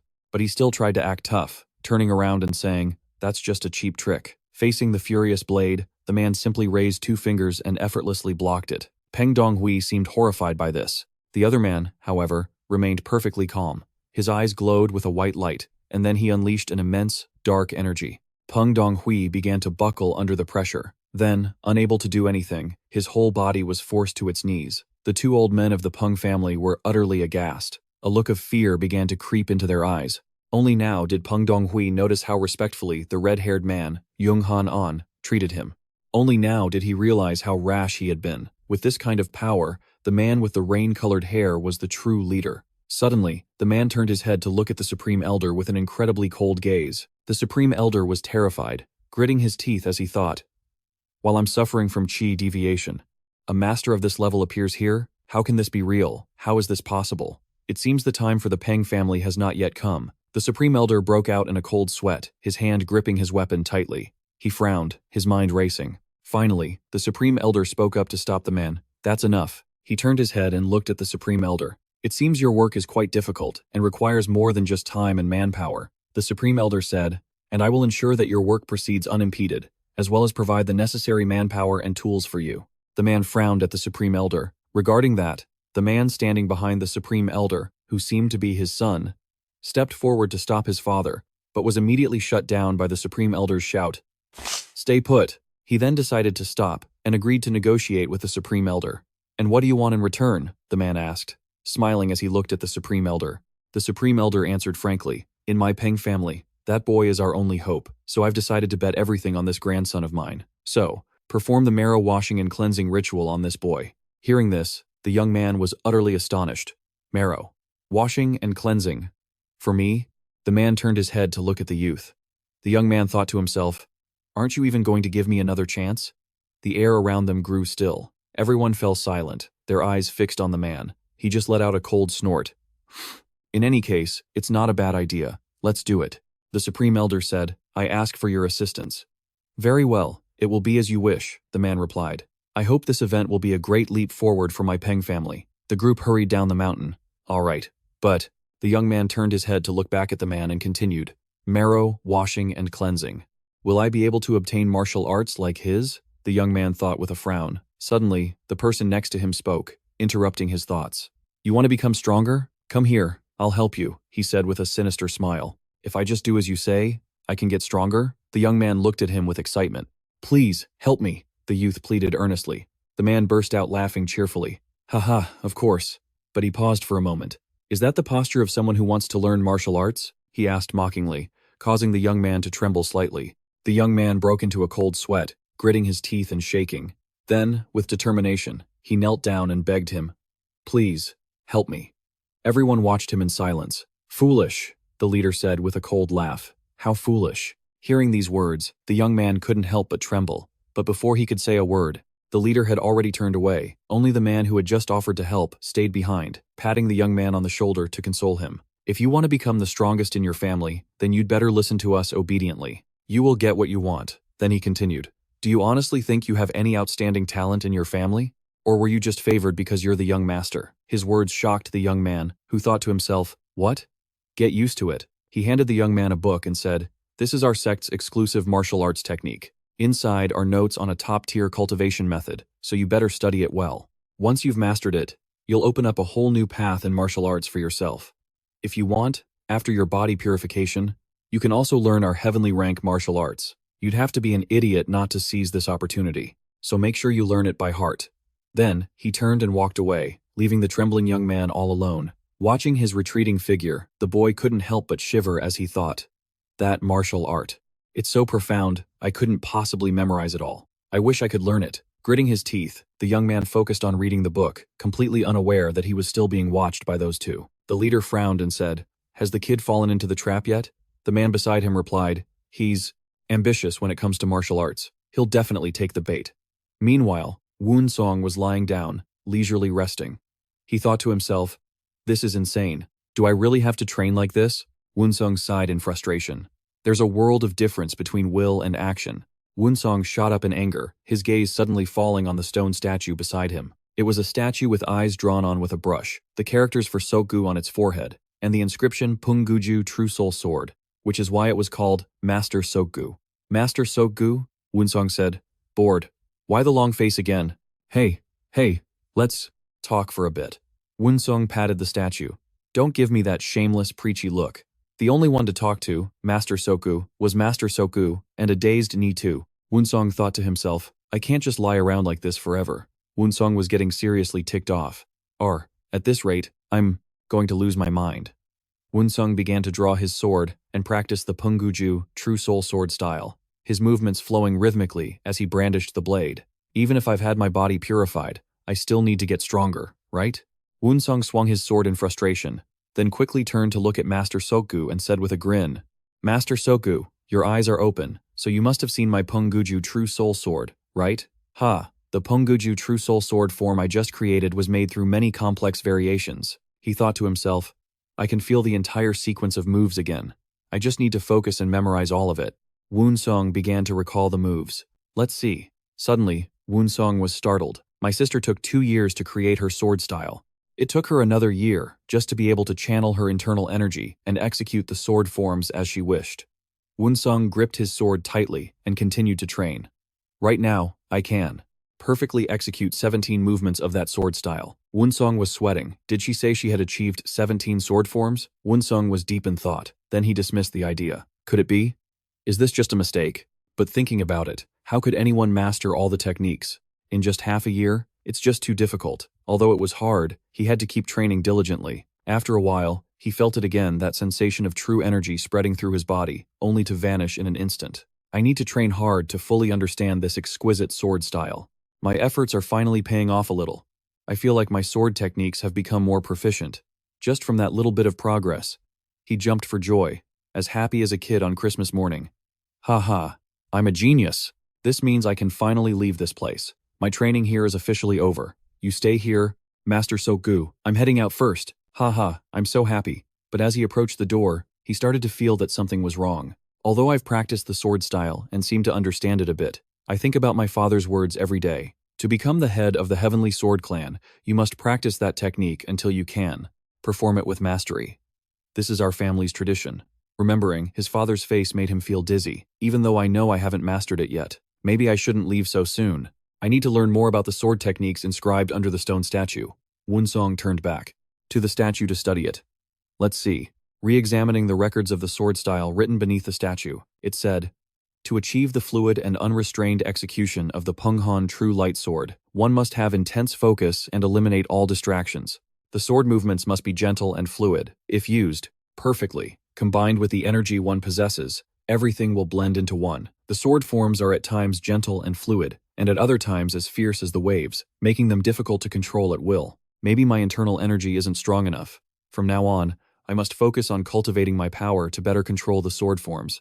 After circulating his energy for a while, he began to feel his internal chi flowing. It's so powerful. It was all surging wildly through his dantian, so hard to control. I need to focus and guide this flow of energy through all the acupoints in my body, with the goal of breaking open my unopened meridians. With a single breakthrough, all his internal energy moved unceasingly, flowing through his veins to his acupoints. Woon-seong's entire being felt like it had ascended to a new level. His eyes began to glow brightly, the power within him shifting from an explosion to a scene of absolute serenity. His whole body felt as if it had been transported to that peaceful place, and behind him, the silhouettes of a group of people appeared. They were all Taoist masters and grandmasters, all of them legendary martial arts experts, all gathered here. Woon-seong turned in shock to look, and an old man spoke. So, you've made it this far? You're young, but you have good potential. A truly promising sapling. Soram Danma said. What? How long are you going to act? Like a child. Hurry up and focus on your training. This made him feel incredibly uneasy. They moved forward like phantoms, but they also left him with these words. The foundation has been laid. How far you can go is up to you. Woon-seong closed his eyes for a long moment, as if waiting for something to happen. Finally, it came. A brilliant light erupted from his body. The flow of energy, as violent as a waterfall, surged endlessly throughout him. Woon-seong let out a long breath, his training session complete. He stood up, feeling a bit satisfied. With this abundant internal energy, can I perfectly control the Punghon light sword? Now? Then he looked at the sword before him, preparing to get to work. Shall I try executing this sword form once? Let's use Master Bokji as a practice target. He closed his eyes to gather his strength, then snapped them open. Master Bokji glowed brilliantly. He seemed very confident in himself. Then, he gripped his sword and charged. Here I come. Master Bokji, watch out! The two clashed, their power ringing through their swords, neither side giving an inch. Woon-seong wanted to end it with a single, decisive slash to cut the Earth God statue in half. Although he inflicted considerable damage, it wasn't enough. Master Bokji flew up again. Before him, this sword was what he had been waiting for. It seemed the time had come for him to make his move. After accepting the challenge of the Heavenly Sword Clan, Woon-seong was now surrounded by statues radiating a golden yellow energy. One of the statues lunged right in front of Woon-seong, startling him as he took a step forward. The statue in front of him attacked, but he managed to dodge in time. Not only that, he had enough time and space to think about what technique it was. The Nine Provinces' True Soul Sword. After Woon-seong's first dodge, the statue attacked again relentlessly, but he could still recognize it as the third form of the Nine Provinces' True Soul Sword. He once again carefully observed every minute detail of the statue's movements and could visualize it preparing to unleash the fourth form, the eighth form. The statue's strike was completely within Woon-seong's expectations. Although he managed to block it, the statue's strength was still too great for him. it was still quite a struggle for him to defend against it. Woon-seong carefully observed the area behind him, his gaze shifting to the blind spot from when he fought the first statue. Just as he expected, the second statue lunged in for a surprise attack, but thanks to his thorough preparation and quick thinking, he managed to block the technique in time. The third statue didn't stand still either, and began to attack Woon-seong, but he remained on high alert and completely avoided the surprise attack from the third statue. Now, he was surrounded by statues from all directions. He was completely caught in a pincer move. Could he possibly escape this encirclement without shedding blood?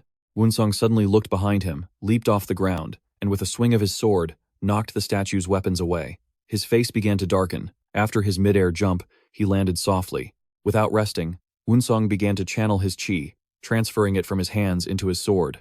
His goal was to create a blade aura, enveloping the sword with chi. The ki in his body concentrated entirely in his hands before being channeled into the sword. This created overlapping patterns of chi on the blade, forming a web that covered the entire sword's edge. After focusing all his chi into the blade, he unleashed a fast and powerful attack, a single strike that split a statue in two. It was true, after being enhanced, his sword cut through stone as if it were mud. Wherever his blade went, a statue split in two. It was clear that this technique of Woon-seong's was anything but ordinary, but it had also consumed a great deal of his chi, and this technique was what Woon-seong called mastering the 8th form of the 9 provinces' true soul sword. Having used up so much chi, all he could do now was sigh. He reflected on the techniques he had used, the way he had channeled his chi, but his final conclusion was, he had probably overdone it. A confident smile spread across Woon-seong's face. But it's fine. I'm invincible under the heavens. He swung the sword in his hand and spoke with a triumphant look. You have to excel in your studies and in combat to be a true master of both the pen and the sword. At this thought, he burst into joyful laughter. He turned to look at a snaggle-toothed statue and laughed. Goodbye, training hall and stone masters.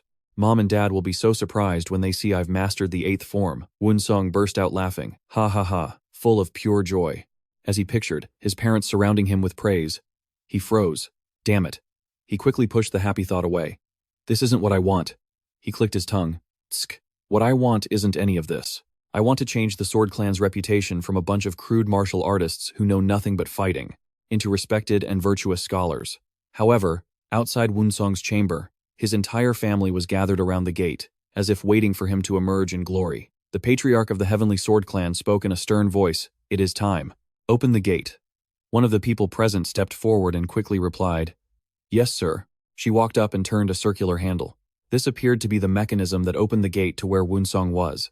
After she turned the small mechanism, the gate slowly creaked open. The gate gradually opened, revealing Woon-seong already waiting at the entrance. Woon-seong stepped out with an incredibly confident expression, his determined gaze fixed straight ahead. He walked in a straight line and stood before his father. The patriarch of the Heavenly Sword Clan stared intently at his son. The gate behind Woon-seong slammed shut with an incredibly loud thud. His father said sternly, I heard that you mastered the 8th form.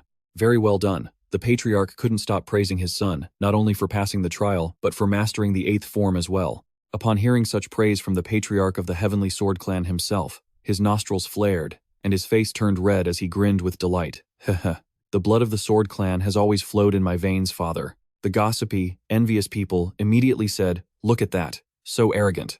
Another person added, Well, a real man ought to be authoritative. It's true that you can never please everyone. Meanwhile, another group, those who knew how to appreciate talent, said, The only person who could master the 9 provinces' true soul sword in half a year is our young master. We train our entire lives and still find it difficult, and he really mastered it? They all lavished praise on young master Woon-seong. They added, Our young master has always been an exceptional individual. They all agreed that it was true. The incessant, flattering chatter from the crowd made Woon-seong's father feel increasingly embarrassed. He had to speak up to break the atmosphere. Ahem. Composing himself, the patriarch cleared his throat and said, For the upcoming formation of the Martial Alliance, our clan must also send a representative. Upon hearing this, Woon-seong began to feel dizzy, his head started to ache, and his whole body went stiff. Seeing this, his father quickly said, Grandmaster Seok Han-dong and Vice Master Yu Kang-won, hear me. After hearing the patriarch's summons, the two men hurried forward. Yes, patriarch. One man had a rather long face with gaunt cheeks and long hair that fell loose to his shoulders. That was Grandmaster Seok Han-dong.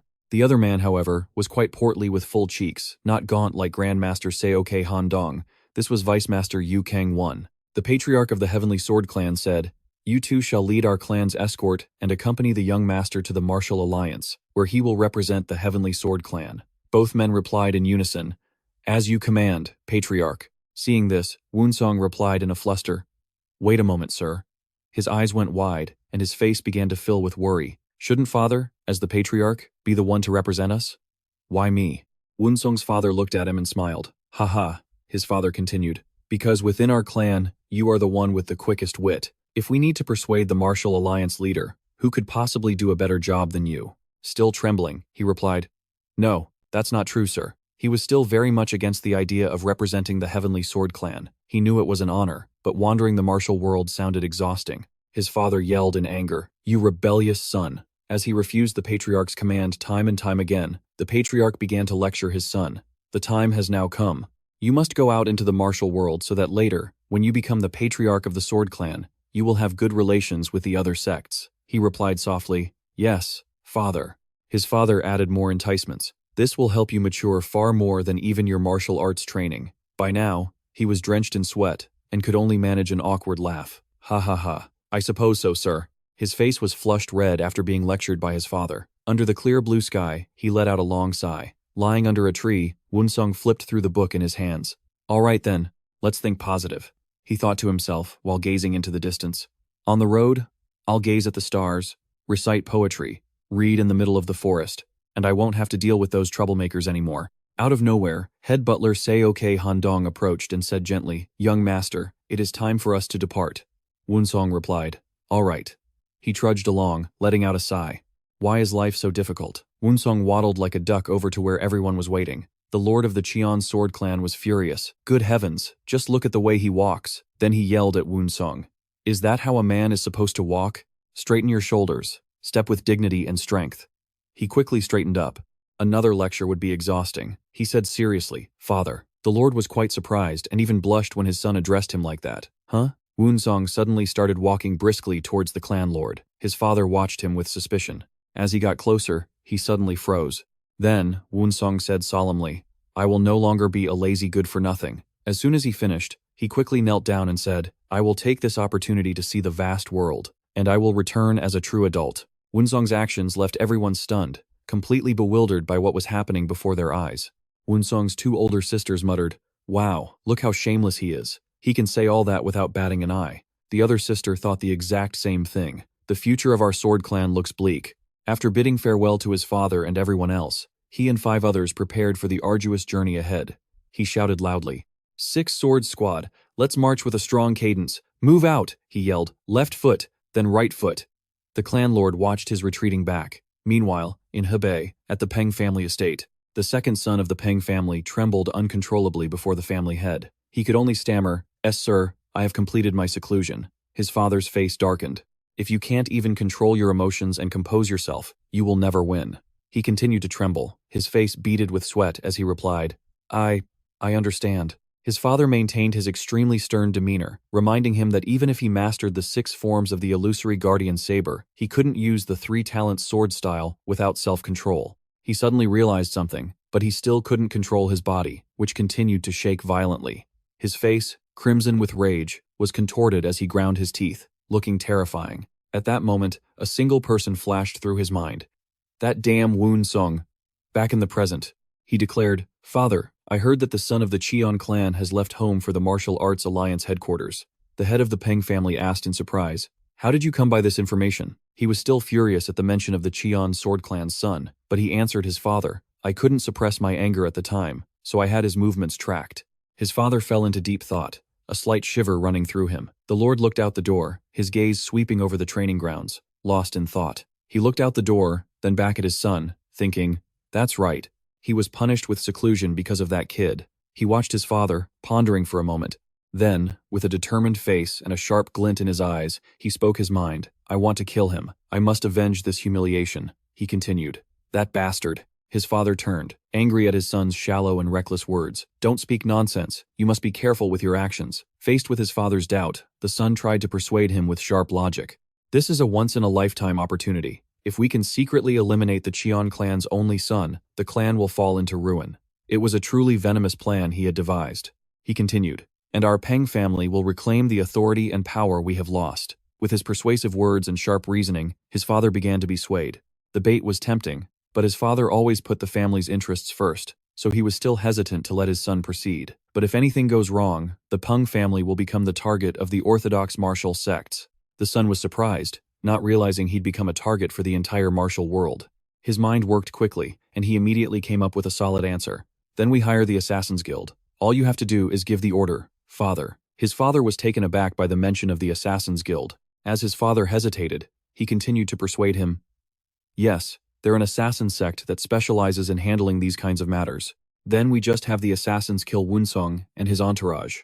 That's it. He knew this was Woon-seong's greatest vulnerability now that he was traveling. Since the Cheon clan lord isn't with him, we can definitely kill them, he said with a serious expression. He was seething, unable to forget his previous humiliation caused by Woon-seong. This isn't just a passing thought. During my seclusion, all I could think about was killing him.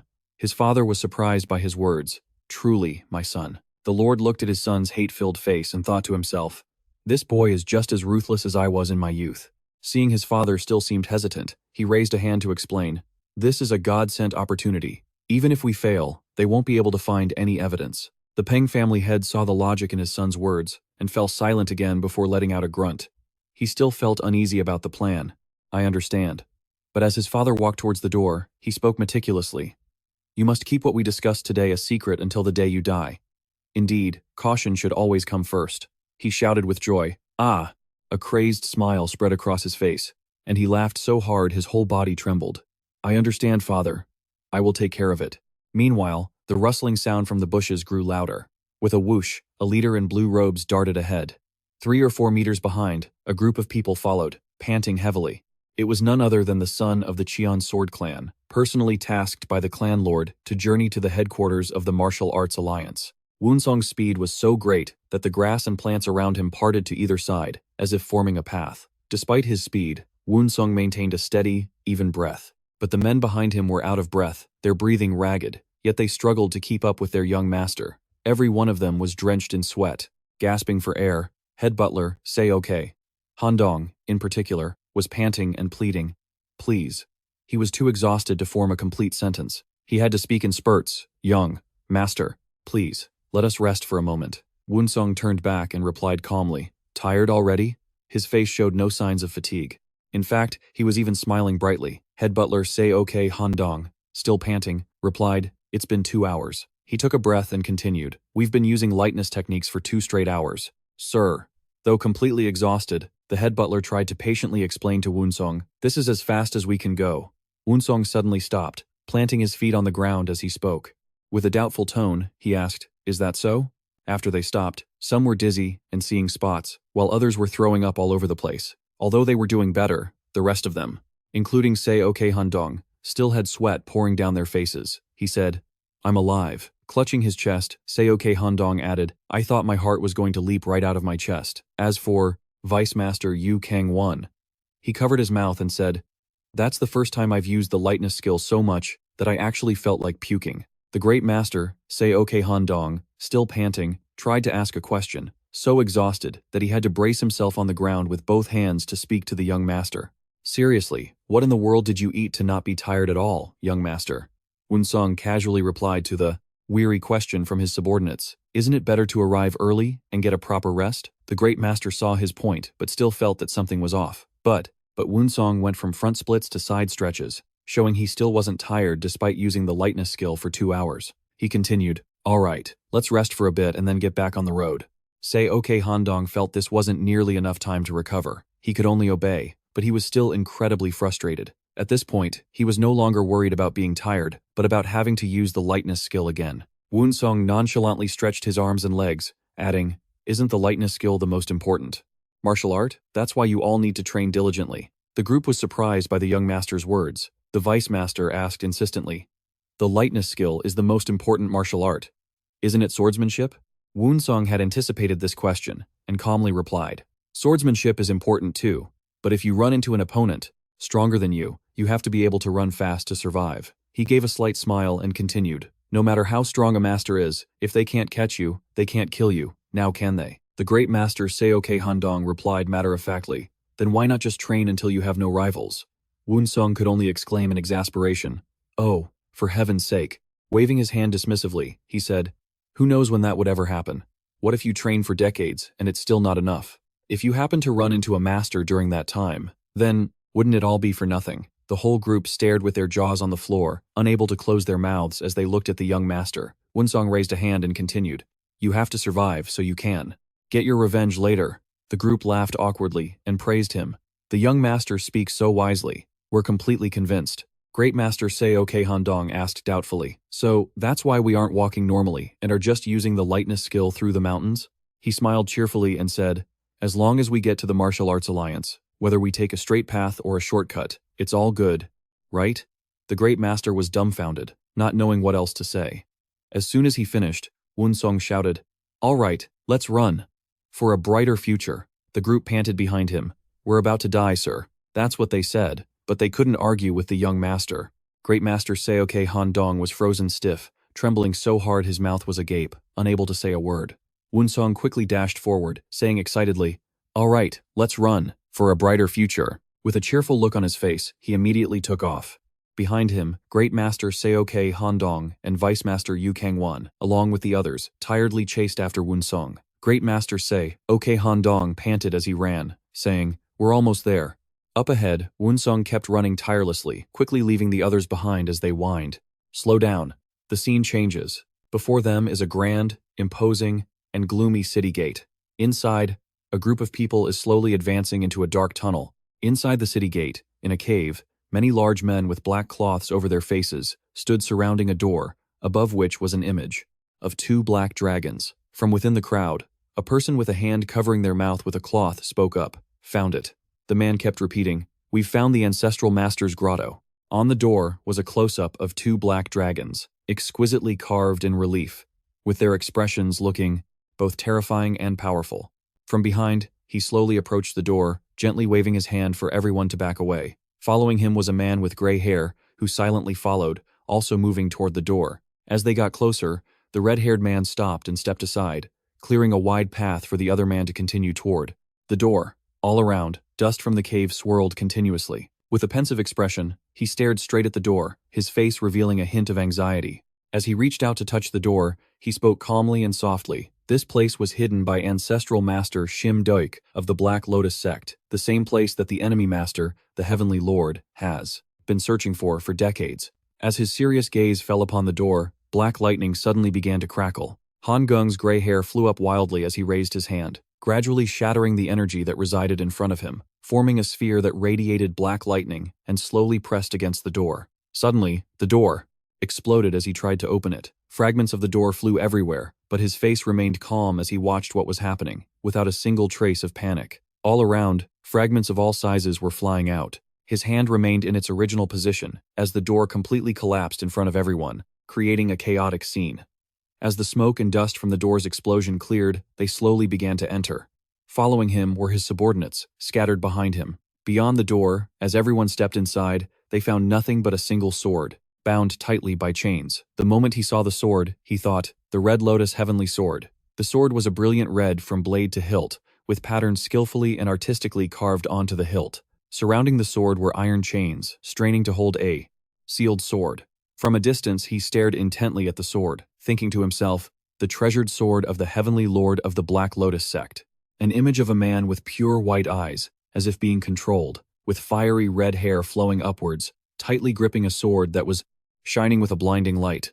As he thought about it, he murmured to himself, when the Heavenly Lord found the Red Lotus Heavenly Sword, it was a pure white sword, like white jade, brimming with life energy. The image in his mind was of that man holding the sword, fighting ferociously.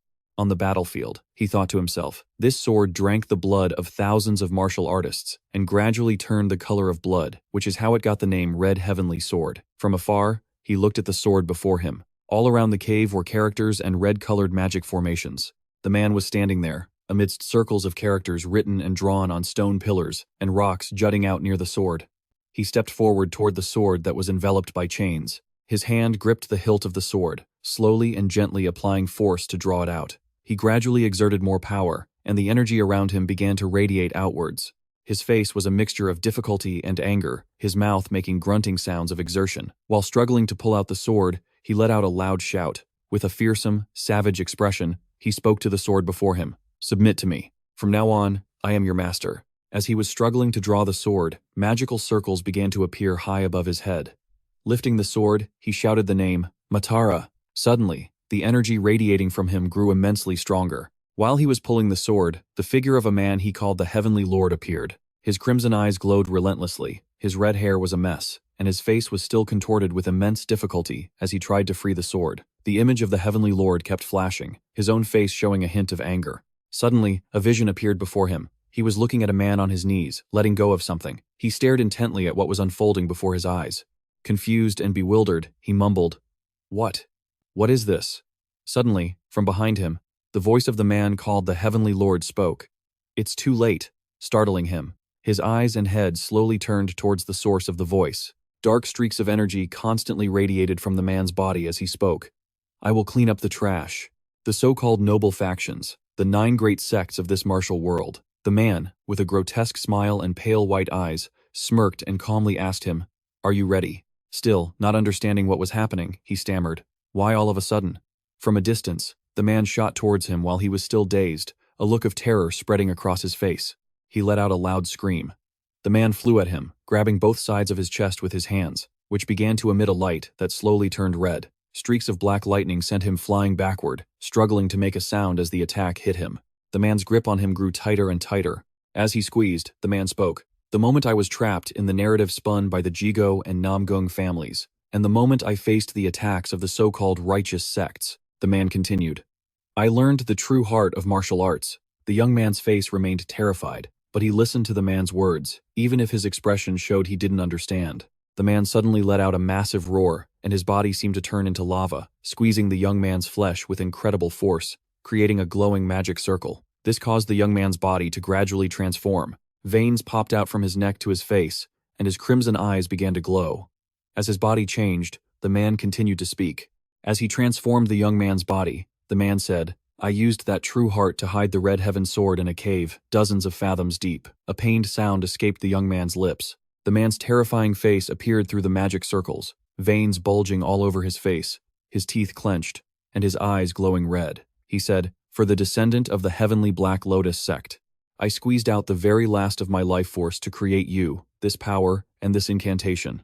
And finally, he shouted, only then, the circle gradually expanded to a certain size, and at its completion, the man vanished, managing to speak his last words. "Can one master the true heart of the red heaven sword?" Countless pink characters appeared on the young man's face. His teeth were clenched, and his eyes blazed with light. The characters from the broken magic circle swirled around his body. With the characters covering his face, countless more pink symbols appeared within his pupils. The image of the Heavenly Lord appeared before him.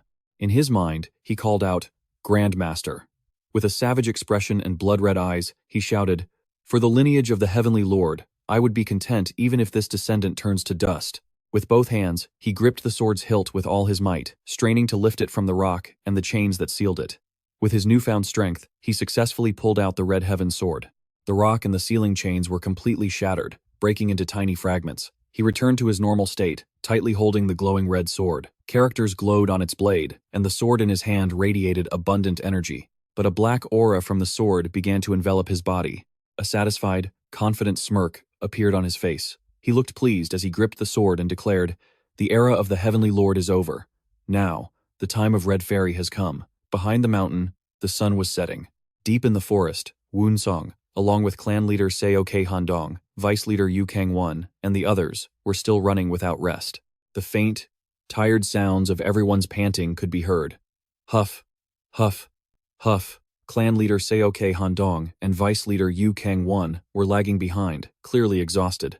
Vice leader Yu Kang-won said, "It's already getting dark. How much longer do we have to use our lightness skill? We'll be running all night." Clan leader Seok Handong rushed up from behind while running. He called out wearily, "Young master." Seok Handong turned to Woon-seong and said, "We have to stop and rest here for the night." Woon-seong glanced over and replied, "All right." Beneath the trees and the darkening sky, the sound of constant panting filled the air. Huff, huff. Woon-seong stood watching everyone around him. He didn't understand what was going on, why everyone was struggling to breathe, completely exhausted, including clan leader Seok Handong and vice leader Yu Kang-won. The exhausted panting continued. Clan leader Seok Handong plopped down on the ground, massaging his leg as he said with difficulty, I've only ever practiced swordsmanship, so, using the lightness skill. So recklessly like this has made my legs completely sore. Say okay. Handong's eyes were drowsy, and he was out of breath as he said, come on, let's start a fire to keep warm. Night began to fall. Say okay, Handong said, let's get a good rest tonight. He sat by the fire, continuously poking the flames with a stick. The fire was burning bright red. Another person from the group brought over a bundle of firewood, approaching the clan leader and the fire. Say okay, Handong asked. Where is the young master? The man shook his head, indicating he didn't know. Vice leader Yu Kang-won pointed towards Woon-seong and said, he's over there, circulating his energy. Say okay, Handong said wearily. Oh, for goodness sake. He looked over at Woon-seong and wondered aloud. He used his lightness skill all day, and now he's circulating his energy? Isn't he tired? In the distance, Woon-seong calmly let out a light sigh of relief. His eyes shut tight as he quietly meditated. Later, as everyone was sitting around the campfire, the clan leader asked, where is the young master? The man replied, he's over there, circulating his energy.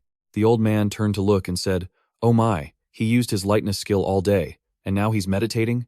Isn't he tired at all? He observed that Woon-seong was breathing very rhythmically, and his body was emitting. Model. One man said, the young master is really strange. He should at least eat something, there's still food left. Another man laughed. I'm dead tired. If I lay down now, I'd probably be asleep instantly. After eating, he said, keep a good watch. He thought, this is my first time. At that moment, Woon-seong thought, back in the training room. Circulating my ki every day has become a habit. So now I can do it naturally even when I'm outside. Drawing external ki into my body makes my energy even more abundant.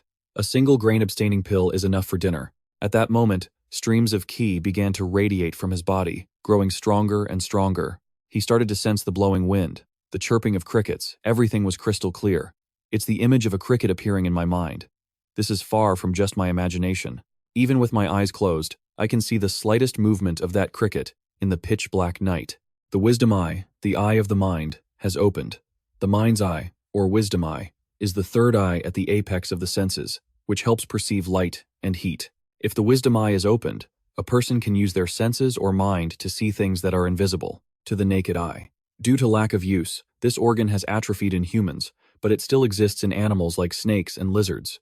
That's why they can sense light and heat. Expanding his senses through the wisdom eye, he suddenly saw a dark figure with it. He immediately followed him, but the figure was very fast. He thought, a leopard? Just then, he saw him moving behind a tree. Then, the figure appeared right behind him. He thought, danger. The assassin swung his weapon, attacking Woon-seong. Woon-seong looked straight at him, thinking, an assassin. He focused on the tip of the weapon aimed at him and leaned slightly to the left to dodge it. The man relentlessly attacked Woon-seong with his weapon. Only then did he shout, assassin. The entire group jolted awake, yelling, it's an assassin. Then suddenly, more of them appeared all at once. Someone said in shock, there's an assassin over here too. The great sword said, there's one by me too. They immediately charged in to attack. The great sword shouted, quickly, get into formation. Young master, are you all right?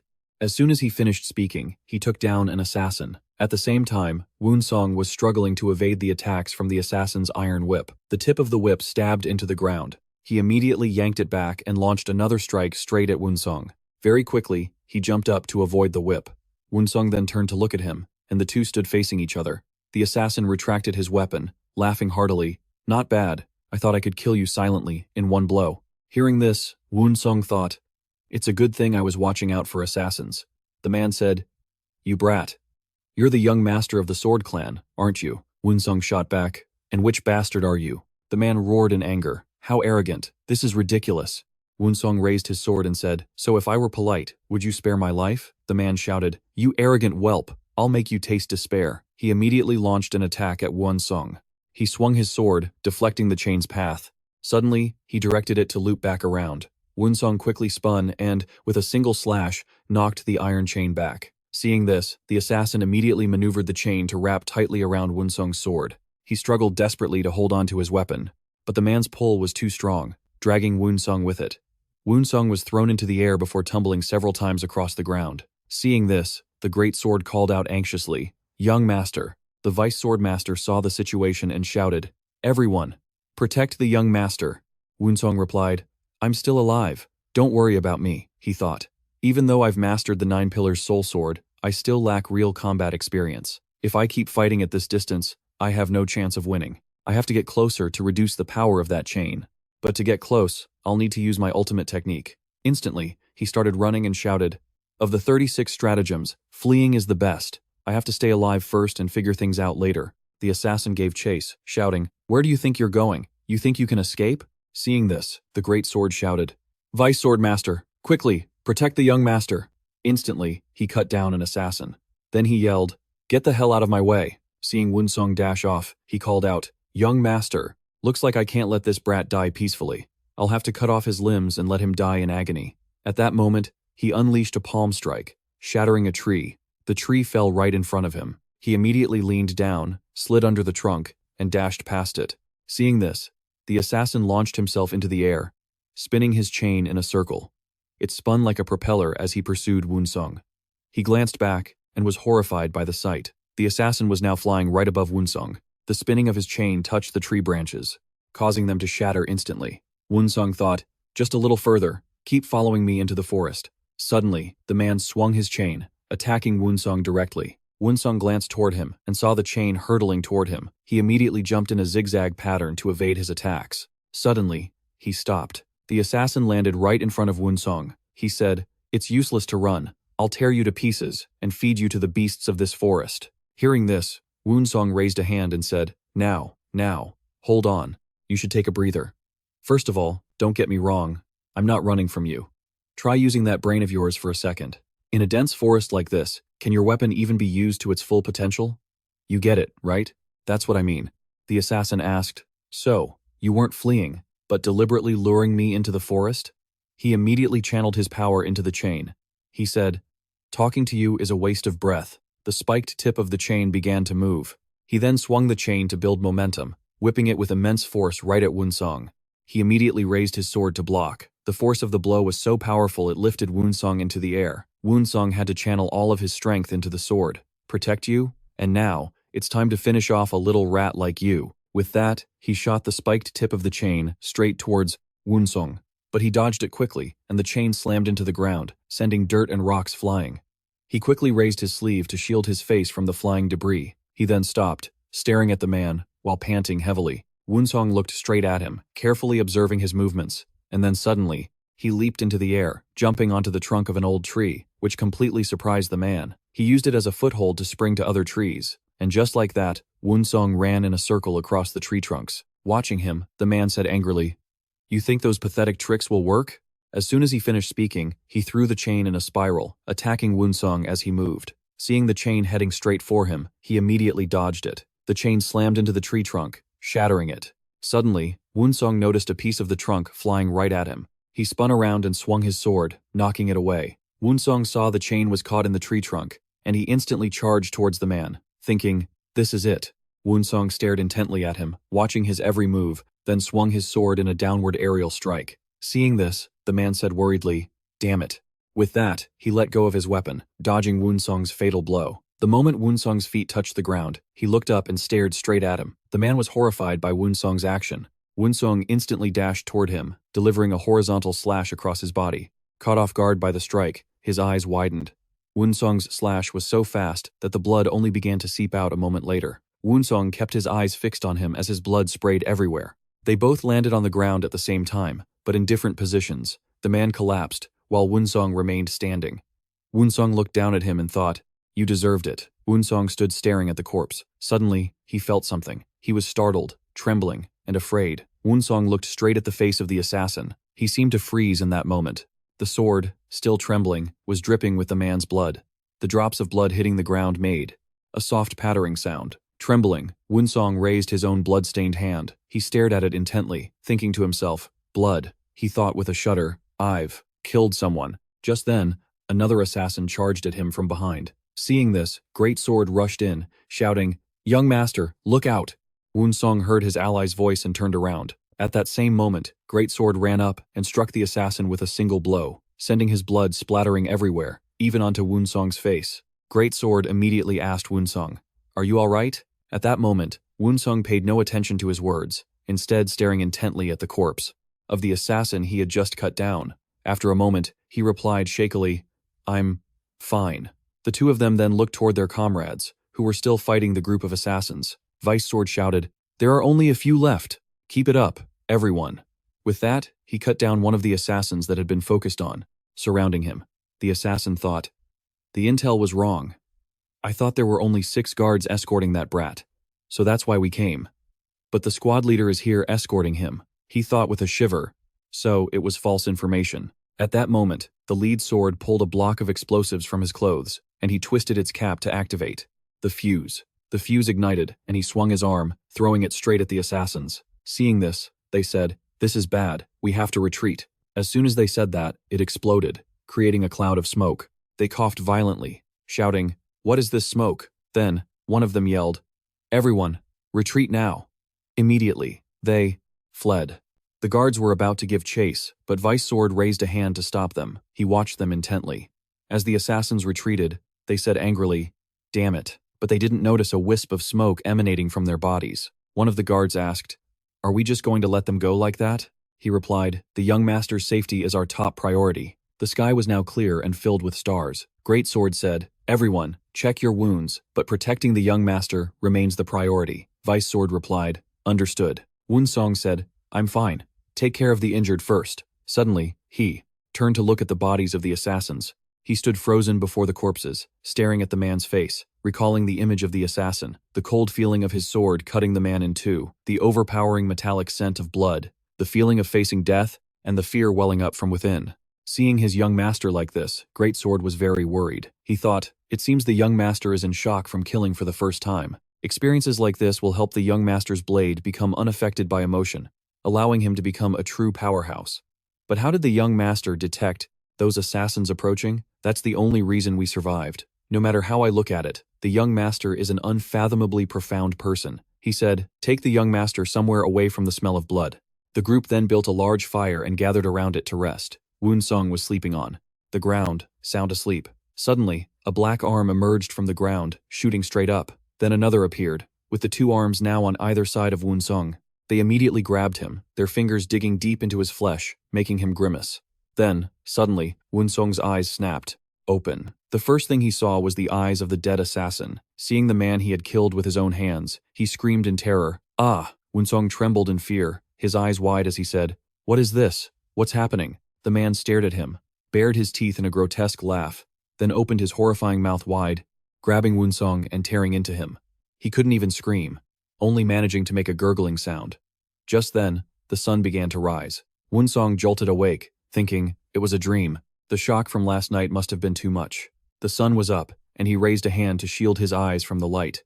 Woon-seong looked at the sun and thought to himself, the martial world is a place where the strong devour the weak. Things like this will happen again and again. He clenched his fists, his expression hardening as he thought, I will overcome all of it. Then he suddenly shouted, I have to survive.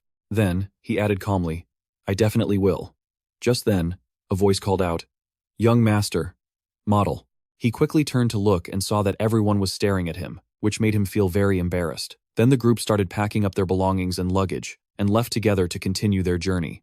Woon-seong asked the Great Sword, Have you found out the identities of yesterday's assassins yet? He replied, Not yet. There are no clues, young master. My subordinates have kept their clothes and weapons as evidence for later. Besides, that explosion left a shadow scent on their bodies. This type of shadow scent can't be washed off for a month. Hearing this, Woon-seong let out a surprised, Oh, we just need to find a Taoist who can follow the smell of the shadow scent. With a secret mind technique, we can find their main headquarters. Woon-seong looked at him thoughtfully and said, When it comes to gathering information, the Beggar's Sect is the best in the Central Plains. Let's go down to the village below and find a few members of the Beggar's Sect. The man replied, Yes, sir. The group then followed Woon-seong's orders. Meanwhile, in the lake, a man entered to see the sect leader. He said, I heard you found what you were looking for. Congratulations. The leader then asked, Have you made up your mind? The man answered without hesitation, Yes, I've made up my mind. I thought you were just a cripple, but it turns out you have some admirable qualities. Huh. The marrow cleansing grand technique. It purges the impurities from the blood vessels and realigns the martial arts sinews, a grand technique that changes the body's structure to make it suitable for cultivating martial arts. Two great techniques that countless martial artists dream of. But if you can't endure the hellish agony that comes with it, the only outcome is death. Hearing this, the man immediately dropped to his knees. Then he said loudly, Please, help me. The sect leader looked at the trembling man, sizing him up.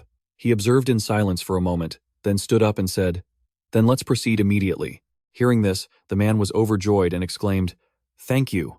Then, the two sat facing each other. The sect leader channeled his energy and said loudly, "Let's begin." He continuously pointed at various pressure points and then used both hands to transfer his internal energy. As the internal energy began to invade his body, the man screamed in agony. "Ah!" At that moment, his face was contorted by the pain. At the same time, outside the city, a beggar was sitting on the side of the road, snoring loudly while sleeping in a seated position. Suddenly, coins were tossed into his bowl, making a clinking sound. He woke up instantly. Overjoyed, he immediately knelt down and exclaimed, "This humble one will be blessed for generations to come." Woon-seong said, "I want to gather information through the beggar's sect." This took the man by surprise. He said, "I don't know who you are, but this is beyond my ability." Woon-seong then took out a token and said, "The young master from Hebei's bamboo sword family is honored to meet you." The man immediately stood up and said, "In that case, this is completely within my power. Please, follow me." Then Woon-seong's group followed him. He led everyone into a house and whispered something to an old man. The old man said, "The young master of the bamboo sword family? All right, what business brings you here? We want to know the identities of the assassins who use weapons and clothing like this on Hainan Island." He looked at the picture and said, "Red swords? This is the Demon Killer Valley."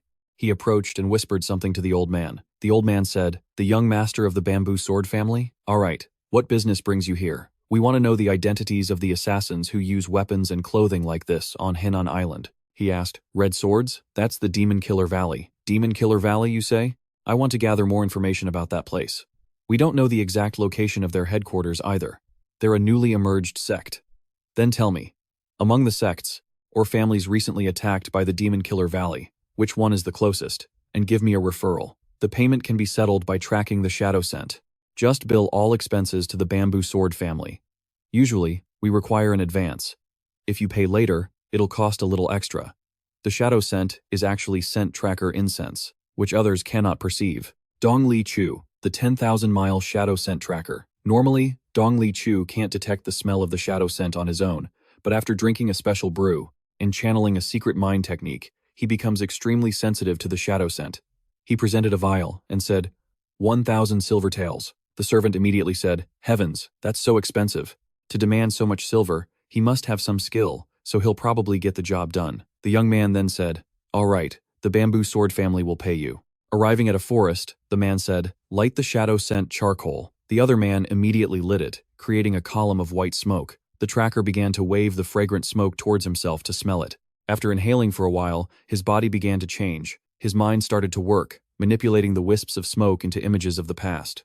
Then he immediately dashed after them. He ran parallel to the shadows, observing them. He thought to himself, they escaped, but still left one person behind in case they were being followed. They're very cautious. Thanks to that, they left behind many traces, making it quite easy to follow. He immediately took another deep inhale of the incense smoke. Back in the city, he was running across the rooftops. Suddenly, he stopped, carefully observing the wisps of smoke. At that moment, the smoke was concentrating on a single manor. The group arrived at the manor's entrance. Woon-seong asked, "Is this manor their headquarters?" The man replied, "Let me see. These guys have some nerve, setting up their main base in such a bustling place." The Demon Killer Valley set up a fake headquarters in Heart Mountain Rooster Valley as a diversion. "Do you know of any sects that were recently attacked by the Demon Killer Valley?" The man replied, "Among the 10 influential sects in Henan, there was Baek Woon-seong, the younger brother of the Bai Clan Manor's master. He was ambushed and died suddenly. Baek Woon-seong had discovered the truth that the assassins were from the Demon Killer Valley, but it's unknown where he got his information or evidence, but he had made contact to plan his revenge. He said, 'I see. The master of the Bai Clan Manor will be storming this place any minute now,' he thought. 'Kill with a borrowed knife. I must use the power of the Bai Clan to destroy the Demon Killer Valley.' Meanwhile, inside the manor, the Demon Killer Valley's master, Im Gadok, asked, 'You failed?' The young master of the bamboo sword family isn't some snot-nosed kid like I mistakenly thought, so you didn't think that returning here might be a trap? On the way back, I constantly checked to see if anyone was following us. The journey should have taken half a day, but it took us 4 full days." The old master looked at them thoughtfully. "For now, refuse all requests, concentrate our forces, and kill that brat at all costs," they replied, "as you command, and the outer perimeter must be heavily guarded." At the same time, outside the manor, a volley of arrows with explosives attached was flying toward them. The arrows were aimed straight at the manor. Thunderous explosions rang out, and the guards screamed in chaos. They shouted in panic, "What's going on? Run!" A group of men shouted, "Charge!" Seeing this, the guards panicked and yelled, "We're under attack!" Observing the situation, Woon-seong said, "Shall we begin?" He thought, while the Bai clan storms the Demon Killer Valley. We must capture the Demon Killer Valley's master. The battle between the two sides was now raging fiercely. A group of people broke down the doors and stormed inside. A loud voice shouted, "Stop them!" After a fierce battle, the members of the demon-slaying valley were nearly all wiped out. Baek Woon-seong, master of the Baek family manor. The valley master's specialty is stealth and surprise attacks. In broad daylight, there's nothing to fear. As for those men we have surrounded, kill every last one of them. The old valley lord stood observing the situation, thinking, what on earth is going on? How could those guys from the Jade Villa have sniffed out this place and tracked us here? We secretly set up our lair in the Bai family's manor, but unfortunately, we haven't had time to set any traps or mechanisms. He angrily gritted his teeth. He then went inside to gather all the gold and jewels. Suddenly, a group of people burst through the door. He shouted in alarm, "Who's there?" Woon-seong, the young master of the Northern Heavenly Sword Clan. "Damn it, I don't have time to play around with you rats. Not sure if that's poisonous gas or not. Everyone, hold your breath. It seems like it's just scented smoke." "I can't see Woon-seong," the man called out. "Young master, it seems he's chased after the ghostly assassin Valley Lord. They can't have gotten far. Follow the young master's trail, quickly." In a forest, the Valley Lord was running with all his might. He fumed, "Humph, that little brat." He thought, does he have any idea how many years of humiliation I endured to build the world-renowned name of the ghostly assassin Valley Lord? 20 long, miserable years just for this title. And yet, in less than half a day, it was all utterly destroyed. Now I have to struggle to escape from some kid. I can't run anymore. How did it come to this? It was all because of the assassination mission against the young master of the Heavenly Sword Clan. The assassination failed, and that's what led to this mess. Damn it. Suddenly, Woon-seong swung his sword, slicing off a tree branch. Hearing the sound, the old man quickly turned to look. The young man stared at him intently. The old man glanced around to see if anyone else was with him. The old man said, "Alone? This isn't the time for you to be so relaxed. I've already left a signal on the trees. My subordinates will be here any moment. You damnable bastard, know your place," he thought. "I may not be the best at other things, but my lightness skill is #1 in the world. The only reason I've survived this long is thanks to this superior lightness skill. Stealth techniques are also necessary, but the most important thing is the lightness skill." Suddenly, the young man overtook him. The old man looked on, thinking, what the hell is this? Am I getting old? Unbelievable, my lightness skill isn't dead yet. All of a sudden, he executed a technique, creating 4 or 5 clones of himself, each flying in a different direction. Seeing this, the young man said in shock, "What?" He immediately gave chase, observing each one closely. He carefully watched every single one of the man's movements, observing their footwork and their facial expressions. Just then, the old man stopped and hid behind a tree to catch his breath. He thought, now that brat can't follow me anymore. After becoming an assassin, being hunted is inevitable. My survival up to this point is entirely thanks to my lightness and stealth skills. Suddenly, there was a noise, and he glanced over. He was horrified to see Woon-seong standing right beside him. This brat, how could he have chased my real body without being fooled? The clone technique is a spell that uses confusion and optical afterimages. Illusions don't have shadows, and when they move, they don't disturb the grass and trees around them. All I had to do was chase the real body that had a shadow. What's so hard about that? What? This kid is a monster. He thought, it's easy to say, but in such a brief moment, who could possibly notice shadows and the movement of grass? He yelled, "Damn it! Golden cicada sheds its shell." Suddenly, he created a cloud of smoke and vanished, leaving only his clothes behind. To the young man's astonishment, his clothes slowly floated down. They fell flat on the ground. The young man stared blankly into the cloud of smoke. He looked around, searching, his expression focused and thoughtful. He picked up the clothes, still standing, motionless and observing the smoke. Then, an idea seemed to strike him, and he stepped into the middle of the smoke cloud. At that moment, the man was lying underground. He thought, I just need to hide under this pile of fallen leaves, conceal my presence, and wait for nightfall.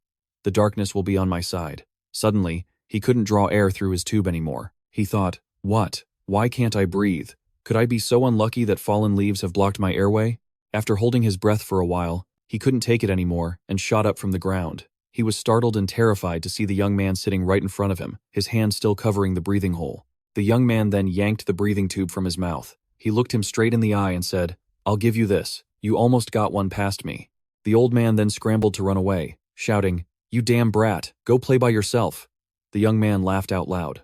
The man used his lightness skill to leap high into the air. Woon-seong watched him closely. Seeing him fly into the forest, he immediately gave chase.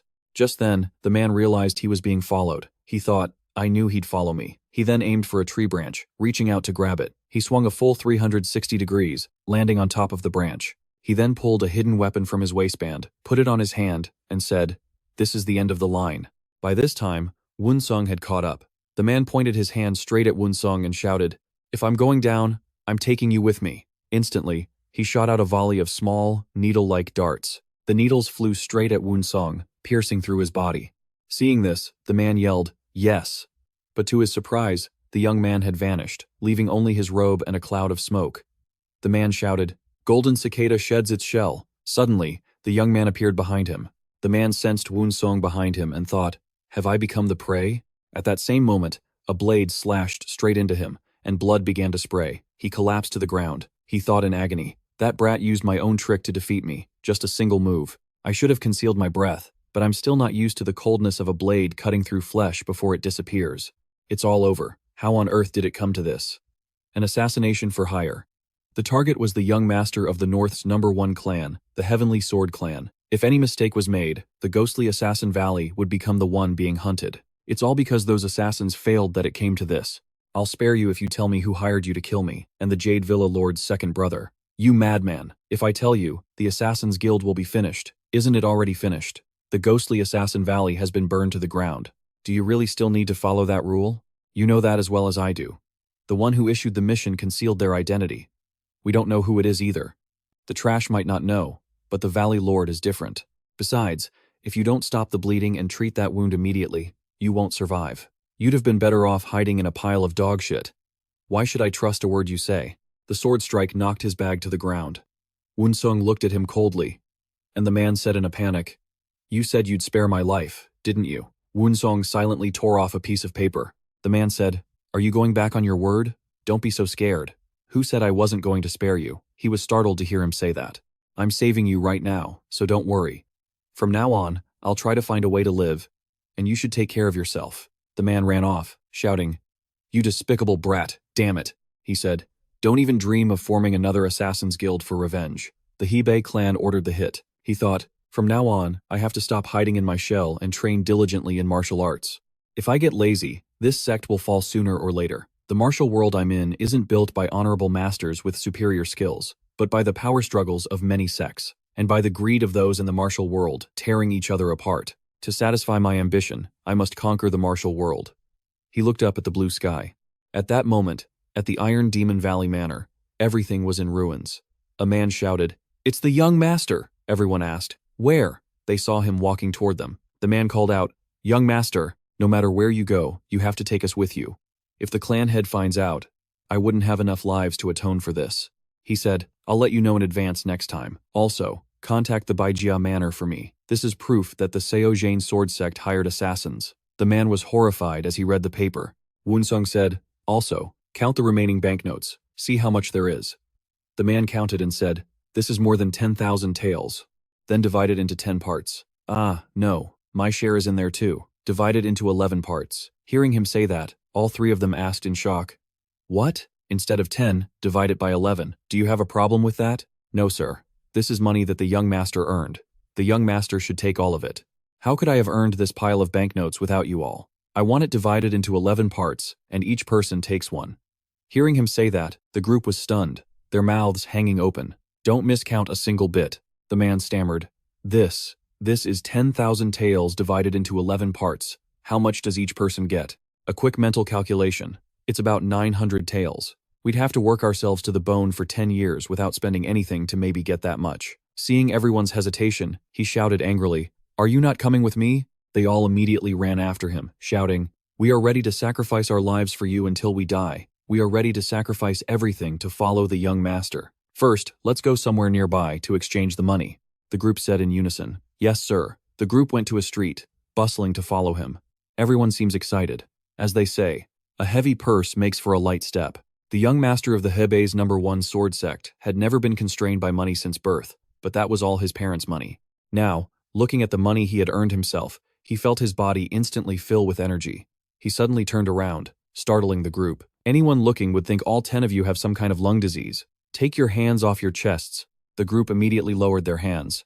One man said, "My breathing was a bit irregular, sir. From now on, don't put your hands on your chests. Doing that is like screaming to every robber around that my money is right here." The man immediately replied, "Understood, sir." One man said, "Hey, stop putting your hand on your chest." He thought, this won't do. Even if we go back up the mountain, they won't be able to stop thinking about the silver. Arriving at a forest on a mountain, he thought it'd be nice to have some good food. This mountain path is so treacherous. I'm tired of running. The group was still rushing to keep up with him. A drop of sweat now is equivalent to a drop of blood later. Ignore how treacherous the mountain is and run. Suddenly, he stopped. He said, "This is Mount Woon-seong. Since we've come to Mount Woon-seong in the south, of course, we have to visit the Shaolin Temple. If so, when will we get to the Martial Alliance? Going to the Martial Alliance is just a headache because of the power struggles between the sects. I want to visit the Shaolin Temple, the main headquarters of martial arts, to broaden my knowledge and to light an incense stick, to pray for my parents and my clan." The man carefully observed everyone. Woon-seong saw it and pointed, "Over there!" Suddenly, the man disappeared. Everyone immediately looked around in a panic. Seeing this, he thought to himself, hiding behind the pagoda, focus on the Baihui point and observe the eccentric through the heavenly eye. At this moment, he activated his heavenly eye. The heavenly eye tracked the man's shadow and found him sitting and drinking wine. It felt as if he had noticed someone was watching him. Suddenly, he dashed away. He thought, impossible. He can sense and avoid the heavenly eye. This means this eccentric either opened his heavenly eye earlier than I did, or he's a master who can sense the heavenly eye. But would such a master hide on a pagoda, drinking in broad daylight? The man immediately asked, "What is it, young master?" "Let's just go to the Great Hero Hall to light an incense stick." "The Great Hero Hall? It can't be. May I ask the names of our patrons?" The group immediately stood still. The grandson of the Fist King. "Isn't that the young master of the Heavenly Sword clan? Someone must have met my maternal grandfather during his birthday celebration. But from what I remember, the Fist King's birthday celebration had thousands of participants. Please don't concern yourself with it, patron. Even a monk passed out drunk on a pagoda is a master of unfathomable depth. Shaolin is indeed the main headquarters of martial arts." Suddenly, the monk saw something. He thought to himself, the only person who can drink on the pagoda is Won Jane, a fanatical eccentric from Shaolin. When he was young, Won Jane was a genius, considered to be the future of Shaolin. After causing an accident while practicing martial arts, he left Shaolin. But 50 years later, he suddenly returned. Won Jane must be hiding and drinking on the pagoda. Hearing this, Woon-seong became pensive. "If I want to meet Master Won Jane, where must I go?" "Hey." Won Jane only speaks a few words to the abbot. He treats everyone else like they're wood and stone. He acts very erratically, so I don't know his whereabouts either. Woon-seong said, "Is that so? Well, if we are fated to meet, we will. We'll take our leave after looking around a little longer," the monk replied. "Very well." He watched everyone leave. Woon-seong thought to himself, I must become a master to deal with the sects. If so, my dream of becoming a grand scholar is becoming more and more distant. To get off, you have to wait for the tiger cub to stop before you can get off. "Yes, let's stop here for a bit," Woon-seong said. "I'm going to take a walk around here by myself." The man immediately said, "Alone? But you can't be here alone, sir. This is the Shaolin Temple. People with malicious intent can't just loiter around here. So you all just stay here and let me go," the man said. "But we still have to follow." Woon-seong immediately turned back to look at him. "Do not follow me. Absolutely not." The group immediately replied, "Yes, sir." They talked among themselves. "This isn't good.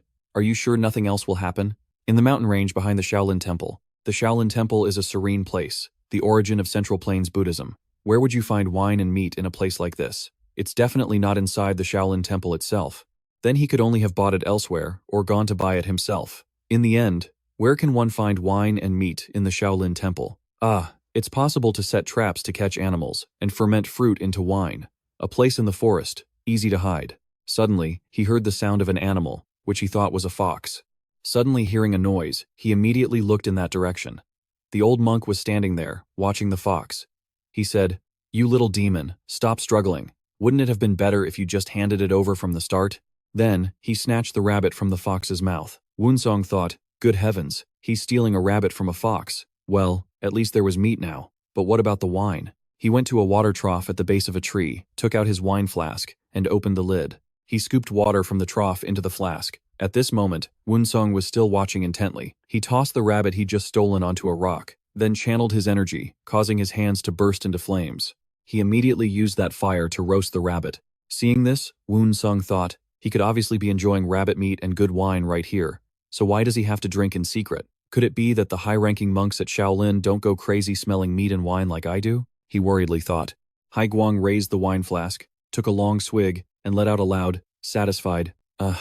He glanced over to where the boy was and said, "Stop hiding like a little mouse. Come on out." Hearing that, the boy immediately stood up. The man stared at him intently. "So, it's that troublesome brat from the Sarira Pagoda, the young master of the Hebei Heavenly Sword Sect, Woon-seong. Your fancy titles and family names mean nothing to me. How on earth does a little brat like you possess the all-seeing eye?" The boy stammered, about that." Suddenly, the man sensed something and observed him carefully. He stood up and exclaimed, "So, you've entered the transcendent realm. You've already opened your Ren and Du meridians. How can a little brat like you have a dantian larger than mine? I've lived for over 40 years, and this is the first time I've seen anything like this. What in the world are you?" he said in a daze. "Could you be? Who are you?" Hearing him, Woon-seong thought, "What? He knew I'd opened my meridians just by looking at me?" The man said, "Who are you? Why have you come here, you little brat? You must be the runt who stole my meat and wine." The boy quickly replied, No. Why all of a sudden? Did this thief have nothing to eat, so you came here to steal my meat and wine? Are you looking to go to hell?" As soon as he finished speaking, he dashed off. Woon-seong shouted, "Master!" and immediately gave chase. The man ran deeper into the forest, saying worriedly, "The Star of Calamity." He shouted in fear, "The Star of Calamity is shining. There's no time left." The Star of Calamity is getting brighter and brighter. Woon-seong watched him intently and then sped up, staying close behind. He said, "What do you mean? What on earth is going on?" Looking at Woon-seong, the man said, "The fate foretold by this one's 8 characters." Suddenly, he placed a hand on his face in anguish. "You thief, prepare to die." The boy said, "I still don't understand what you're talking about." The man suddenly grabbed a tree trunk, swinging around to face him. He shouted, "Hey, thief, this humble monk will cripple your meridians so you'll never dare to touch my meat and wine again." Then he launched an attack straight at Woon-seong. Seeing this, the boy was completely shocked and raised his hands to block the old monk's blow. Woon-seong was bracing himself, mustering all his strength, but he was still pushed back by the man's power. Seeing this, the old man pushed with even greater force. Sparks flew from the clash of their power. Seeing the situation, Woon-seong thought in a panic, "What is this? The internal energy of his original spirit will pierce my meridians. Through the 12 major meridians and the primordial yin blood scripture, if his internal energy shatters my dantian, I'll be crippled for life. I have to risk it all." He focused all his internal energy to launch a counterattack. Seeing Woon-seong do this, the man was startled. Woon-seong then unleashed his full power towards him. The force of their clash created great gusts of wind. Seeing this, the man cackled. "A thief with a heavenly martial body like you must be quite fearsome, right? Ha ha ha. No wonder your meridians are so resilient. But even for a heavenly martial body, crippling your meridians is nothing difficult." Woon-seong was horrified to see him gathering power for another attack. The man immediately launched another strike at Woon-seong. He had to use all his strength to withstand the blow. Woon-seong stared intently into the old man's face. The old man laughed smugly. "Ha ha." Woon-seong thought to himself, "He really wants to kill me." The old man laughed loudly and then, with all his might, sent him flying. Hit by his blow, Woon-seong was thrown back dozens of meters. He was severely injured, coughing up blood. The old man walked over, looking at him with a crazed expression, chuckling as he opened his wine flask and took another long drink. The old man cackled. "So, the problem lies with the Star of Calamity. If that thing is after my meat and wine, then I can't show any mercy." As he finished speaking, he dashed away, much to Woon-seong's surprise. The old man laughed loudly as he left. At this moment, the boy was in excruciating pain. He gathered the last of his strength to circulate his energy and expel the poisonous qi from his body. Instantly, all the pressure points on his body were cleared. Then he collapsed to the ground, closing his eyes and relaxing his body, allowing the poisonous qi to continuously flow out. The next morning, at the Shaolin Temple estate, he was lying in bed, feverish, moaning, and sweating profusely. Seeing him wake up, a servant exclaimed, "Young master, you're awake?" He shot up and asked, "Where am I? What happened to me?" The servant asked, "Are you all right?" Woon-seong replied, "Yes, I'm fine. The question is, how much time has passed?" The servant replied, "It's been 3 days, sir." The boy said in shock, 3 days? I've been lying here for 3 whole days?" Suddenly, he sniffed the air and exclaimed in horror, "Oh God, what is that awful smell? It can't be. If you're going to cover me with a blanket, at least use a clean one." The servant replied, About that. I've changed the bedding every day, but it always ends up like this." The boy said, startled, You mean this horrible smell is coming from my body? It seems so. I found you passed out in the mountains and brought you here. Since then, a black, impurity-like fluid has been constantly seeping from your body. Could it be marrow cleansing? The blockages in his meridians were cleansed through the life and death struggle with Woon-seong, and now the impurities were being continuously expelled from his body. This was also a method of marrow cleansing. I can't believe my body was filled with such disgusting stuff. I need to take a bath right away. The Shaolin Temple. This matter. Amitabha. In this humble monk's opinion, it seems your fate with Woon-seong is not yet over. You should consider staying a while longer to investigate this matter thoroughly. Amitabha. He thought, does that mean he and I will meet again? If our fate truly isn't over, then meeting again is unavoidable. I understand. I will try to stay for another 10 days. He thought, if it's destiny, then no matter how much I run, he will one day appear behind me. But the main reason I've chosen to stay is because I want to know who Woon-seong really is, and whether he was intentionally trying to kill me or train me. I have to get to the bottom of this today. Suddenly there was a noise, and he looked around, bewildered. The man asked from behind him, Kid, what are you doing here? The two stared at each other, and the boy replied, I came to see the great master. I don't have time for this. Today, we'll be sparring with our fists. Woon-seong thought, in a panic. Huh? What is this situation now? He said. But I only know swordsmanship, the old man said loudly. Are you telling me someone who can't even use their hands and feet can wield a sword? A true master must know how to fight even without a sword in hand. If you were attacked during dinner, are you going to block a sword with your chopsticks? Or are you planning to carry your sword with you to the toilet? Hearing this, Woon-seong said in surprise, Huh?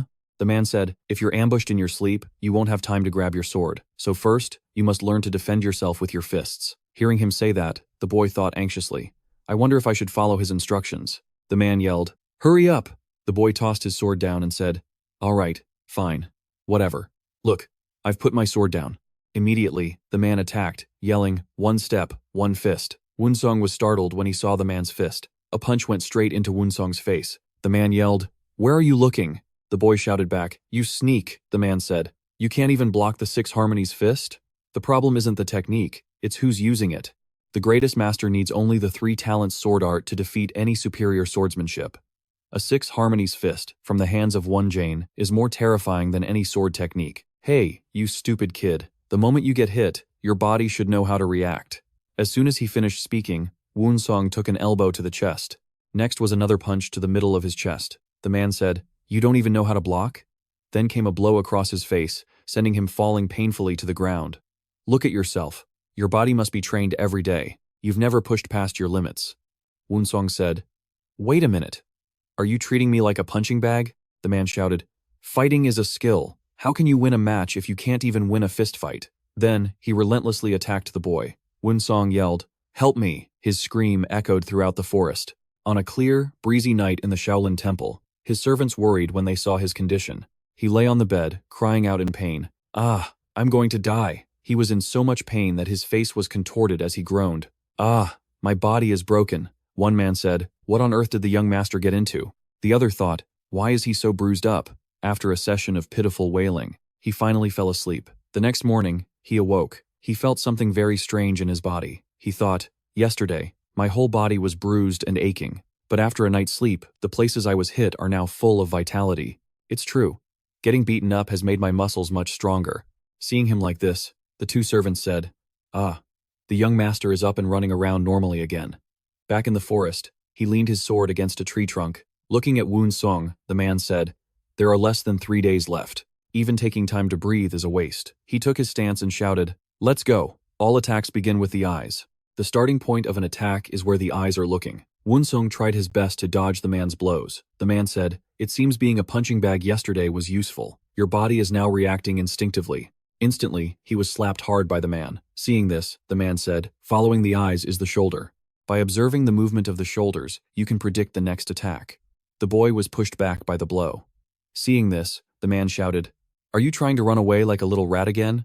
Open your heavenly eye and read your opponent. Instantly, Woon-seong opened his heavenly eye and looked straight at the man. He focused on the man's attacks and dodged them with ease. He carefully observed the blows and avoided every single one. Seeing this, the man shouted, You really are a stupid brat. You need to be shown the way to be enlightened. At this moment, he was very anxious about the man's attacks, but he soon regained his composure and skillfully dodged the kicks. Now, He felt that dodging kicks was as easy as eating. He shouted, "This is the Six Harmonies fist, isn't it?" The man replied, "Isn't asking such a stupid question meaningless? I know all the variations and feints. But this Six Harmonies fist is clearly completely different. The last thing you need to know is how to move your entire body correctly." With that, 2 fists shot straight at Woon-seong. The man was still attacking him relentlessly, and the boy was still trying his best to dodge. Suddenly, he blocked a punch and looked straight at the man. The two continued to train until late afternoon. The man shouted, "There's no time. We only have 2 days left." Woon-seong, the boy asked, "What exactly is this 2-day deadline you're talking about?" The man replied, "I'll tell you when the time comes." The sun had now set, and the two exchanged kicks. Woon-seong was pushed back by the force of the kick. The unity of heaven and man, a martial art that helps one become one with the heavens. Used with a sword, it becomes a sword art. Used with the Tao, it becomes a Taoist art. Although it manifests as a fist art, it is not limited to being a fist art. With that, the man stopped and dusted himself off. "My life has had too many regrets, but at least in my final moments, I can meet you and pass on what I know. Now there's only 1 day left. Pick up your sword." Woon-seong took a breath and picked up his blade. He drew the sword. Suddenly, he looked at it and thought, "The sound it makes when I draw it is different from before." The man said, "Stupid brat. The difference between a master and a commoner is already clear from the moment they draw their sword." The boy then said, "So from now on, I'm a true master in name and skill?" The man said angrily, "You've only learned how to draw the sword." Then he rushed in to attack the boy. First, he struck the sword to make Woon-seong raise his hand. Next was a blow to the ribs that made the boy wince in pain. The man said, "If you can't even draw your sword properly, what was the point of training all night? You haven't learned a single thing." Woon-seong stammered, Wait. Ignoring Woon-seong's words, the man leaped into the air and brought down a devastating blow. Luckily, the boy managed to dodge it. Get rid of the idea that fist arts and sword arts are 2 different things.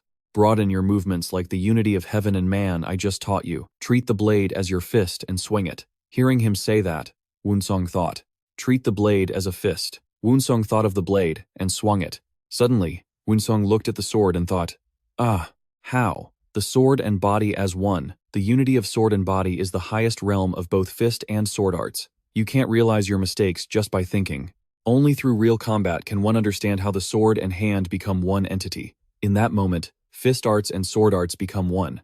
The sword isn't moving based on my hand. It's paving the way for me. The blade is my fist. At that moment, Woon-seong attacked, forcing the man to retreat to dodge. In the moment he was enlightened and able to apply it. Truly a heavenly martial body. At first, I was worried about how much I could teach you in 3 days, but at this rate, I can pass on all of my techniques in the remaining day. I've lived a life full of regrets, but I was fortunate enough to meet you at the very end of my life. Although you were a bit lazy at first, your innate pride makes up for that weakness. With just a few more years of training, you'll be more than capable of facing the heavenly slaughter sect. It will be a blessing for the righteous martial alliance. Now, step over my corpse and advance. Don't hesitate." He spun his staff and launched himself into the air. He looked directly at Woon-seong and then attacked him with a crazed frenzy. A storm of blows rained down on Woon-seong. Woon-seong used all his strength to block the attacks.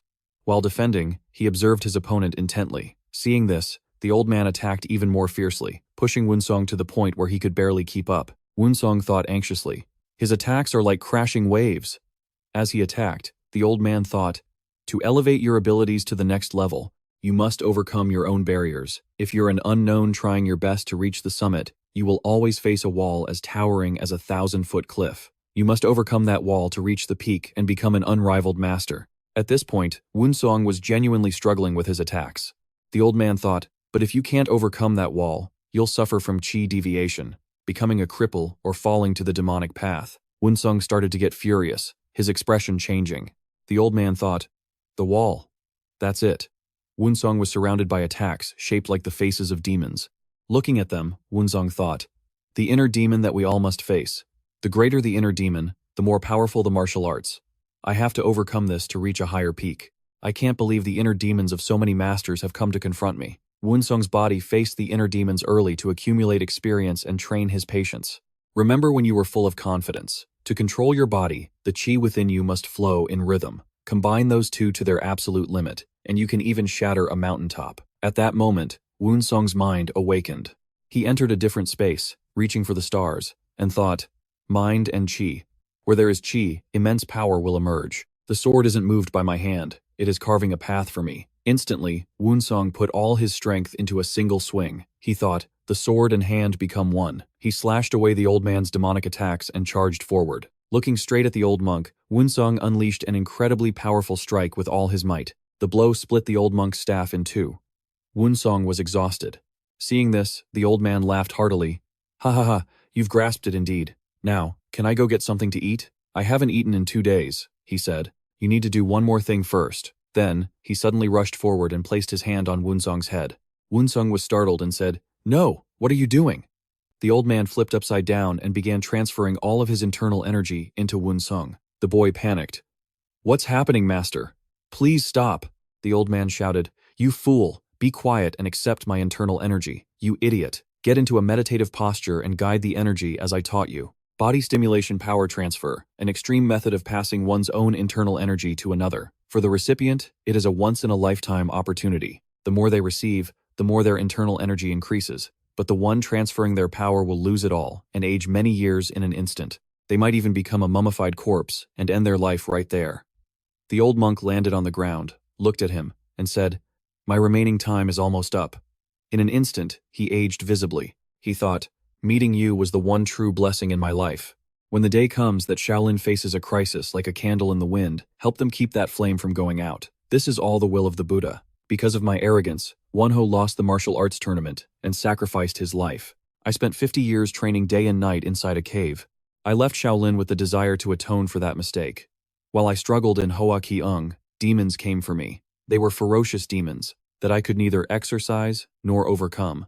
After 3 days of life and death struggle, just as I was about to give up and end my own life, those demons made me an offer. The demon said, Wait, if you give up on entering Hoa Ki-ung and live as a madman, I will grant you 1 more month and prevent you from turning into a demon. The old man thought, I became a madman just like that.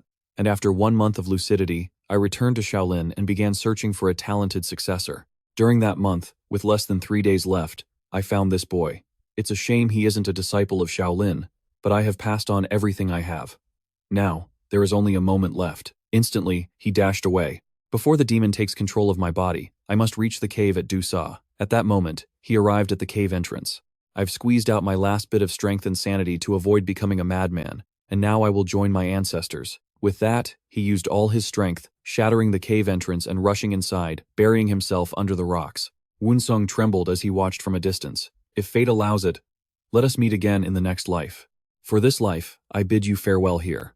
The marrow cleansing technique, a divine art of unifying man and nature, capable of releasing golden chi. Master Wan-jane passed on the power that was his very life in his final moments. First bow, second bow, third bow. Though you only taught me for 3 days, you are the master I respect more than anyone else. As night fell, Woon-seong was slowly walking down from the mountain. His retainers saw him and called out, Young master, where on earth have you been? He replied wearily, Let's eat first. When they returned, he ate as if he'd never eaten before. The man said, Hey, eat slowly, or you'll get indigestion. Woon-seong shot back, Even heaven doesn't strike a man who's eating. What are you talking about? Just pour me some more water. Ah, your speech is getting cruder by the day. Woon-seong paid no mind to his words, and just kept eating. Wuhan City, he said, We're finally in Wuhan. Even though I had an unbelievable time at Shaolin, we made it here. Without any trouble. The man said, From here, it's another 3 days' journey to the Martial Arts Alliance delegation's fortress. Woon-seong said, Let's stay at an inn tonight to rest, and set out tomorrow. The man immediately said, Let's fill our stomachs first. When they got to a restaurant, the waiter said, Welcome, the man said. Should we go somewhere else? There are no more seats. The waiter replied, Honored warriors, please wait for about an hour. If you go elsewhere now, it will be the same story. Then what are we supposed to do? Can I just make my own seat? He asked. The waiter immediately replied, Of course, honored warriors, please come this way. The rest of you esteemed warriors can just sit there, he said. That man's skills are impressive. I will arrange proper accommodations for you later. Woon-seong said, Thank you for letting us join you. Don't mention it. Once you join the Martial Arts Alliance delegation, things like this are commonplace. Meeting like this in Wuhan must be fate. Shall we get acquainted? My humble self is Seoke Han-dong. I'm not of the martial world, so I don't have a nickname, and I am Woon-seong. He said, Woon-seong, I feel like I've heard that name somewhere before. Another man said, Now I recognize you. You're the young hero of the 3 talents sword art. Woon-seong asked, 3 talents sword art? What's that? The man laughed heartily. People gave you that nickname because you mastered the 3-talent sword art with your innate talent, and you don't even know it? Woon-seong thought, it's not that I dislike the name Heavenly Sword, but the 3-talent sword is the most basic of all sword arts. It can't even be called third-rate. No matter what, it just feels inferior. I really don't like this name, the man said. It's a great nickname. Woon-seong replied, ah, yes. The waiter overheard and thought, wait a minute, Woon-seong of the 3-talent sword art. He's the one that lady mentioned. Ha ha, she said, if I just give her news about the young master of the Heavenly Sword family, she would give me an iron coin, wouldn't she? Well then, I will see you all at the conference later. The man replied, see you later. The waiter rushed over, saying, quickly, quickly. He said, Miss Okon is being harassed by some thugs. This startled Woon-seong, who shouted, say that again, what's going on? Miss Okon, the one who was waiting for you, is being harassed at a shop down the street right now. Hearing this, he thought, waiting for me? There's only one person in the entire world named Okon. He yelled, let's go, and the whole group immediately rushed off. The waiter said, it's happening over there. A thug shouted, it's just a waste of some wine. What's the big deal? Now I don't need you to serve me wine anymore, but you're going to drink it all as punishment. She was terrified by his words. At that moment, Woon-seong was extremely worried, silently calling Okon's name in his mind. What a bitch. Aren't you tired of this yet? You dare mock us? He was still running at full speed toward the scene. 2 thugs blocked his path. He shouted, get out of the way. One of them asked, who the hell is this guy? Without another word, Woon-seong sent them both flying. They crashed into a table, shattering it. He glared at them angrily. Their leader shouted, what are you doing? Get him, now. Woon-seong readied his fighting stance. With just a few punches, he defeated all of them. The man from before said, is the young master's fist technique the 6 linked fists? What did he learn from that high monk of Shaolin? A bystander said in alarm, what's going on? The leader yelled, you bastard, do you have any idea who I am? Woon-seong paid no attention to his words. He charged forward, and the leader panicked upon seeing him. The crowd was stunned as Woon-seong kicked him straight in the face. The kick was so powerful, it sent him flying into a wall. Woon-seong looked at Okon and asked, are you all right? Overjoyed, she rushed to him, crying out, young master. He patted her shoulder and comforted her. It's okay now.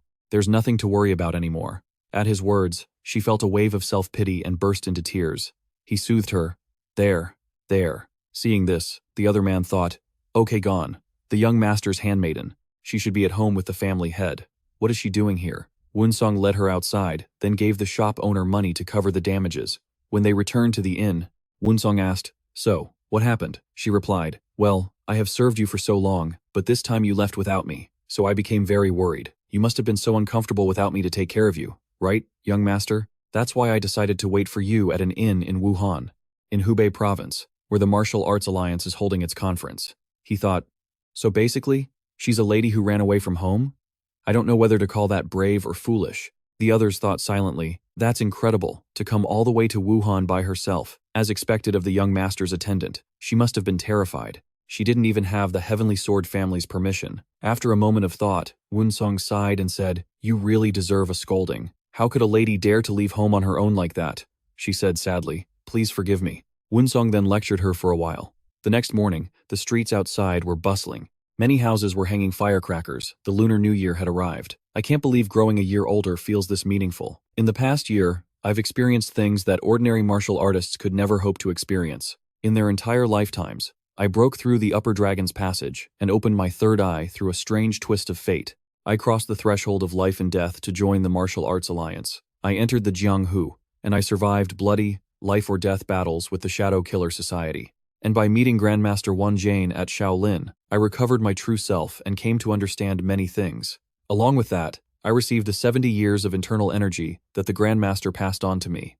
If the light of Shaolin is in danger of being extinguished, I will have to go and protect it. I only need to aid the Shaolin Temple once. If Mount Tai, the Shaolin of the North in the martial world, faces a perilous situation, then the other powers cannot possibly remain unscathed. With these hands, for Shaolin, when they're hanging by a thread, for the Jianghu, do I have the power to save them? Am I really capable enough? Gosh, thinking about all this is exhausting. In any case, time will tell. At noon, the sun was at its peak. She came in smiling, carrying a basin of water, and said, here's your water for washing up, young master. She walked in with a bright smile, much to Woon-seong's surprise. She took a small table and placed it in front of him. Seeing this, he sighed and said, do you really want to do this? After coming all this way? She replied, "Please forgive me, but why are you acting like this, as if you've never experienced it before? This is my job.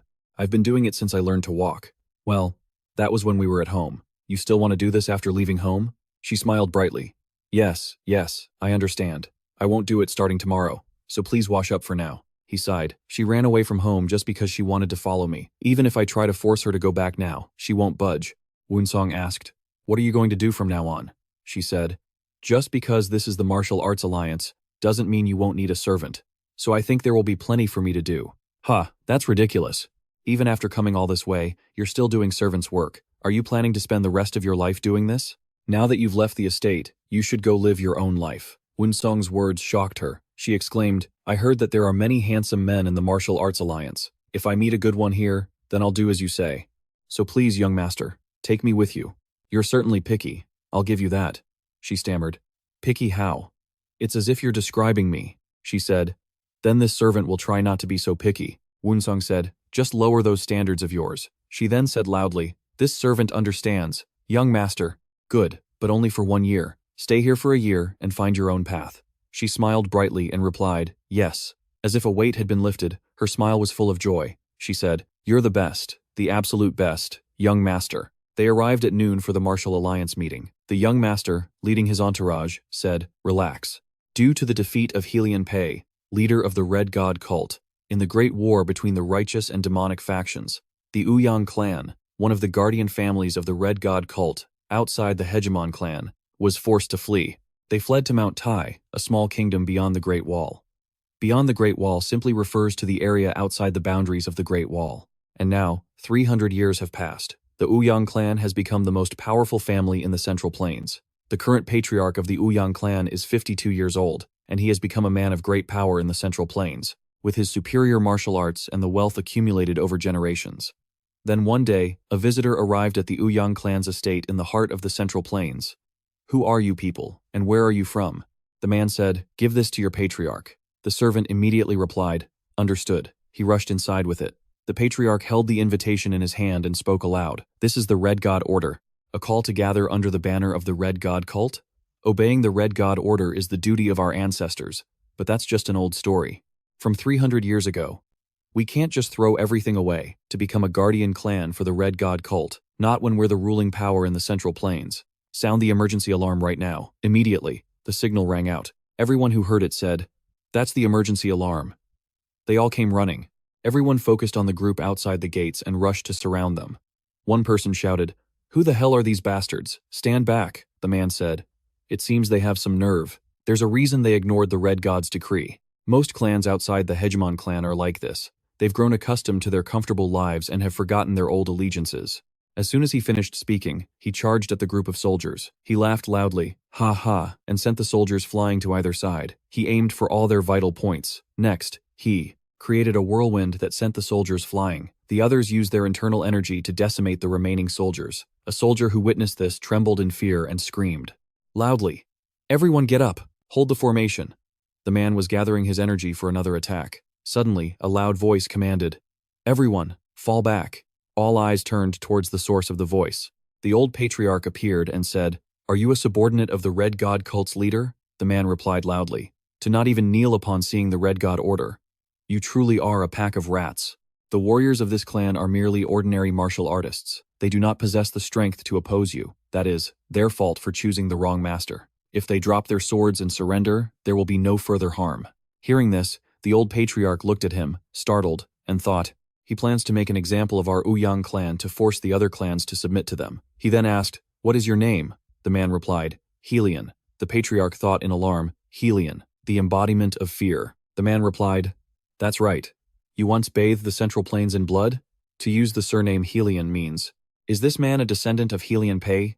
The man said, "Is the glory and wealth of this world sweeter than the glory of the Crimson Heaven? We have only heard of the glory of the Crimson Heaven through word of mouth. But we are far more proud of the glory we have achieved in this place over the past 300 years. Is that petty glory and wealth more important than the glory and second coming of the Crimson Heaven? From now on, not only the guardian clans of the Crimson Heaven, but even the mere mention of the Crimson Heaven, I will not tolerate." As he finished speaking, he channeled his energy, causing his sword to radiate with a brilliant aura. Seeing this, they were terrified. He pointed the tip of his sword directly at the patriarch. Instantly, the soldiers were decimated by the sword energy, leaving only the old patriarch standing, holding his ground against the waves of sword energy. The man continued his relentless assault. Watching this, the patriarch thought with anxiety, because I foresaw that this day might come. I never slacked in my martial arts training, and even surpassed the peak level. But I don't know how complacent I must have become, because now I feel a pain that pierces me to the bone. That man has reached a realm where he can kill with his killing intent alone. It seems the Woon-seong clan cannot escape the disaster of annihilation today. He stopped thinking and gripped the hilt of his sword tightly. The man said, "Do you still believe that the prosperity of this place is more important than the glory and the second coming of the Crimson Heaven?" "What do you mean by that? It has always been better to be the head of a snake than the tail of a dragon. And even if today is the day the Woon-seong clan is annihilated, I have nothing to regret. For my clan and my brothers will always be remembered as descendants of the Woon-seong clan, not as dogs or servants of the Helian clan." The man heard this and grew enraged. He channeled his energy and shouted, "What good is any of that when you're dead? To not know the meaning of honor, no matter how great your martial arts. You are still sorely lacking. Do you think you can still make the remaining 17 clans submit?" With that, the patriarch charged towards his opponent, unleashing a series of sword strikes at him. The man dodged every single move and then launched his own attack. With a single strike, the patriarch was hit and coughed up blood. The clan members saw him fall and cried out, "Patriarch," the man thought. "With such a shallow understanding of the glory of the Crimson Heaven, you dare to call yourself a guardian clan? How pathetic and shameful." He shouted, "Everything that remains within the walls of the Woon-seong clan, kill them. Leave not even an ant alive. Kill them all." His men roared in unison, "Yes, sir." Immediately, they charged in and began slaughtering the clan members. They left no one alive. Less than an hour after the Woon-seong clan received the Red God order, everyone had been massacred without a trace. The Woon-seong estate was engulfed in a sea of flames. At that moment, at the martial alliance, Woon-seong said, "It's magnificent." His companion said, "It seems secure, even for a small city. Since it represents the orthodox martial world, it should be at the very least." Then, as they went inside, the man said, "We'd like to enter, sir. Do you have a letter of recommendation? If not, you'll have to go through the identity verification process." Hearing this, Woon-seong took out the letter he was carrying. He handed it to the guard and said, "Here you are, sir." The guard was startled and exclaimed, "Huh? The young master of the Hebei Heavenly Sword Clan," he shouted. "If that's the case, then it's the 3-talent sword style." "Look, it's the young master of the Hebei Heavenly Sword Clan." The soldiers started chattering. "Oh, the 3-talent sword style," the boy thought. "That nickname. I don't like this at all. Now I have to trail behind the Habak Heavenly Sword family? Should I start a big fight with the 3-talent sword style and remind them it's not some low-class sword art?" He said, "You just need to write your name and the number of companions here. Quickly, escort the young master of the 3 talents." Arriving at the White Tiger Pavilion of the Divine Dragon Brigade, a soldier replied, "Yes, sir." He said, "Young master of the 3 talents sword style, please follow me. The quarters for the Heavenly Sword family are in the back. They will be rearranged later, but for now, please stay here." Hearing this, Woon-seong looked around. He had just joined when someone suddenly called his name, and he turned around. The man said, "I am Zhou Murong, the Qingyu division leader of the Shadowless Pavilion." The Shadowless Pavilion is the intelligence agency of the Martial Arts Alliance. It's a place feared more than the Alliance leader himself. He said, "We are the party of Woon-seong, the young master of the Habak Heavenly Sword family." The man thought, this guy might be a lazy idiot, but he's the master of the 3-talent sword style, who unlocked its secret techniques. Woon-seong asked, "Is it true that all the carrier pigeons at the Shadowless Pavilion have flown away?" The man asked, "How did you know?" It was true. The pigeon feed trough over there was empty, and the message tubes were piled high, but there wasn't a single pigeon in sight. That's all. "Also, did you happen to break your sword this morning during training, leader?" The man replied. "Keep going, let's see. Your right thumb looks uncomfortable." "Young master, when I break a sword, I feel the same way." The man immediately touched his own thumb. "From your frustrated expression, you must have cherished that sword. It's highly likely you also skipped breakfast this morning. If you skip breakfast, your strength decreases, and dark circles appear under your eyes. I'm guessing you were in such a bad mood after breaking your sword that you skipped your meal. Furthermore, you also have an urgent report to write right now. I can see your fingertips are constantly twitching, as if wanting to hold a pen." The man laughed out loud and said, "Good grief, I was so distracted that everything that's happened since this morning was exposed in an instant." Then he thought, I really shouldn't believe rumors before they're verified. So, he's not an idiot. but a genius. Hey, do you want to join the shadowless pavilion? It's the perfect place for someone like you. If you agree, I'll ask the Divine Martial Division leader to appoint you. Woon-seong thought this was the place he most wanted to join within the Martial Arts Alliance. However, getting what he wanted in one go wasn't his style. He said, "In that case, please also appoint my companions to your division, leader, and allow us to access any materials from the Shadowless Pavilion." The man thought, "I like this kid's guts." He said, "The Shadowless Pavilion is a place that requires a sharp mind more than martial skill. Your talent is exactly what we need. Let's do it." Woon-seong smiled. "I accept your offer. Then I will go get approval from the Divine Martial Division leader for the leader of the Divine Dragon Brigade. You'll be working at the Shadowless Pavilion soon," Woon-seong replied. "Yes, I understand. Since we're appointed with the young master, we can continue to accompany him just like before. It's true that a subordinate should find a good master." Hearing this, he laughed happily. He said, "Assign everyone a room and unpack your luggage." The men replied in unison, "Yes, sir." At the Divine Martial Division, the biggest reason Woon-seong came to the Martial Arts Alliance delegation was to shake up the Alliance's leadership from within to prevent disaster from striking his family. The most suitable place for that plan was the Shadowless Pavilion, the information repository of the Martial Arts Alliance. Since the foundation is already laid, I'll first go through all the materials I can access in the Shadowless Pavilion. The first thing that caught his eye was the movements of the demonic cult and the dark faction. The demonic cult had infiltrated the Central Plains faster than expected. As for the dark faction, they were, as expected, conserving their strength. It wouldn't be strange if they made a move right now. I wonder what they're waiting for. Woon-seong locked himself in his room and read through all the available materials. Even though only a month had passed, he had crammed an amount of information into his head that was impossible to fully grasp.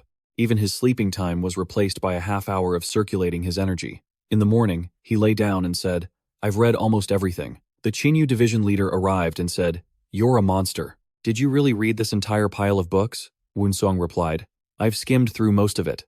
Because it was well organized, it was easy to absorb." The girl said, "Even so, with such a massive amount of material, how could you possibly finish it all?" He said, "Go and greet the Divine Martial Division leader. Officially, she is your superior." She bowed her head and said, "I am the vice leader of the Divine Martial Division, Murong Hyunji.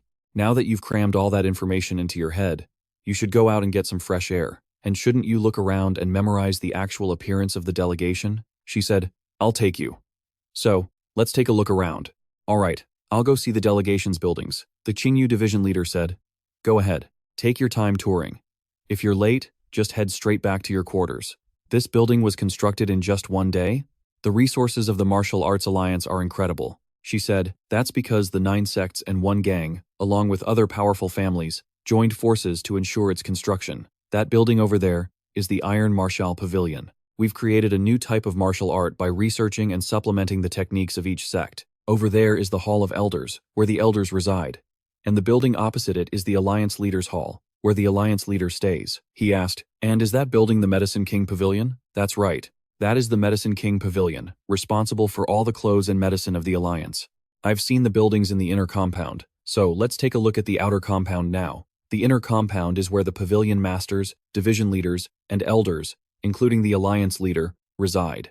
The outer compound is where the Grand Masters under the division leaders and other great heroes live. Usually, martial artists who continuously join and masters who receive invitations also gather here." Woon-seong thought, "The power of the Martial Arts Alliance is growing stronger. The struggle for power will begin here soon enough." At the Martial Arts Alliance building, everyone in Woon-seong's group was training diligently. He carefully observed each person one by one, watching their movements in detail. He thought, "I've trained in many different martial arts, but all they practice is swordsmanship. If these people, who only use the sword, could also master the unity of heaven and man, they could double their power. It would take about 2 years to teach them the entire unity of heaven and man. So, I just need to remove the complex moves and select the simpler ones for them to practice." Everyone was training very hard. "Seriously, she's quite diligent." Suddenly, Woon-seong looked over at her. He asked, "What are you fidgeting around for?" "I'm so bored with nothing to do. I figured I should at least do something, or else I might get sick." No, Okon had grown accustomed to household chores under Woon-seong's care, making it difficult for her to adapt to a life of leisure. There's a saying, once a maid, always a maid. If this continued, Okon would forever live a life of trivial matters. Suddenly, a man cried out in pain. Woon-seong immediately asked, "What's wrong with you?" He replied, "It's not like the muscles I use for my sword. It seems the shoulder I injured before is acting up." Woon-seong said to Okon, "Let's go. We have somewhere to be. Deputy Commander, you're coming with me too. The man pointed to himself and said, You mean, me too, sir? Arriving at the pavilion of the Medicine King, a man asked, What business do you have here? Woon-seong said, Someone has a shoulder injury, and we'd like to receive treatment. The man asked, What is your residence and position? Woon-seong replied, I am Woon-seong, leader of the Divine Martial Arts Corps from the Shadowless Pavilion. The man's face lit up. You're the 3 Talents, Heavenly Sword. Woon-seong thought, Thanks to the name 3 Talents Heavenly Sword, things always go smoothly, no matter where I go. The doctor said, Quickly, follow me. Show me the arm with the injured shoulder, and I'll check your pulse. He then said, With just 10 days of acupuncture, you'll be able to wield a sword just like before. Bring me 5 gold needles and 10 herbal needles. The servant immediately replied, Yes, sir. Woon-seong then told Okon, Don't just stand there, go make a cup of tea. She replied, Yes, sir. Woon-seong explained, She's a maid from my household. She ran away because she wanted to see the Martial Arts Alliance, so I had to chase after her. Hearing this, the doctor said, A runaway maid, you say? He grabbed the deputy commander's shoulder and said, Brace yourself. The acupuncture will lessen the pain, but it'll take some time to fully recover. The man said, I understand. Please help me recover as quickly as possible. Okon poured the doctor a cup of tea. He took a sip and was stunned by its flavor. He asked, What kind of tea did you use to brew this? I just used the tea that was available in the kitchen, sir. Is there a problem? No, it's the same tea, but the taste is worlds apart. This is like a bowl of restorative medicine. Seeing this, Woon-seong remarked, She must be good at brewing medicine too. The doctor replied, It seems so. With this level of skill in brewing tea, she could probably brew medicine as well. Woon-seong smiled. Then, how about I let her stay here and assist you? Huh? She's your maid. Are you really okay with her staying here to help? She already ran away from home, so she's not my maid anymore, Okon said in a panic. Young master, is that true? Let her assist you, and perhaps you could teach her a little about medicine. She's sharp and also skilled at sewing, so she might be good at acupuncture too, the doctor said. Is that so? Well then, let's see. With that, he took a needle and stuck it into his own hand. Looking at Okon, he said, You try pushing this needle in as perpendicularly as possible. She asked, Me, sir? Just think of it as sewing a priceless piece of fabric without leaving a trace, and push the needle in. If you control your strength, it will go in easily. Woon-seong urged her, Hurry up and try. She reached out her hand and said, I'm not responsible if this hurts. With that, she pushed the needle down. The doctor was quite surprised by what Okon had just done. If an acupuncturist's fingertips aren't sensitive, and they tremble or use too much force, it's impossible to insert the needle at a perfect right angle. The deeper it goes, the greater the deviation. In that case, the effectiveness of the acupuncture is cut in half. He thought, even many medical students who've practiced for years can't do this. Yet this girl succeeded on her first try. Woon-seong asked, Did she do it right? This very moment was the most important turning point in Okon's life. People with a natural gift to control the heat when brewing, making the same ingredients produce wildly different flavors, are known in the medical world as harmonizing hands. With a godlike ability to control heat, these people can brew medicine with the same ingredients but produce vastly different effects. He thought, besides being a harmonizing hand, her fingertips also have a springing strength. He asked Woon-seong, Are you going to give me this child? Hearing this, she panicked. Woon-seong immediately asked, Really? The doctor pulled out the needle and said, I want to take you as my disciple, she thought. A disciple of Baeksu, one of the 5 greatest physicians in the Central Plains. To think I'd go from a mere maid to the disciple of the divine physician Baeksu, he said. As I see it, you have all the qualities to become a great physician. Woon-seong immediately said, What are you waiting for? Bow to your master 10 times. She immediately kowtowed and said, I understand, master, but who will pack your luggage and take care of you now, young master?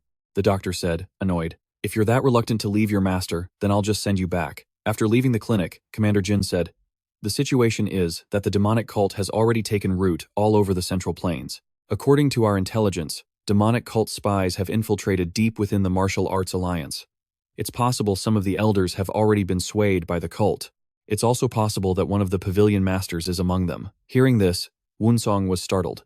Right now, resolving this issue is our most urgent matter. So, you must find the spies and the person behind them within the Martial Arts Alliance. That afternoon in the Martial Arts Alliance, he was walking around, saying, This is so frustrating. As he walked, he thought, among the 10 pavilions, like the Flying Dragon Pavilion, Assembly Pavilion, Golden Dragon Pavilion, and Black Dragon Pavilion, there must be a few pavilion masters and elders who are demonic cult spies. To plan how to catch the spies, I need to understand the positions and directions of the buildings. They were designed and built by someone with deep knowledge of formation arts. Although the buildings seem harmonious, these 10 pavilions were built based on the principles of the Red Palace formation. They're arranged to surround the Alliance Leader's Hall. That's the residence of the Alliance Leader, located in the center, designed to be easily defended and difficult to attack if something happens. Suddenly, a carrier pigeon appeared. Woon-seong watched it closely. He looked around and said, "Which building did that carrier pigeon fly out from?" He thought, "I'll use my apex eye to find the person who released the carrier pigeon, and let's see when the pigeon flies back." Later that afternoon in the Martial Arts Alliance, someone released a carrier pigeon. He immediately said, "Found you." Just then, the pigeon was shot down. It fell from the sky and hit the ground hard, shocking the person who had just released it. He said, "Got it." Woon-seong picked up the bird and said, "Good work." He immediately took out the letter. He then unfolded it to read it. "I can decipher the code, but it'll take some time." Leaving the bird there, the two of them left. Immediately, the spy rushed to where the bird was shot down. He checked it and saw the letter was gone. He said, "They took the letter." Then he quickly gave chase. He stealthily tailed Woon-seong. Looking at him, he thought, "The 3-talent sword. How did that lazy fool find me?" He thought, "I've been discovered. I have to get out of here. I need to get back quickly and report this." He leaped nimbly across the rooftops, but he had no idea that Woon-seong was using his heavenly eye to track him. Everywhere he went, the heavenly eye saw him. Woon-seong thought to himself, "Now it's my turn to follow you." He rushed off, saying, "I'll leave a trail. Just follow my signs and stay close." His subordinates replied, "Understood." By now, the man had reached a neighborhood. He was still running with all his might, unaware that someone was tailing him. Woon-seong was right behind him, still in pursuit. Using his heavenly eye to watch him closely, Woon-seong thought, to be able to use a lightness skill at that speed for nearly 2 hours, he must be close to reaching the Supreme Master level. That's at least 40 years of internal energy. Woon-seong continued to observe him with the heavenly eye as the man ran through a forest toward an abandoned shrine. Someone was there waiting for him. Seeing him arrive, the man said, "Suan, you've returned." The spy immediately said, "My movements have been discovered." A woman stepped out and said, "How could you be so careless?" He replied, "Today, when I released a carrier pigeon with a message, an arrow shot out and struck it down. I found it suspicious, so I rushed to the scene." The woman said, "Tell me every single detail." The pigeon was left behind, but the letter was taken. The one who did it was Woon-seong. "You mean the young master of the Heavenly Sword Clan? We haven't even started our plan, and we're already facing an unforeseen problem. We must eliminate him. We can't let him ruin our plans." At that moment, Woon-seong was hiding behind a boulder, listening to their conversation.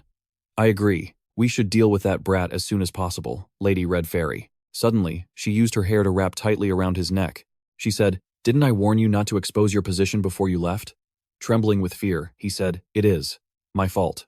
Please, spare me." Hearing this, Woon-seong thought, "Red Fairy." Just as she dropped the man to the ground, she suddenly detected Woon-seong's presence. She shouted, "Which little rat is hiding there?" and attacked with her hair. A mass of hair shot towards Woon-seong, shattering the boulder he was hiding behind. Instantly, the other two rushed towards him.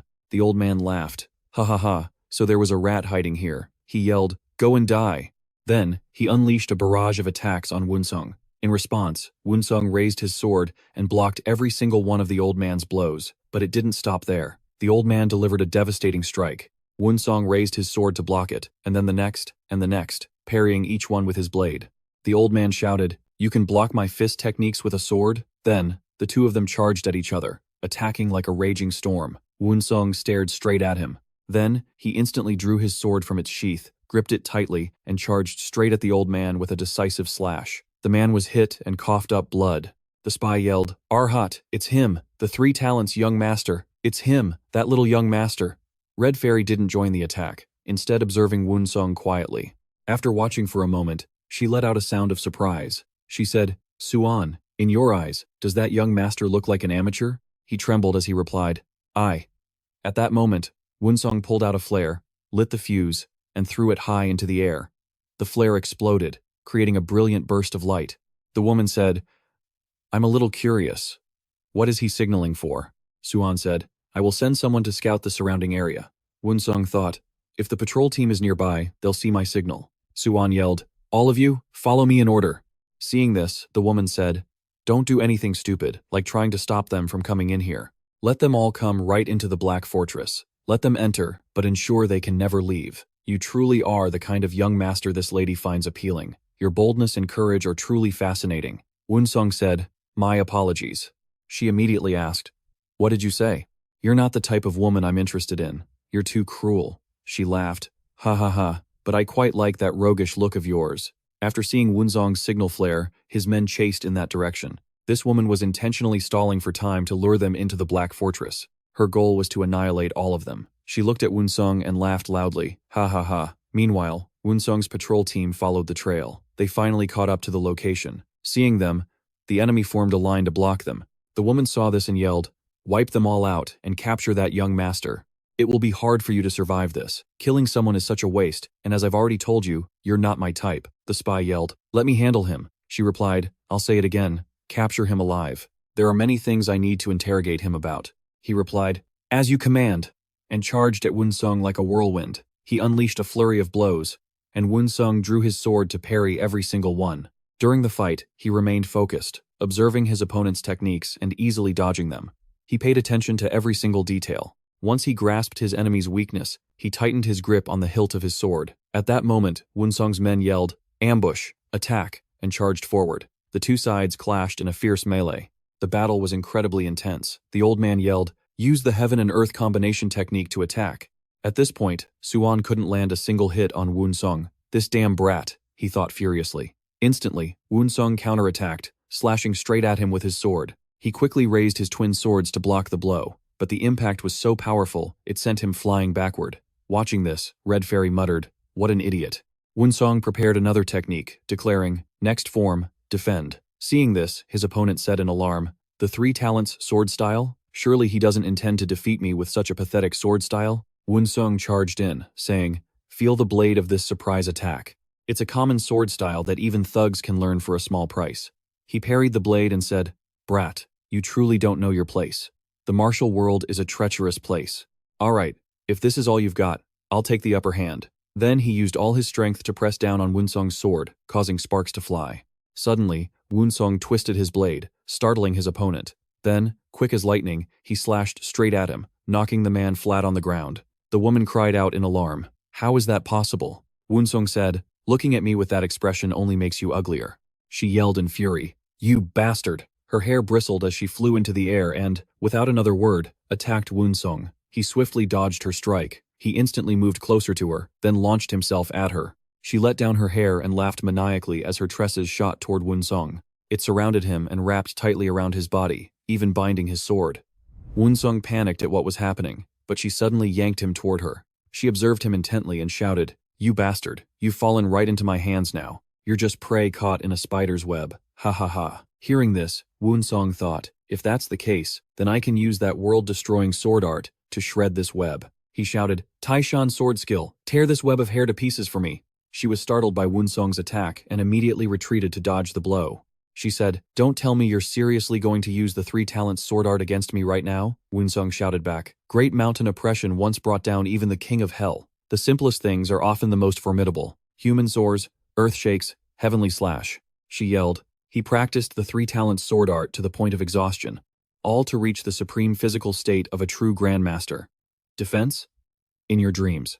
3 talents sword style, 10,000 charging steeds, horizontal slash. The name sounds grand, but in the end, it's just a simple horizontal slash. You're finished. The horizontal slash swept like a broom, blocking the assault of 1,000 charging horses. A stance with a unique opening created when using the 10,000 charging steeds horizontal slash. It should have brought you one step closer to death's door, but to her surprise, she took a fatal blow. She screamed in anger. How can a martial art like this even exist? This technique is called the Heaven and Earth Unity Technique. It allows a mortal body to become one with heaven and earth, and people call me a once-in-a-millennium genius. I've even combined the Heaven and Earth Unity Technique with the 3 talents sword style. She gritted her teeth in fury and said, Damn it. Actually, my constitution is the same as Helian's. Does that make me a little more believable now? The same constitution as Helian? You mean, you're a martial arts prodigy? I read in the archives that Helian was already extraordinary at your age. Now that's more believable. You shouldn't only believe what you can see and hear. That's why I can't stand people like you. Then, he finished her off. Her subordinates panicked when they saw this, crying out in fear, The fairy is dead. Woon-seong's group shouted, The young master has won. Everyone, charge. Then they all rushed in, cutting down and decimating their enemies. After the slaughter, Woon-seong looked at his comrades with surprise. The training has really paid off. The sword style is so much stronger when combined with the heaven and earth unity technique. A few people on the team were injured, but it's nothing serious. No one was killed. What should we do with this place now? Burn this building down and find a place to bury the dead. If the carrier pigeon from that long journey went missing, those hunting dogs from the main family will be here to investigate soon enough. Red Fairy is dead. That means the demonic cult, feared by the entire martial world, will soon make their move. Woon-seong shot off and said, "Let's get out of here, now." After receiving Woon-seong's report, the martial alliance was thrown into chaos. Really? Those bastards shouldn't have been able to show their faces again. How did they manage to rebuild their forces? With faith alone? But it's a good thing we got a vague idea of their movements beforehand. Those cryptic words from the demonic cult are no laughing matter. And Red Fairy's death reeks of doom, he thought. Wonjine. Come to think of it, Red Fairy's movement was just as he predicted. This is going to give those old fogies in the Martial Alliance a massive headache. There must be something I can contribute, right? Suddenly, someone said, "I hear you had to cause quite a stir yourself? If you keep standing out on your own like this, people will look down on you and see you as a hypocrite. Aside from you, every other group has at least 3 leaders and 100 members. In comparison, the shadowless pavilion only has you as its leader, plus about a dozen subordinates. And yet, you've outperformed all the other groups with over 100 martial artists combined. Given the special mission of the shadowless pavilion, it's inevitable that others will gossip. Just ignore them and live your life." She laughed heartily. "Ha ha ha, I really like that boldness of yours." When the group saw Woon-seong and Murong Hyunji, they asked, "Who are they?" "Well, I've never seen that face before. She must be new, right? There's no way I'd forget someone with such a sharp, beautiful face and a succulent body like that. Should I try to hit on her? But she's not alone. You're already backing down at the first sign of trouble? Greetings, miss. Are you free at the moment? I would like to invite you for a cup of tea. I hope you won't refuse." "Thank you, gentlemen, but I'm afraid I'm busy right now. Brothers from all corners of the world gather here, eating from the same plate and sleeping in the same bed. Wouldn't you say our meeting was predestined? You go on ahead, miss. We'll just sit down for some tea and chat about the affairs of the martial world." Murong Hyunji replied, "No, thank you. Actually, I've already had plenty of tea. The outer area was a place for those under the command of a leader, such as vice masters, or ordinary martial artists, those who single-mindedly desire to raise their status in the alliance. Therefore, there were many cases where these people didn't recognize those coming from the inner sanctum, whether they were elders or other influential figures." Woon-seong thought. From their appearance, they look like a bunch of spoiled brats. And looking at those deceitful, filthy eyes, this trash has probably gotten away with a lot of illegal activities under the protection of their powerful families. They said, "If tea isn't enough to satisfy you, we can go have some wine instead." Suddenly, one of them grabbed Murong Hyunji's hand. He said, "All right, let's go." She cried out in alarm, "What do you think you're doing?" Woon-seong immediately stepped in, saying, Well, looks like I need to take out the trash. From now on, please just do as I say, senior sister. Don't be like that. Just go hang out with them. We don't know many people here, so wouldn't it be better to make a few new friends?" They grinned and said, "There you go. We're Woon-seong and Murong Hyunji from Hainan. We just arrived yesterday after a long journey, after finishing our training at our village's martial arts hall. Is that so? Well, it's a pleasure to meet you both." Woon-seong said, "Having some wine sounds more fun than sitting around drinking tea, don't you think? I know a few famous taverns outside the city." The men thought, "That must be pretty far, right? Oh, don't worry about the money. It's on us today. Beyond the village martial arts hall, we used to be really poor." He laughed loudly. "Ha ha ha! Let's go. We'll treat you so well your stomach will explode." Woon-seong thought, "As I expected, they've grown bold enough to gather out here, bringing ruin to their families. Their families probably sent them to the Martial Alliance, hoping they would become worthy successors." Suddenly, one of them asked, "Hey, why are you taking us so far?" Woon-seong replied, "Isn't this where you wanted to go?" He said, "There's no tavern here. There aren't even any houses." "That's right.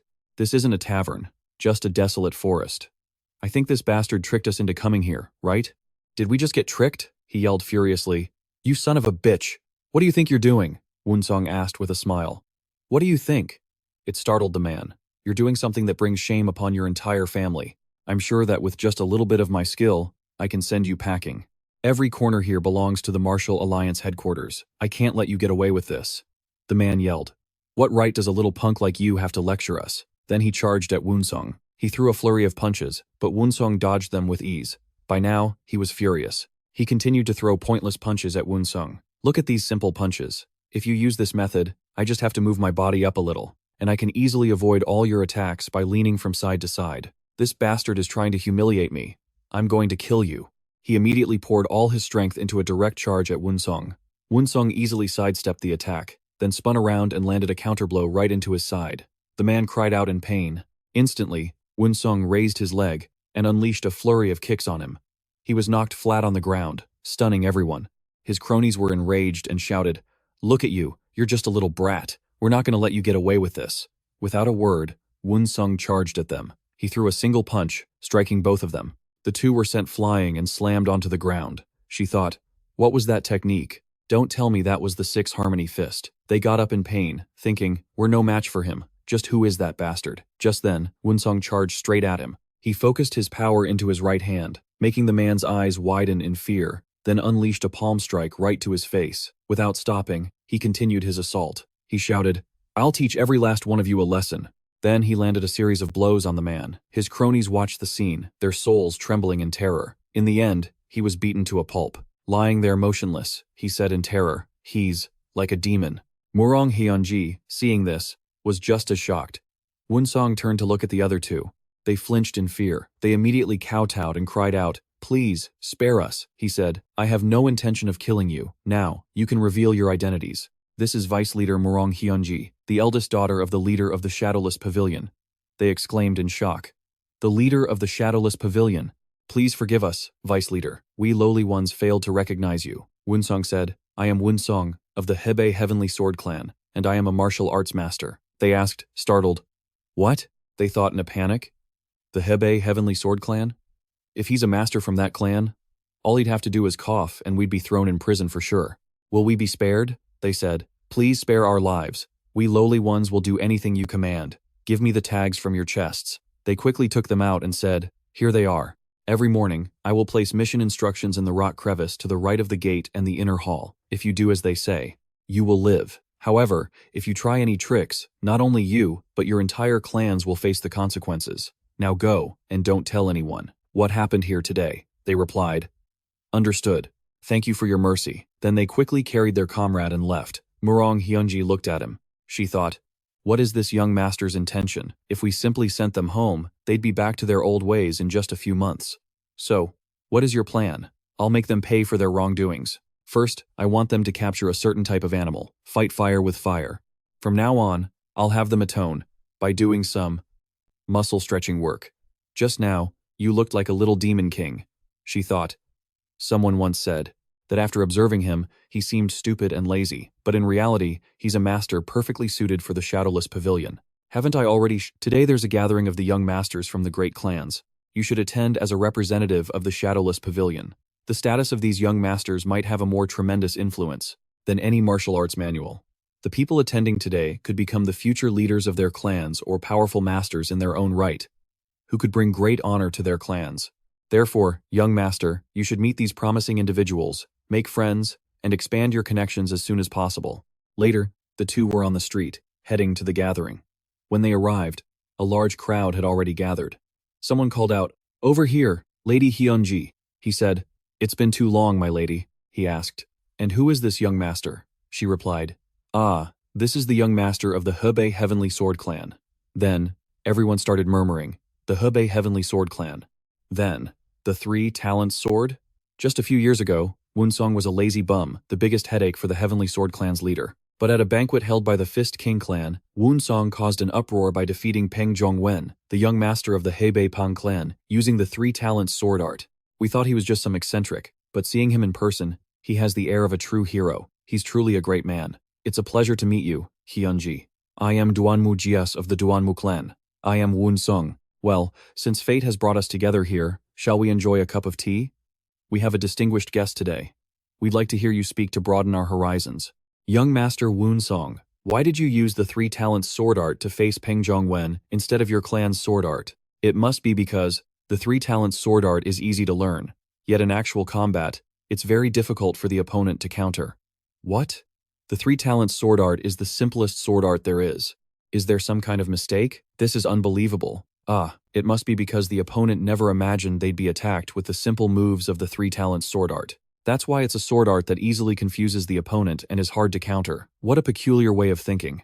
Even if you use the 3 talents sword art to catch an opponent off guard and make it hard for them to react, how can you actually defeat someone with it? Isn't that sword art completely useless? The 3 talents sword art is extremely simple, so when you use it, you don't waste even a bit of unnecessary internal energy. Therefore, during a fight, you can focus all of your internal energy into the sword. When that happens, the sword art's power becomes immeasurable. That's why I believe it's the simplest, yet most effective sword art. They murmured. My God, that's brilliant.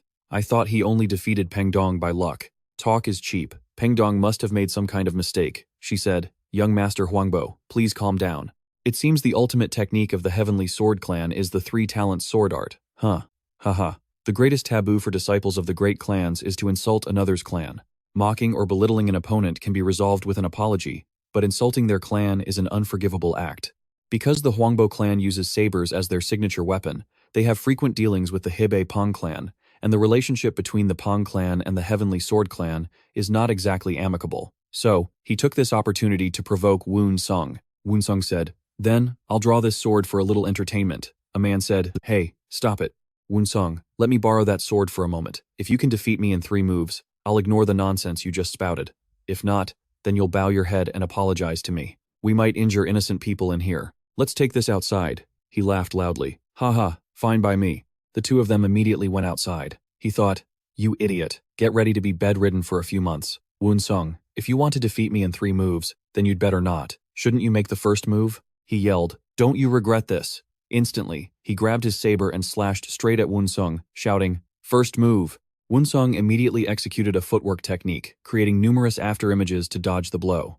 All the onlookers were startled and shocked. They murmured amongst themselves, What? Is that strange footwork? Meanwhile, the man said angrily, Damn it. Woon-seong replied, You've already wasted your first move. The man shouted, The pleasantries are over. Time to attack. For real. As he finished speaking, he spun around and swung his saber directly at Woon-seong. Quick as a flash, the boy drew his sword to block. Woon-seong then used the 3 talent sword style to counter him. The crowd gasped in shock. The simple 3 talent sword style can block that attack? Has this guy ever seen the true power of the 3 talent sword style before? The man said, Don't get cocky, kid. There's still 1 move left. Instantly, he brandished his saber again, creating a vortex as he thrust straight at Woon-seong. Seeing this, Woon-seong moved his sword to counter the attack. The crowd murmured, Shouldn't someone stop them? Another person replied, It's useless. The 2 attacks clashed like a storm. Woon-seong thought, Time to use the heaven and earth unity art and the soul-suppressing sword. He immediately executed the technique. Brandishing his sword, he declared, 9 provinces. Soul-suppressing sword.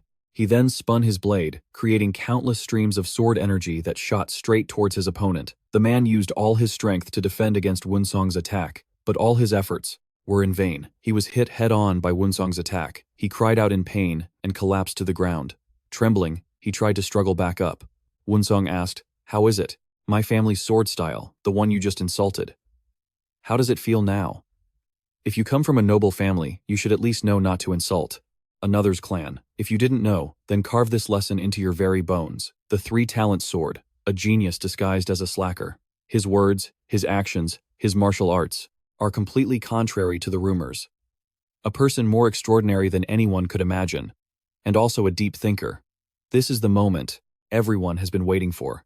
The moment a genius under the guise of a slacker finally shines. It was a performance that captured everyone's attention. Woon-seong sheathed his sword and said, See you around. Then he turned and walked away. Morong Heonji hurriedly ran after him, saying, Wait for me, young master. About what just happened? Do I need to keep it a secret? Suddenly, Woon-seong noticed someone was following them. He thought, Someone's tailing me? Let's meet tomorrow at the shadowless pavilion. She immediately replied, Yes. At this point, the stalker didn't know that Woon-seong had spotted him. Woon-seong thought, Well, today was certainly an interesting day. Reaching a forest, he continued to stroll casually. Is it a spy from the demonic cult? Why are they following me? What's their purpose? Suddenly hearing a sound, he glanced back, just as several throwing darts were flying towards him. He quickly sidestepped to dodge. Woon-seong dodged them, and the darts embedded themselves deep into a tree trunk. Instantly, from the tips of the darts, smoke began to rise. Woon-seong looked at them in alarm and said, Poisoned hidden weapons? Just then, a group of people appeared. Woon-seong saw them and shouted, Demon Slaughter Valley Lord. Ha. We started following you the moment we confirmed you weren't carrying that sword of yours. If you want me to spare your life, keep your promise and get out of my sight. as far away as possible. His men charged forward, shouting, "Die!" Instantly, they swung their swords, slashing at Woon-seong. Woon-seong quickly dodged the sharp blades. Then they quickly changed their attack pattern, thrusting a series of sword points straight at him. The Demon Slaughter Valley Lord, who was watching, exclaimed, "Heavens, what kind of footwork is that?" At that moment, his men ran in a circle to surround Woon-seong, then tightened the encirclement. Woon-seong executed his own footwork to match them. The old man observed this and muttered, "In the time since we last met, what kind of art has that brat been practicing?" Woon-seong effortlessly parried each of his opponent's strikes, then instantly counterattacked with a punch to the man's face. The man was hit and sent sprawling to the ground. Then, Woon-seong immediately rushed the second man, landing a direct kick to his chest. He tumbled to the ground, to the shock of his comrades. Then, he leaped into the air and shouted, "Take this! Heaven and earth unity art." A blow that seemed to fall from the heavens struck the man. He was sent flying dozens of meters. To the utter amazement of the Demon Slaughter Valley Lord, staring straight at Woon-seong, he shouted, "You little brat! Since when did you learn that fist technique?" Without answering, Woon-seong leaped forward and landed right in front of him. "Didn't I tell you never to appear before me again? Have you forgotten?" The Lord shouted. "You misunderstand. I have a gift for you." Suddenly, a hidden weapon appeared in his mouth, and he spat it towards Woon-seong. Woon-seong instantly raised his hand and struck the location of the hidden weapon. A direct blow to his hidden weapon mechanism sent the darts flying back at him. The force was so strong, the darts pierced through his neck. His eyes widened in pain as he collapsed to the ground, coughing up blood and writhing.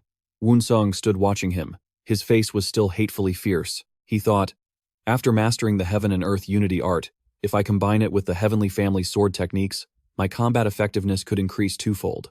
If the great sword unit swordsmen diligently practice the heaven and earth unity art, they won't be severely outmatched no matter where they go. If they also learn to combine it with their own family's sword techniques, their survival rate will increase many times over, even if a war breaks out. I have to make the great sword unit swordsmen practice the heaven and earth unity art diligently. Back in the city, Woon-seong's group was training intensely. Their movements were perfectly synchronized. After guiding his comrades through the forms, Woon-seong said, "Now, try sparring with me one-on-one." The two immediately began a fierce exchange. Everyone was very surprised to see this. Woon-seong launched a continuous assault on the man, but he managed to dodge every stormy attack. Suddenly, Woon-seong changed his technique, and the man was hit. The blow sent him sprawling to the ground. Looking at him, Woon-seong said, "You're still not very proficient. Only about 50% there." The man groaned. Woon-seong took a stance and said, "Now, all of you, come at me at once." Hearing this, everyone was shocked, but the swordsmen immediately took their stances and shouted, "Then here we come."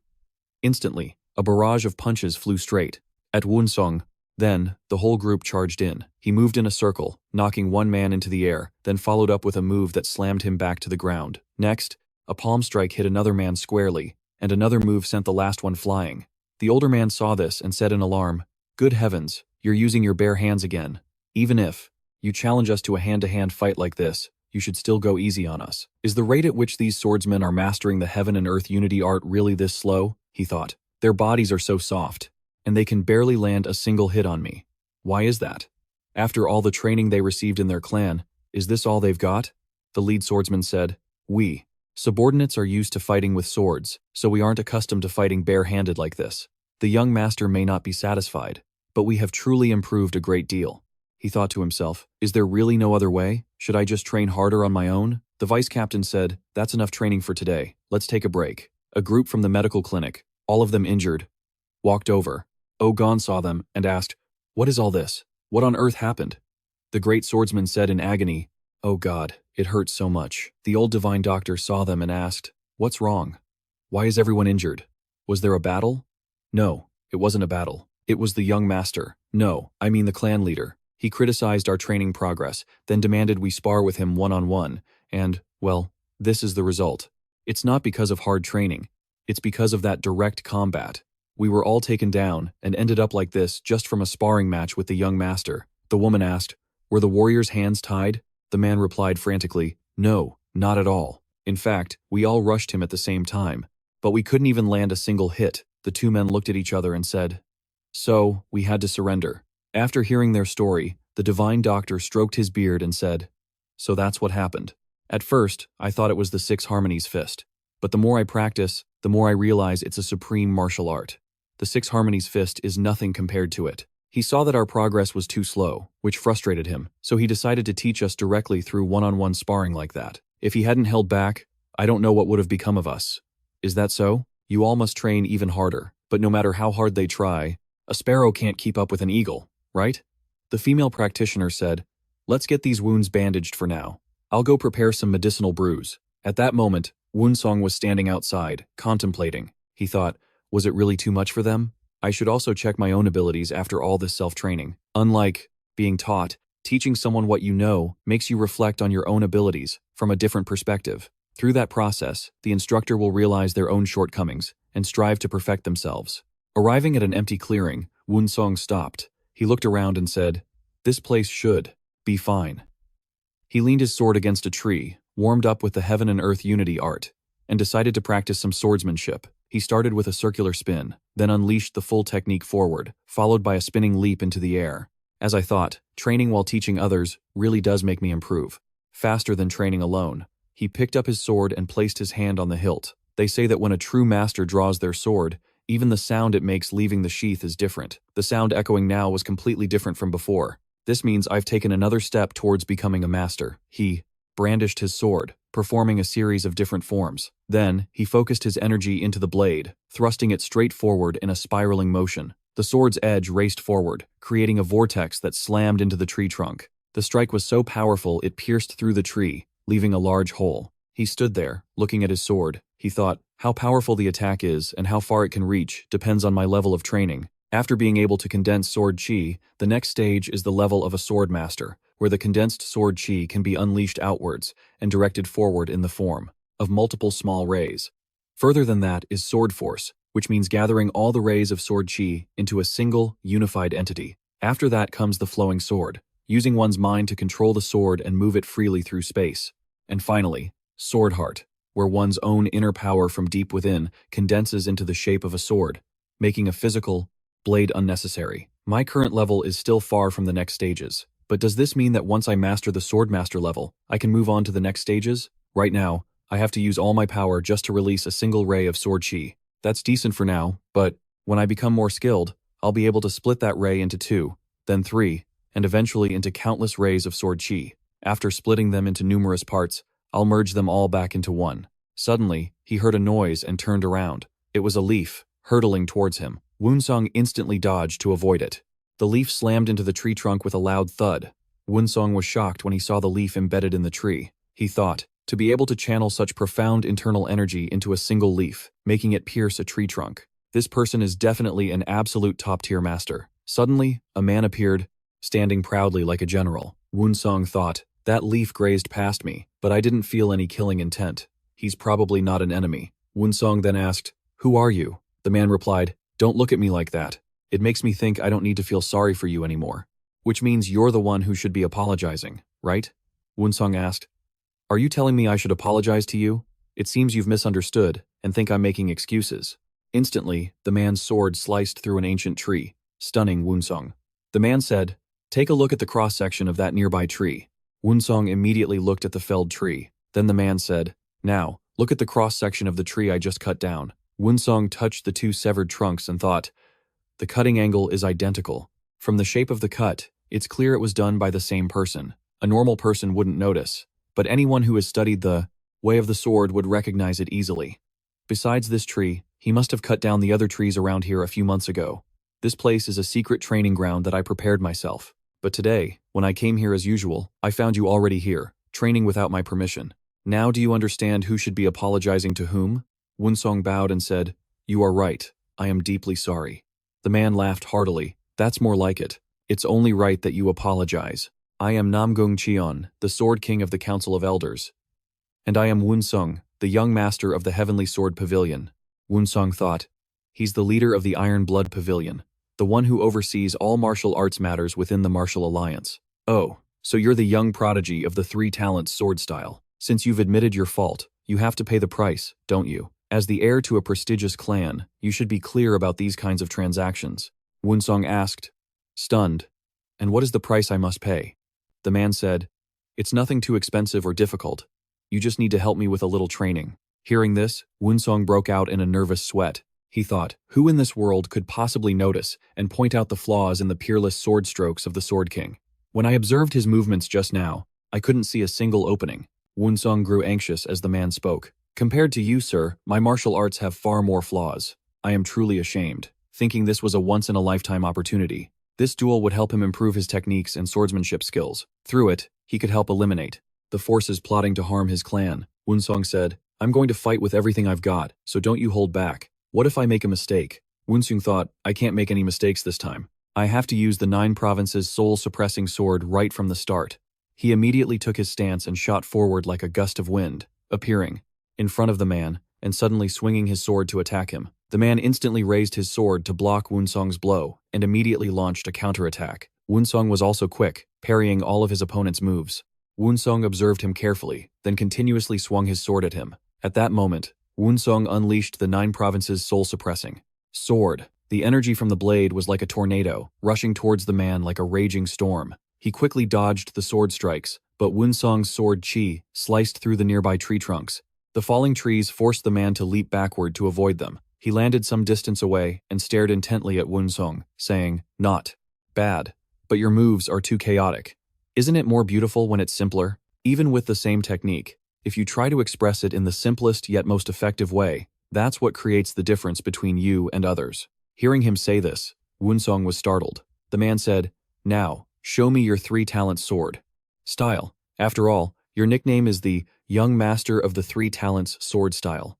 Woon-seong thought, 3 talents sword style. Man's flying thrust, earth sense. If my opponent is the Sword King from the Council of Elders, there's no need to hesitate to show him my full power. First technique, man's flying thrust. But the man had already raised his sword to neutralize the technique. He watched Woon-seong intently, but Woon-seong suddenly used his internal energy to push him back. The man was shocked. How can a young man like this? How can he possess such profound internal energy?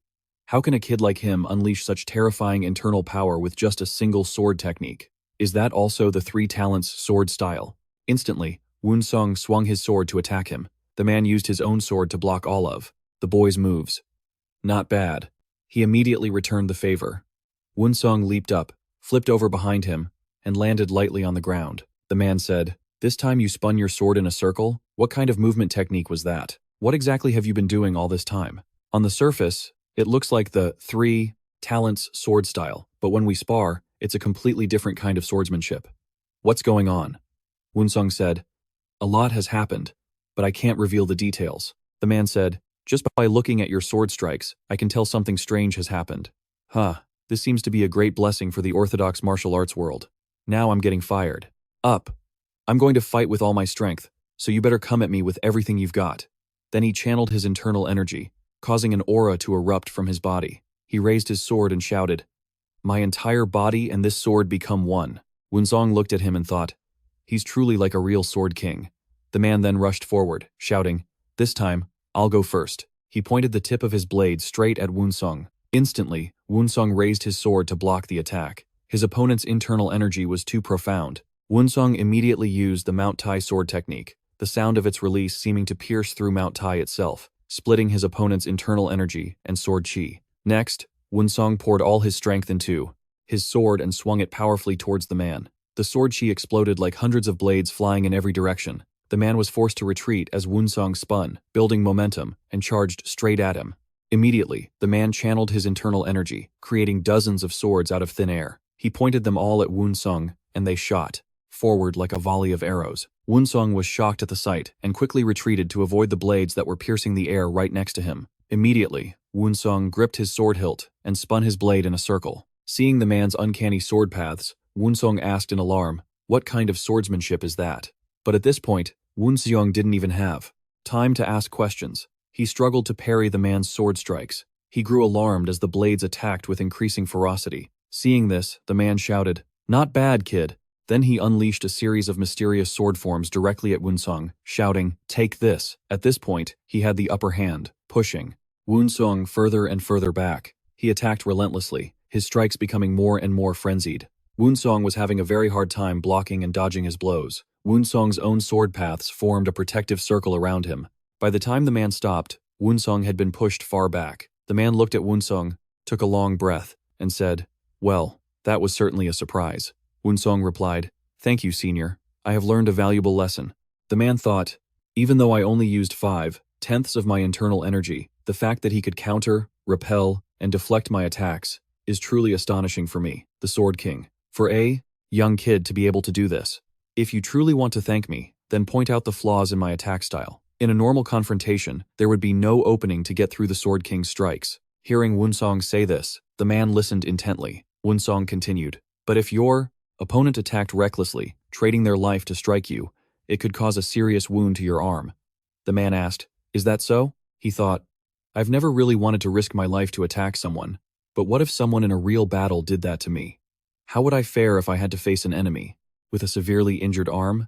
In this world, there are plenty of masters in the demonic cult or the unorthodox factions who would want to attack and take the Sword King's, life.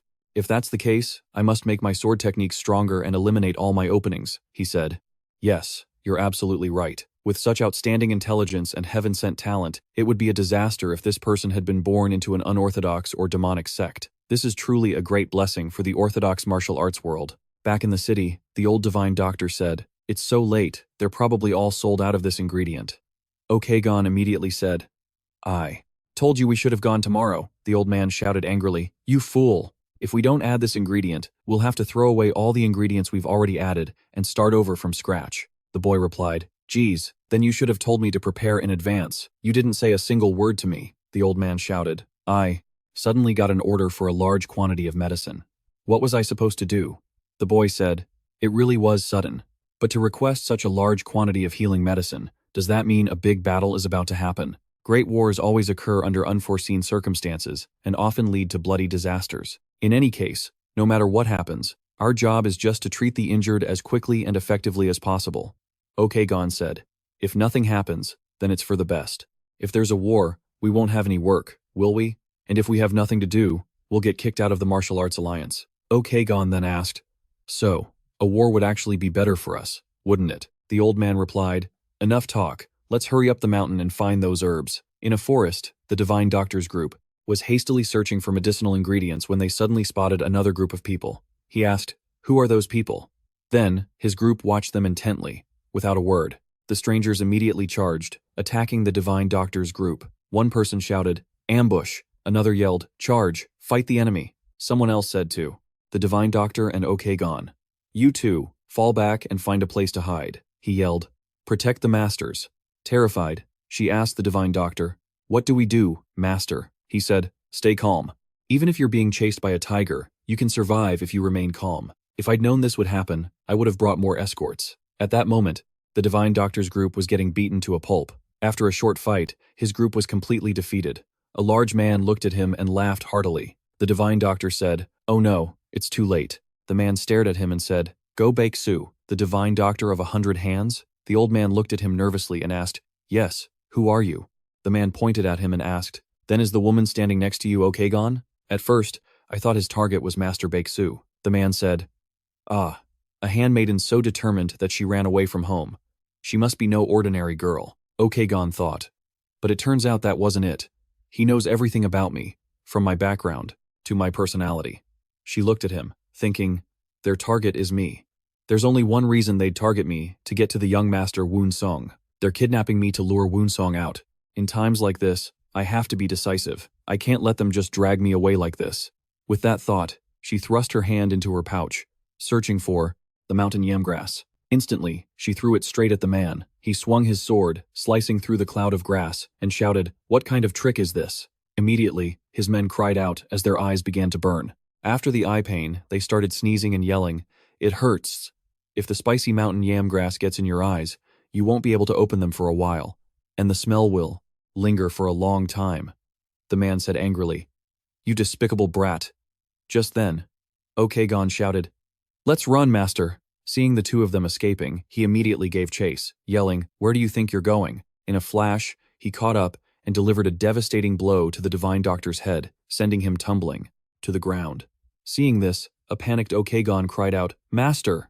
The man suddenly grabbed her arm and dragged her away, saying, "Stop your nonsense. Just leave the old divine doctor there. You're coming with me." Worried about the old man, she cried out, "Master!" The next day, Woon-seong was training in the courtyard when a voice shouted, Young master, it's an emergency. He said, Lady.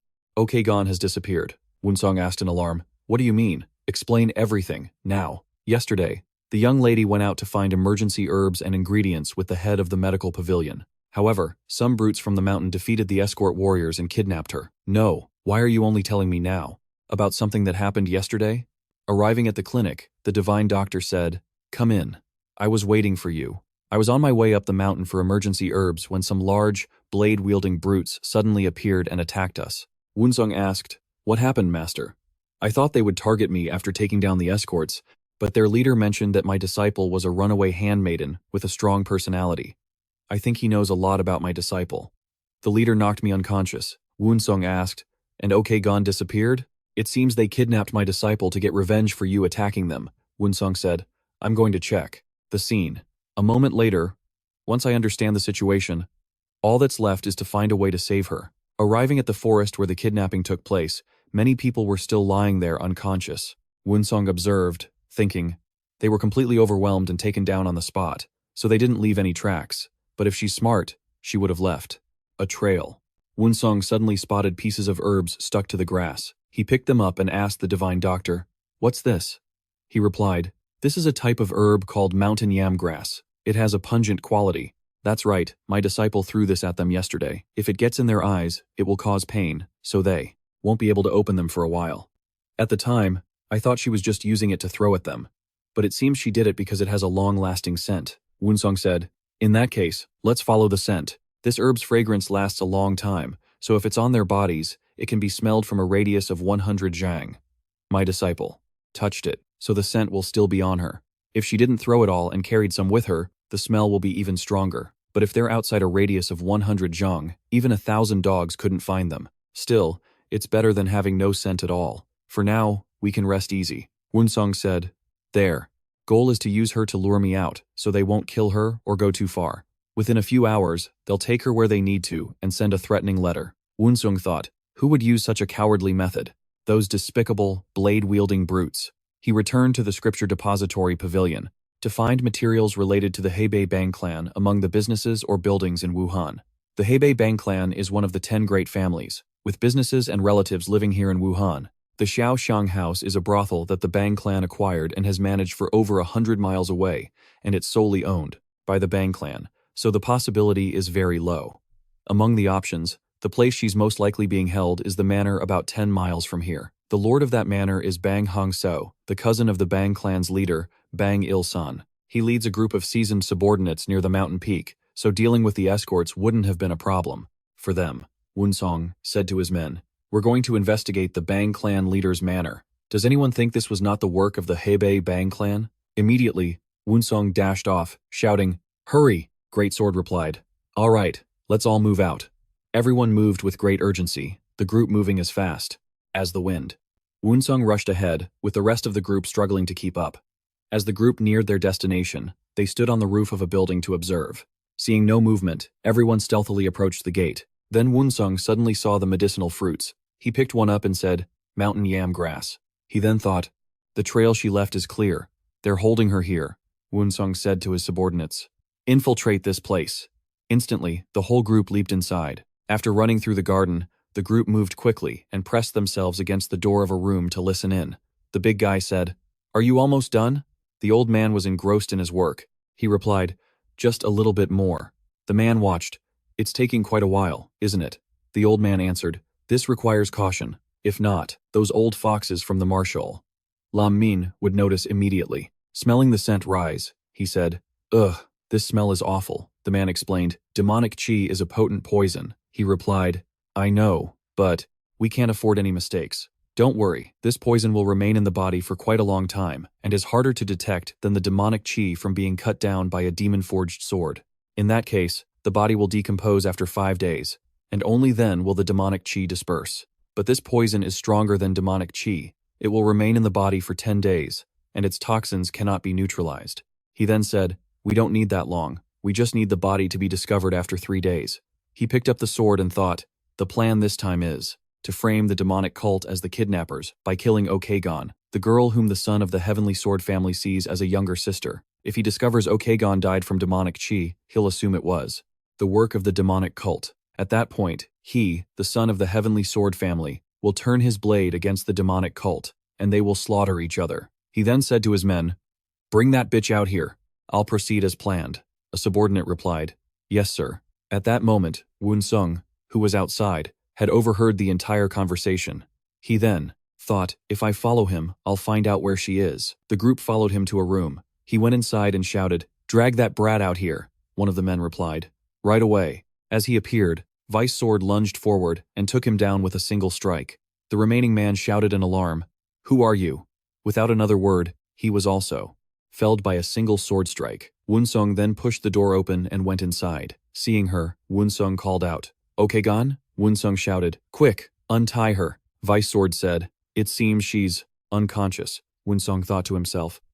At this rate, even if they don't kill her, she'll die anyway.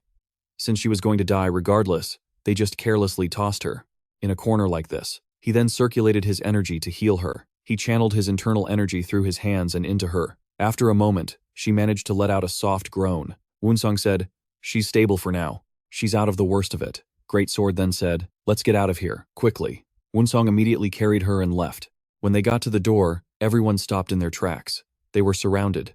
The enemies asked, "What's going on? Who are they?" One of them said, "I was wondering why it was taking so long, and when I'd get to kill you guys." He shouted, "Leave no one alive. Since you walked right into it, this place will be your grave. Even if you want to start a fight, you should at least tell us who you are. The King of Hell will let you know." Suddenly, Okon collapsed. Woon-seong looked over in alarm and saw her fall to the ground. Woon-seong cried out, "Okon!" He rushed to her side, yelling, "Wake up! You can't die!" Tears streamed down Woon-seong's face. Seeing this, the man said, "She was going to die anyway. Why make such a big fuss?" Enraged, Woon-seong roared, "You dare kill my little sister. I'll drag all of you down. To hell. Kill every last one of these bastards spouting nonsense, now." As they charged, his men shouted, "Protect the young master." Without another word, Woon-seong drew his sword. He immediately used the 3 talents sword art, followed by the 9 provinces true soul sword formation, creating a barrage of sword chi that shot straight towards them. The countless rays of sword chi pierced through their bodies. The leader was hit and thought to himself, what kind of internal sword art does this kid possess? That sword art. I completely underestimated this brat. Damn it. At that moment, his men thought, when did the young master's sword chi reach such a level? Woon-seong thought, my duel with the Sword King helped me a lot. Just then, another group arrived, shouting, "What is going on here?" The leader asked, "What is the meaning of this?" Woon-seong yelled, "Our clan is about to be wiped out. Everyone charge." The leader then shouted, "Where exactly did I go wrong?" The large man said, "How disgraceful." He looked at Woon-seong and thought, the plan has failed. I have to kill them first to erase any trace. If this gets out, neither the Martial Alliance nor the Heavenly Sword family can pressure our clan without evidence. He then commanded, "Don't let a single one of them escape." His men obeyed. Woon-seong charged in, shouting, "Let me be the one to send you to the Yellow Springs first." Woon-seong immediately unleashed his sword stance. His enemies panicked when they saw it, shouting, "Sword chi." Instantly, he attacked, a barrage of sword chi blades flying straight at them. The leader managed to raise his sword to block, but the others were all struck down. He had to struggle just to parry the storm of attacks. Woon-seong didn't stop there. He continued to execute his sword techniques. A torrent of sword tips rushed toward the leader. The leader shouted, "Are you too scared to fight up close? Otherwise, why use sword chi right from the start?" Instantly, Woon-seong charged in to engage him in close combat. The leader managed to block a continuous onslaught of his strongest techniques. Without pause, Woon-seong then unleashed a different technique. The leader parried his sword and laughed, "Ha ha ha, today marks your death anniversary, kid." Suddenly, Woon-seong used his internal energy to create an explosion, blasting them both apart. Woon-seong remained standing tall, staring him down. The leader thought, what the hell was that? The destructive force from that sword had to be at least 40 years worth of power. How can he have more than double his age and internal energy? Even if my pride is wounded, I have to raise my sword. Suddenly, he said, "What now?" That destructive force. He thought he had no energy left. Unexpectedly, 2 beams of light shot into him. He shouted, "That's sword art." Woon-seong replied, "That's right. I'm just a kid. But even after being hit by sword chi, I can still use my sword arts." The leader raged. What? This bastard. This little brat who still smells of his mother's milk didn't give up, even after being hit by sword chi and that entire sword art. Suddenly, The leader's body exploded. He screamed in agony before collapsing to the ground in front of his disciples. They cried out, "Clan leader!" Woon-seong then said, "Let's end this." Greatsword replied, "Yes." He then said, "Now is the time to eliminate them all." The group charged forward. The enemies saw this and began to panic. Immediately, Greatsword lunged with a thrust, but the man luckily dodged. Next came a sweeping attack from the Three Talents sword art. On the other side, Woon-seong's group continued their relentless assault. The enemies, terrified, shouted, "Everyone, retreat," and fled. They ran into the flower garden and used their movement skills to leap over the wall. Suddenly, the old greatsword shouted, "Stop, let them go." He thought, "We've subdued the kidnappers, but the plan to rescue Okon has failed." Woon-seong said, "All right, let's get her out of here now." The old man thought, "Take her away." Woon-seong then pressed 2 pressure points on Okon's shoulders. Instantly, she let out a breath, surprising the entire group. Vice Sword asked, "What in the world was that? It seems my acting was quite good." The old man asked, "Acting?" Woon-seong said, "If Okon were alive, they would have had leverage over me, so I pressed her pressure points for a while to make it seem like she was dead. I couldn't just carry her. She had just fought them, so that was the only thing she could do." He asked in a panic, "So, since they aren't paying her any mind, we can fight without any worries?" Who would have thought you could come up with a plan like that in the heat of the moment? As expected of the young master, you're on a whole other level. Everyone was fooled. Woon-seong overheard this. Seeing this, he burst out laughing. "Ha ha ha, all right, let's head back." And with that, Woon-seong's group departed. The report from Woon-seong, leader of the divine martial squad of the shadowless pavilion, sent shockwaves through the leadership of the Murim alliance. However, while the Dark faction and the Red Four Heavens were making their move, the war between the Bang clan and the Heavenly Sword clan was causing chaos within the orthodox faction of the Murim itself. For the heinous crime of kidnapping an innocent woman, the Hebei branch of the Bang clan must be punished. However, physician Okon belongs to the Medicine King Pavilion, and this could be considered a transgression committed solely by the Wuhan branch. Woon-seong returned to the Hidden Scripture Pavilion. The Murim alliance's decision was to have both his father and his maternal grandfather, the king, persuade him to stop causing trouble. Woon-seong said, "Me? Causing trouble?" The man replied, "They're obviously going to see it that way. It was bound to happen eventually. Please, just hold off for a few months. Now is not the time. You also have to give the Murim alliance time to investigate the Bang clan. I don't see why my personal revenge needs to abide by their decision. Let me try to negotiate. Tell me what it is you want." "Fine. The first thing I want is for the Bang clan to be expelled from the Murim alliance." He thought, the Bang clan is one of the 10 great families of the Murim. To expel a clan that has contributed so much is the same as making them an enemy. If you can't expel the Bang clan, then my sect will take revenge on the Hebei Bang clan ourselves. I have no way of persuading or stopping my father. I understand. I will propose this at the Murim Alliance Leadership Conference, and we will prepare for an overwhelming assault against the demonic cult. And while we feint an attack on the Hebei Bang clan, we'll execute that plan. I will lead the main assault on the demonic cult. This is too drastic. I need to report this to the alliance leader. Woon-seong immediately said, "Fine. For now, we have an agreement." Outside the city walls, it was bustling. The Divine Doctor's group was seated at an eatery. He said, "They turned my precious disciple into a half-dead wreck. That's why they only focused on fighting and paid her no mind. But still, who could think of that in such a desperate moment? Yes, it's truly commendable. In any era, anyone in that situation would try to fight to protect their comrades, but very few could have actually done that. But was it really that sword style?" He replied, "Yes, it was the 3 talents sword style. That guy was using sword chi, but in the end, he was taken down by the 3 talents sword style. Otherwise, it wouldn't have been easy, even for a young master. To have that level of swordsmanship at his age is simply astonishing. But I can't believe he even resorted to using that sword style. In any case, everyone is safe and sound, and it's a huge relief that we rescued Lady Okon. Since you rescued my disciple, I will treat all of you to a grand feast today."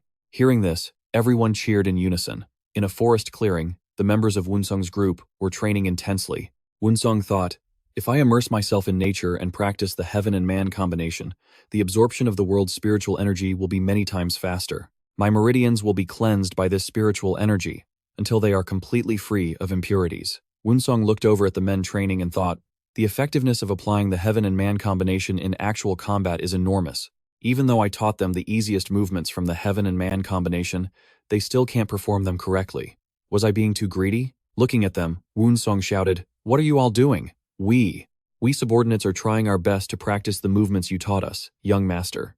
When did I ever have time for this? One of his men said nervously. Woon-seong took a stance and said, stand before me and try practicing. We'll start with Vice Captain Yu Kang-won. Hearing this, everyone broke out in a nervous sweat. Let's see you try. I'll train with you. Hearing this, the man thought to himself, of all the days, if you master it and leave no openings, my fist won't be able to get through. He immediately replied, of course.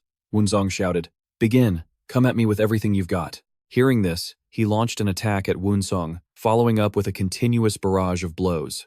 Woon-seong deflected every single one of Yu Kang-won's moves. He parried them effortlessly, as if it were a daily routine. Then, he spun around, caught his opponent's fist, and used its momentum to hoist the man into the air. What followed was a spectacular landing.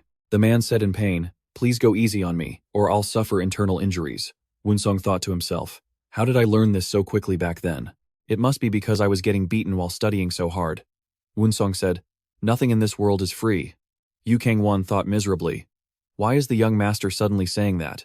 If you can't feel it for yourself, it's useless, even if I explain it 100 times. The man shouted, heaven and man combination fist, and launched himself straight at Woon-seong.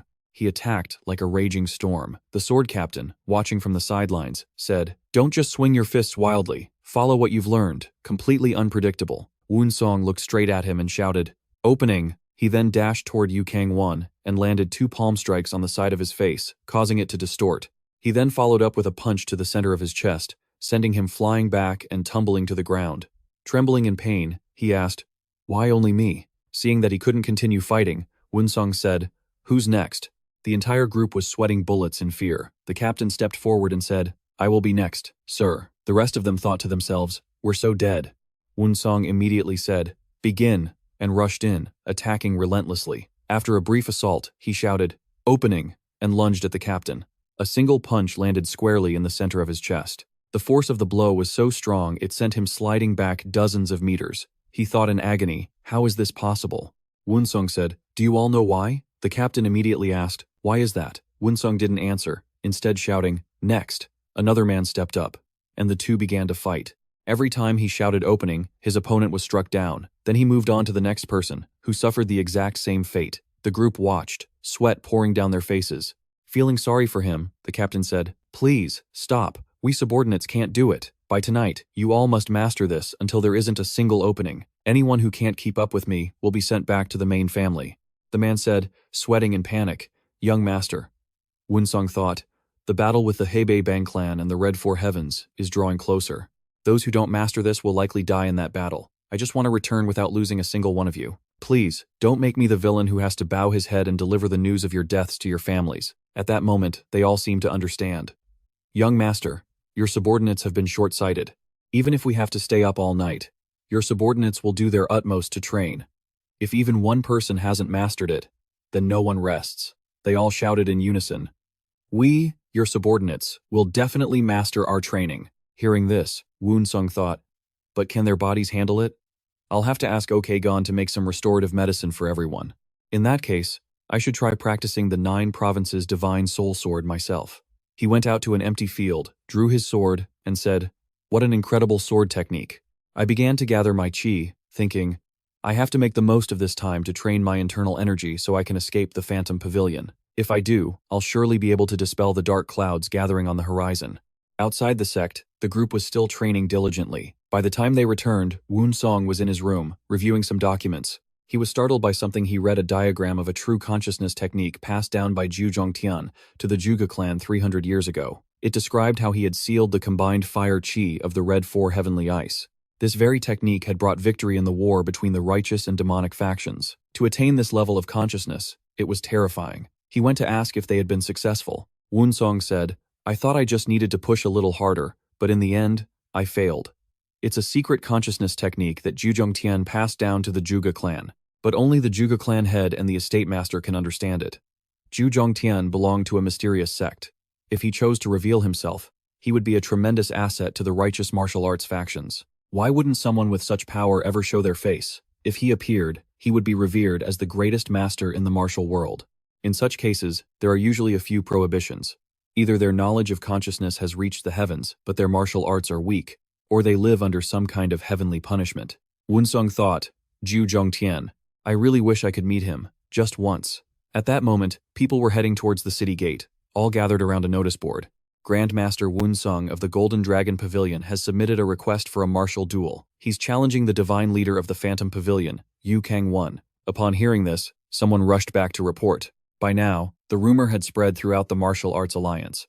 The formal duel system was created to resolve controversial issues among members during the early days of the alliance's formation. If the opponent accepts the challenge, an official duel will be prepared, and the winner will receive a promotion. One must eventually test their mettle against an opponent of equal strength. The man immediately asked Woon-seong, "Is this really okay? He was my opponent at the inn before. What's the difference in challenging him to a formal duel? In the fight with Hoang Bo, you couldn't even fight back. In any case, it seems like there's some kind of scheme afoot." Woon-seong replied, "Whatever the scheme is, he still has to defeat me to be the true victor." A woman said, "That's true, but something feels very strange. We need to start investigating this right away. We'll probably have to use the Falak Ho trio." They entered the city and went into a tea house to talk. Just then, his guest arrived. Woon-seong immediately said, "So, you know?" The man replied, "Yes, sir. For the past few days, I've been observing Hoang Bo's every move. Nothing seemed out of the ordinary, but yesterday, he visited a gambling den." Woon-seong thought, it's inappropriate for a disciple of a famous sect to be frequenting a gambling den. The ones with enough money for gambling dens or brothels are usually disciples from elite families. He asked, "Did you find out who he met?" The man said, "He met with a guard who also acts as a tout for the gambling den. After they went into a secret room for a long time, he came out. When he entered the secret room, he was empty-handed, but when he left, he was carrying a black sword." Woon-seong thought, "A sword? It seems he had something fitted onto it. No matter what he's fitted onto that sword, it's nothing to be afraid of. It's probably just some hidden weapon or poison. I've dealt with the master of the Fist of Slaughter Valley before, so I'm not worried about hidden weapons or poisons. Where is the gambling den that this Hoang Bo character went to?" Woon-seong then said, "You've done well. I'll be leaving now." The man bowed and took his leave. As Woon-seong walked, he thought, how am I going to catch him? He arrived at a tea house where a few men were sitting. Woon-seong looked at them and thought, it's the bearded guy, the guard and tout. That's him. The men were talking amongst themselves. One asked, "Where are you going?" The man replied, "I'm just going to the latrine. I'll be right back." Woon-seong watched him, thinking, taking his sweet time. On his way to relieve himself, the man finished his business and said, "Ah, what a relief." But he had no idea Woon-seong was following him. Suddenly, he landed a swift kick right to the man's head. The man immediately yelled, "Which bastard was that?" Woon-seong replied coolly, "Sorry, but I don't have much time." The man pulled out a knife and shouted, "You psycho! What the hell are you sorry for?" Then lunged at him. Woon-seong simply deflected his arm and struck him right in the face with the Heavenly Man combination strike. After Woon-seong's blow, the man was knocked unconscious. He dragged him away and threw him into a kitchen. By then, the man had regained consciousness. Woon-seong raised his hand and said, "Like I said, I don't have time. My apologies." Then he immediately pressed a pressure point on the man's neck. The man screamed in agony. "Ah!" Woon-seong looked at him and said, "You were being too loud, so I had to hit a pressure point." Next, he pressed points on both of the man's temples. The man screamed again in pain. "Ah!" His eyes looked like they were about to pop out of his head. He trembled in pain, clutching his head but unable to scream. Woon-seong gave him a slight smirk. "Is that better now?" The man mumbled in pain. What are you talking about? I need to know why. You have to at least let my blood circulate properly before I can answer." Woon-seong looked at the man writhing in pain and said, It seems that's still not enough." He immediately grabbed the man's arm and twisted it behind his back. The pain contorted the man's body. His face was a horrifying mask of agony. Woon-seong loosened his grip and asked, "How about now? Is it better?" Suddenly, Woon-seong pulled the man towards him and said, "All right then, let me release the pressure point for you." He then did so. Woon-seong looked at him and said, "Seeing as you screamed like that again, it seems it wasn't enough, was it?" Terrified, the man clasped his hands together and pleaded, No, I'll tell you everything." Woon-seong asked, "I heard you met Hoang Bo a few days ago, is that right? Were you the one he asked to fit a strange device onto his sword? I don't know his name, but I was paid very generously to modify that sword." Woon-seong gripped his shoulder and asked, "So what did you do to it?" Wincing in pain, he answered, "He wanted to coat the sword with energy-scattering poison, so I ordered it through a guy from the underworld. If you use energy-scattering poison in a formal duel, you'll be discovered immediately and have to pay the price for using such a dirty trick." This wasn't ordinary energy-scattering poison. It was the invisible, fast-acting version. The invisible, fast-acting energy-scattering poison takes effect instantly, within just 2 or 3 breaths, and then vanishes without a trace. That makes it very difficult for the victim to realize they've been poisoned, or if there's a problem when they try to circulate their qi. Woon-seong thought, so, that's it. The poison only lasts for such a short time that even the person who's hit with it can't detect it. If he uses this poison during the duel, he can take advantage of the window when his opponent can't circulate their energy to attack them, and afterward, the poison will vanish without a trace.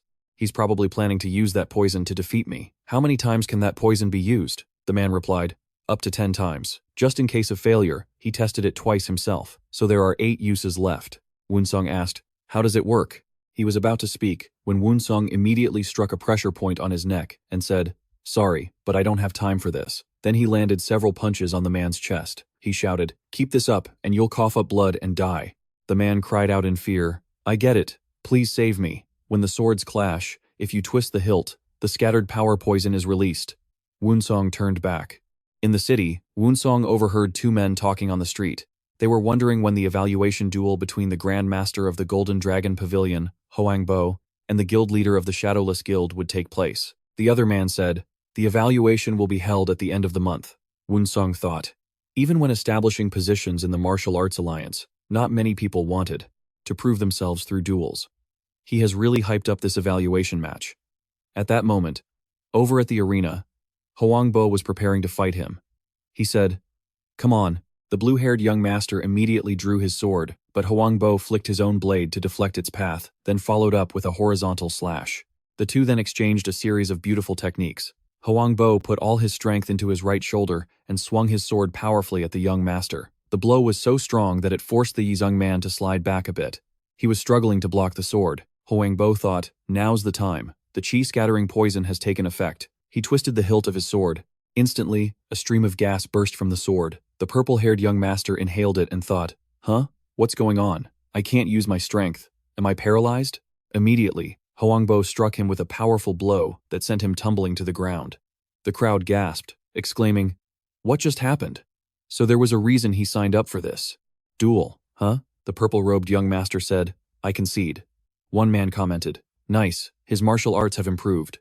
Hwang-bo stood there, looked at them, and said, I'm ready. Just then, Miss Murong Hyunji and another person arrived. The man said, but isn't the evaluation duel tomorrow? What on earth is Hwang-bo thinking, signing up to fight? Guild leader Woon-seong? Just now, he used something like a hidden weapon. But isn't that an incredibly dangerous idea? With a scheme like that, the consequences are huge whether it succeeds or fails.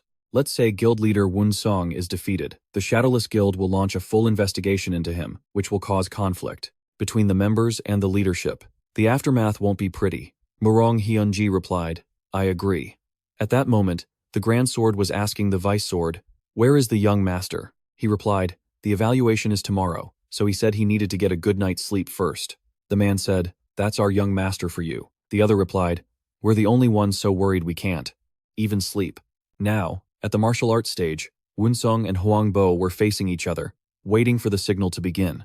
The man was sweating profusely with anxiety as he looked at Woon-seong. Hwang-bo thought to himself, you fool, go ahead and laugh at me all you want. I'll make you pay 1,000 times over. I've practiced dozens of times with this special sword these past few days. Now, I can use it proficiently even in my dreams. I successfully used the qi-scattering poison during my encounter with Master Doan-mok of the Doan-mok family. While this bastard is unable to channel his qi because of the poison, I'll turn him into a cripple, an official announced. Let the evaluation duel between guild leader Woon-seong and Grandmaster Hwang-bo begin. At this, the crowd roared, hurry up and start, the wait is killing us. Hearing this, Woon-seong thought, my goodness, it's as rowdy as a street circus. In this duel, the use of hidden weapons or similar tricks is strictly forbidden. Once a winner is decided, there shall be no grudges. Any violation will be severely punished. Do you both understand? They both replied in unison. Understood. The official then jumped back and shouted, begin the evaluation duel. Woon-seong looked at him and asked, have you been well? Hwang-bo replied angrily, I've been living very well, just waiting for this day. Woon-seong carefully observed the sword, thinking, the formless. Howl. The qi-scattering poison will be released from that sword. He plans to poison me from the very first strike. Hwang-bo will try to poison and finish me off before I have a chance to react. Woon-seong stroked his sword and said, I can't let that happen. He pointed the tip of his sword right at the man's face and said, the weak should strike first. Hwang-bo immediately charged, shouting, you bastard. He brought his sword straight down on Woon-seong, but Woon-seong quickly dodged to the right, then weaved to the left, and suddenly appeared behind him. Huangbo turned to look at him, shouting, "You little brat." Then he spun to the right, executing a horizontal slash, but Woon-seong leaned back to avoid it. Next, he pulled his sword back and swung sideways again. Woon-seong instantly leaped into the air, somersaulting to Huangbo's left side and landing gently on the ground. At that moment, the spectators began to murmur amongst themselves.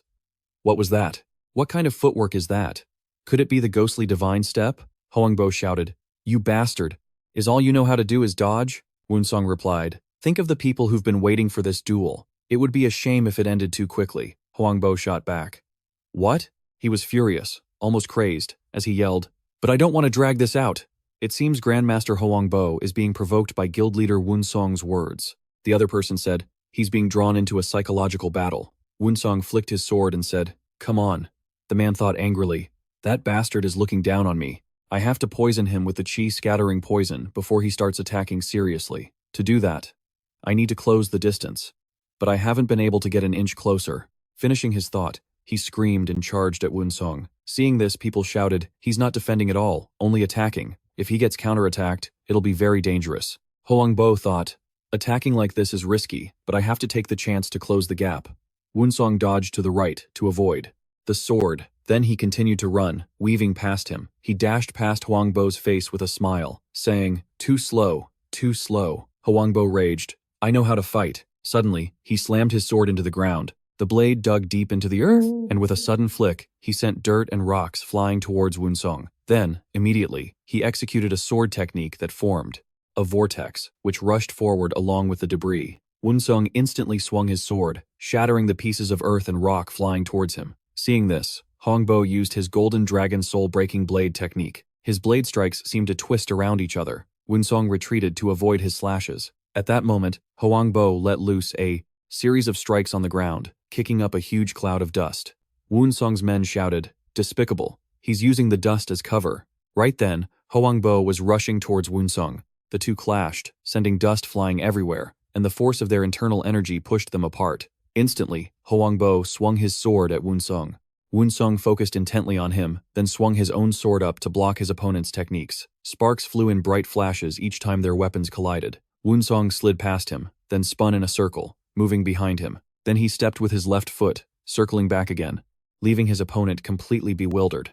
Suddenly, Woon-seong put his back against his opponent's, then swung his sword out to strike. Woon-seong raised his sword to block, and then unleashed a flurry of strikes to his opponent's right, followed by another flurry to the left. Suddenly, Huangbo spun around and thrust his blade straight at Woon-seong. He quickly raised his sword to block. At that moment, Huangbo smiled and used his other hand to press down on the blade. Looking at Woon-seong, he said, Got you, you bastard. He then thought, Now, all I have to do is release the poison and it's over. You're finished. He twisted the hilt of his sword, but Woon-seong had already darted back, causing him to stumble and drop low. He fell to his hands and knees on the ground.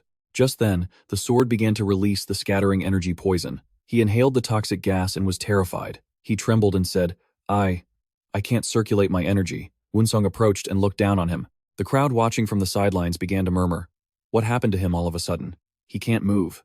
Woon-seong then lifted his leg and landed a powerful kick straight to his face. The kick sent him flying onto his back. At that moment, all eyes were fixed on him. Woon-seong's group shouted loudly, The young master has won. Woon-seong then raised his hand and sword in a classic martial artist's salute.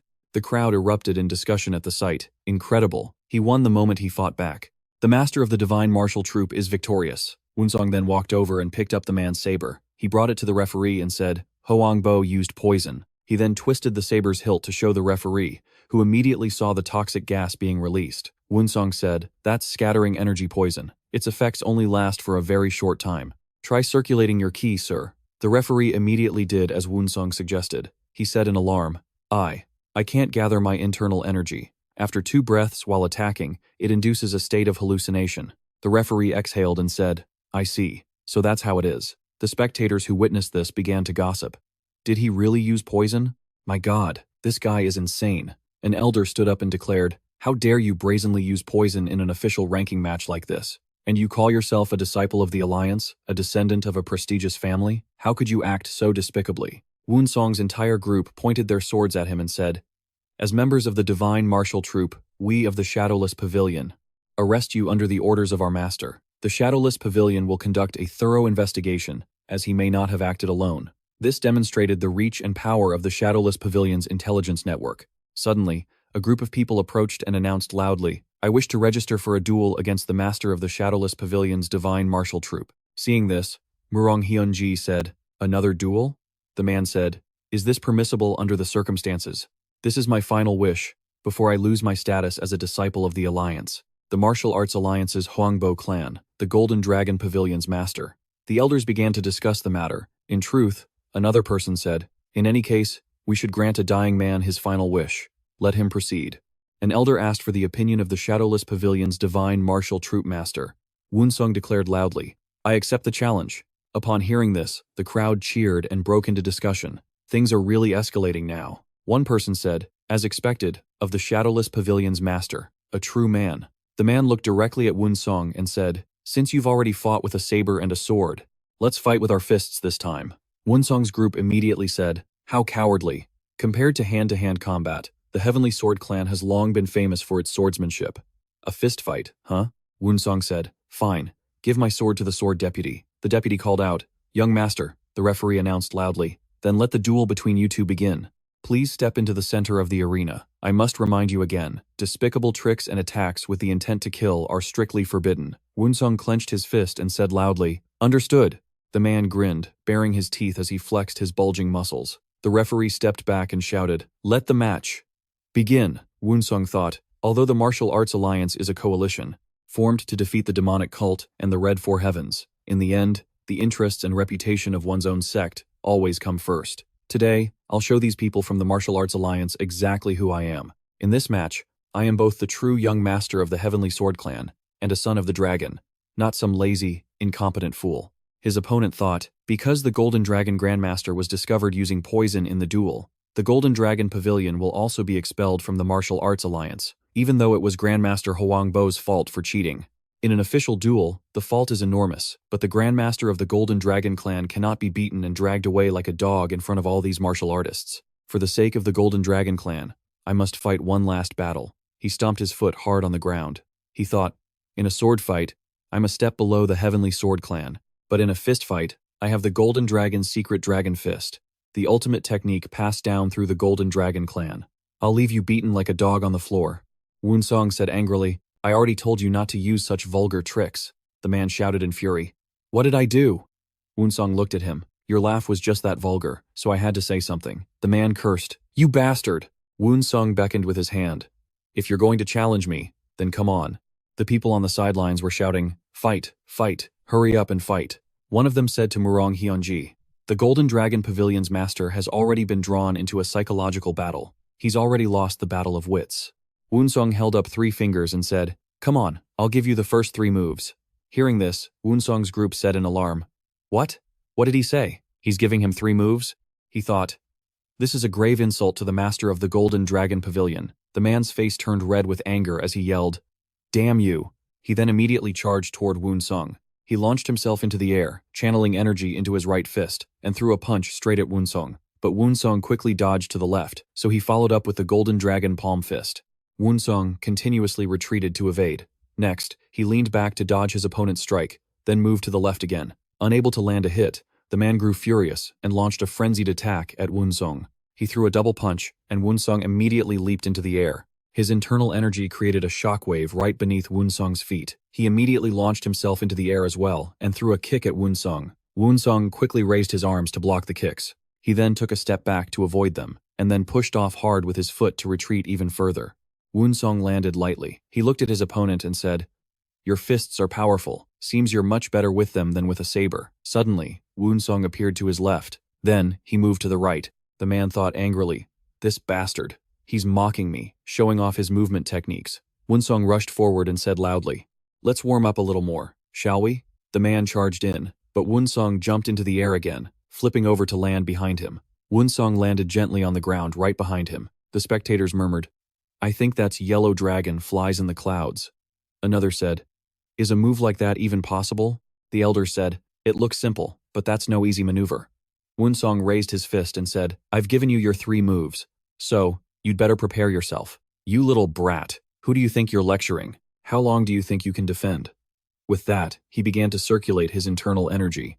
He used the Golden Dragon's secret dragon palm technique. His internal energy formed a faint dragon that coiled around his arm. He then gathered his strength, raised his arm, and focused his power. He aimed the dragon straight at Woon-seong. It shot out from his hand, forming a massive dragon. It immediately coiled around and surrounded Woon-seong. At this moment, it was as if, its mouth wide open, ready to swallow him whole. Suddenly, he noticed his opponent leaping down from inside the dragon's mouth, a barrage of palm strikes heading straight for Woon-seong. He quickly tilted his head to one side, then snapped it to the other to dodge the palm strikes. At this point, he was forced to retreat because his opponent's assault was so relentless. Then Woon-seong looked his opponent straight in the eye, raising his right hand to unleash a flurry of his own techniques in response. The two palm forces collided, creating rings of light. Woon-seong was pouring all his internal energy into countering his opponent's blows. His opponent was also channeling all his energy to attack Woon-seong, launching a series of palm strikes at him.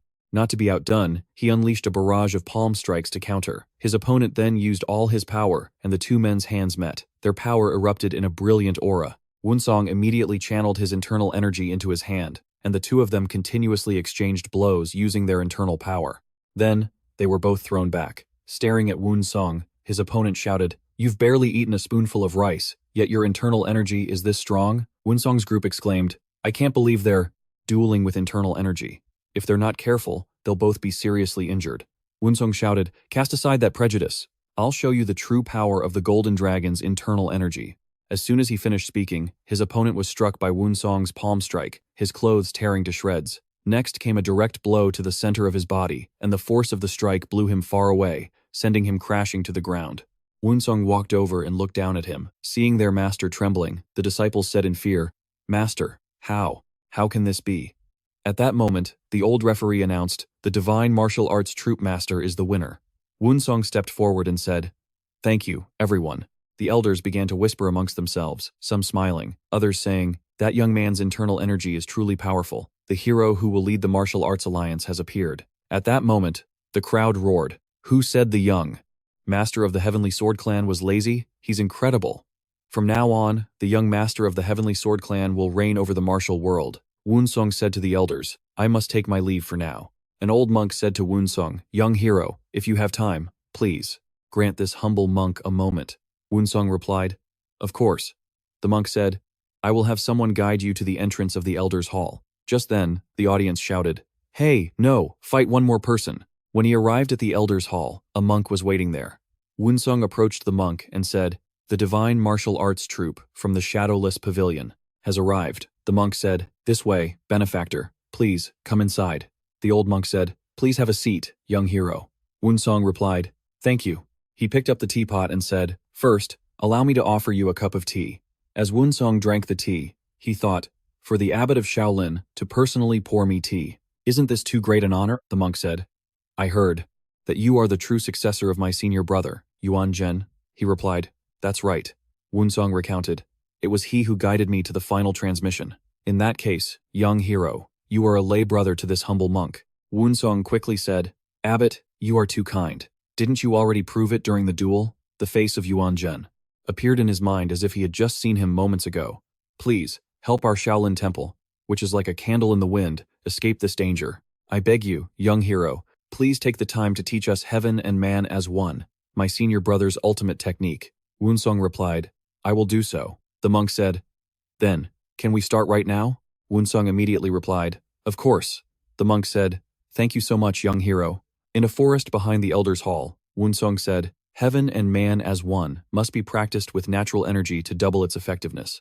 The old monk then said to the disciples, "All of you, stand around the forest and block the flow of energy." The group replied, "Yes, sir." He raised both his hands and said, "Let's begin." Then the group began to train enthusiastically with Woon-seong. Meanwhile, at the Golden Dragon clan, the two Hoangbo brothers had returned.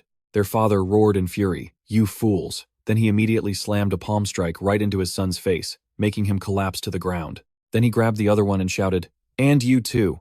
Without stopping, he beat him repeatedly. In his blind rage, the servants cried out, "Master, please, calm down," as they tried to restrain him. He furiously shouted, "How can I be calm at a time like this? Do you have any idea what these idiots have done? You two brothers were both disgraced in the tournament at the same time. And not only that, the Golden Dragon clan has been expelled from the Martial Arts Alliance. Hearing this, his wife rushed over in alarm, calling out, "My dear, please, it's your coddling, your inability to distinguish right from wrong, that has brought about this result. When they do something wrong, they must be punished.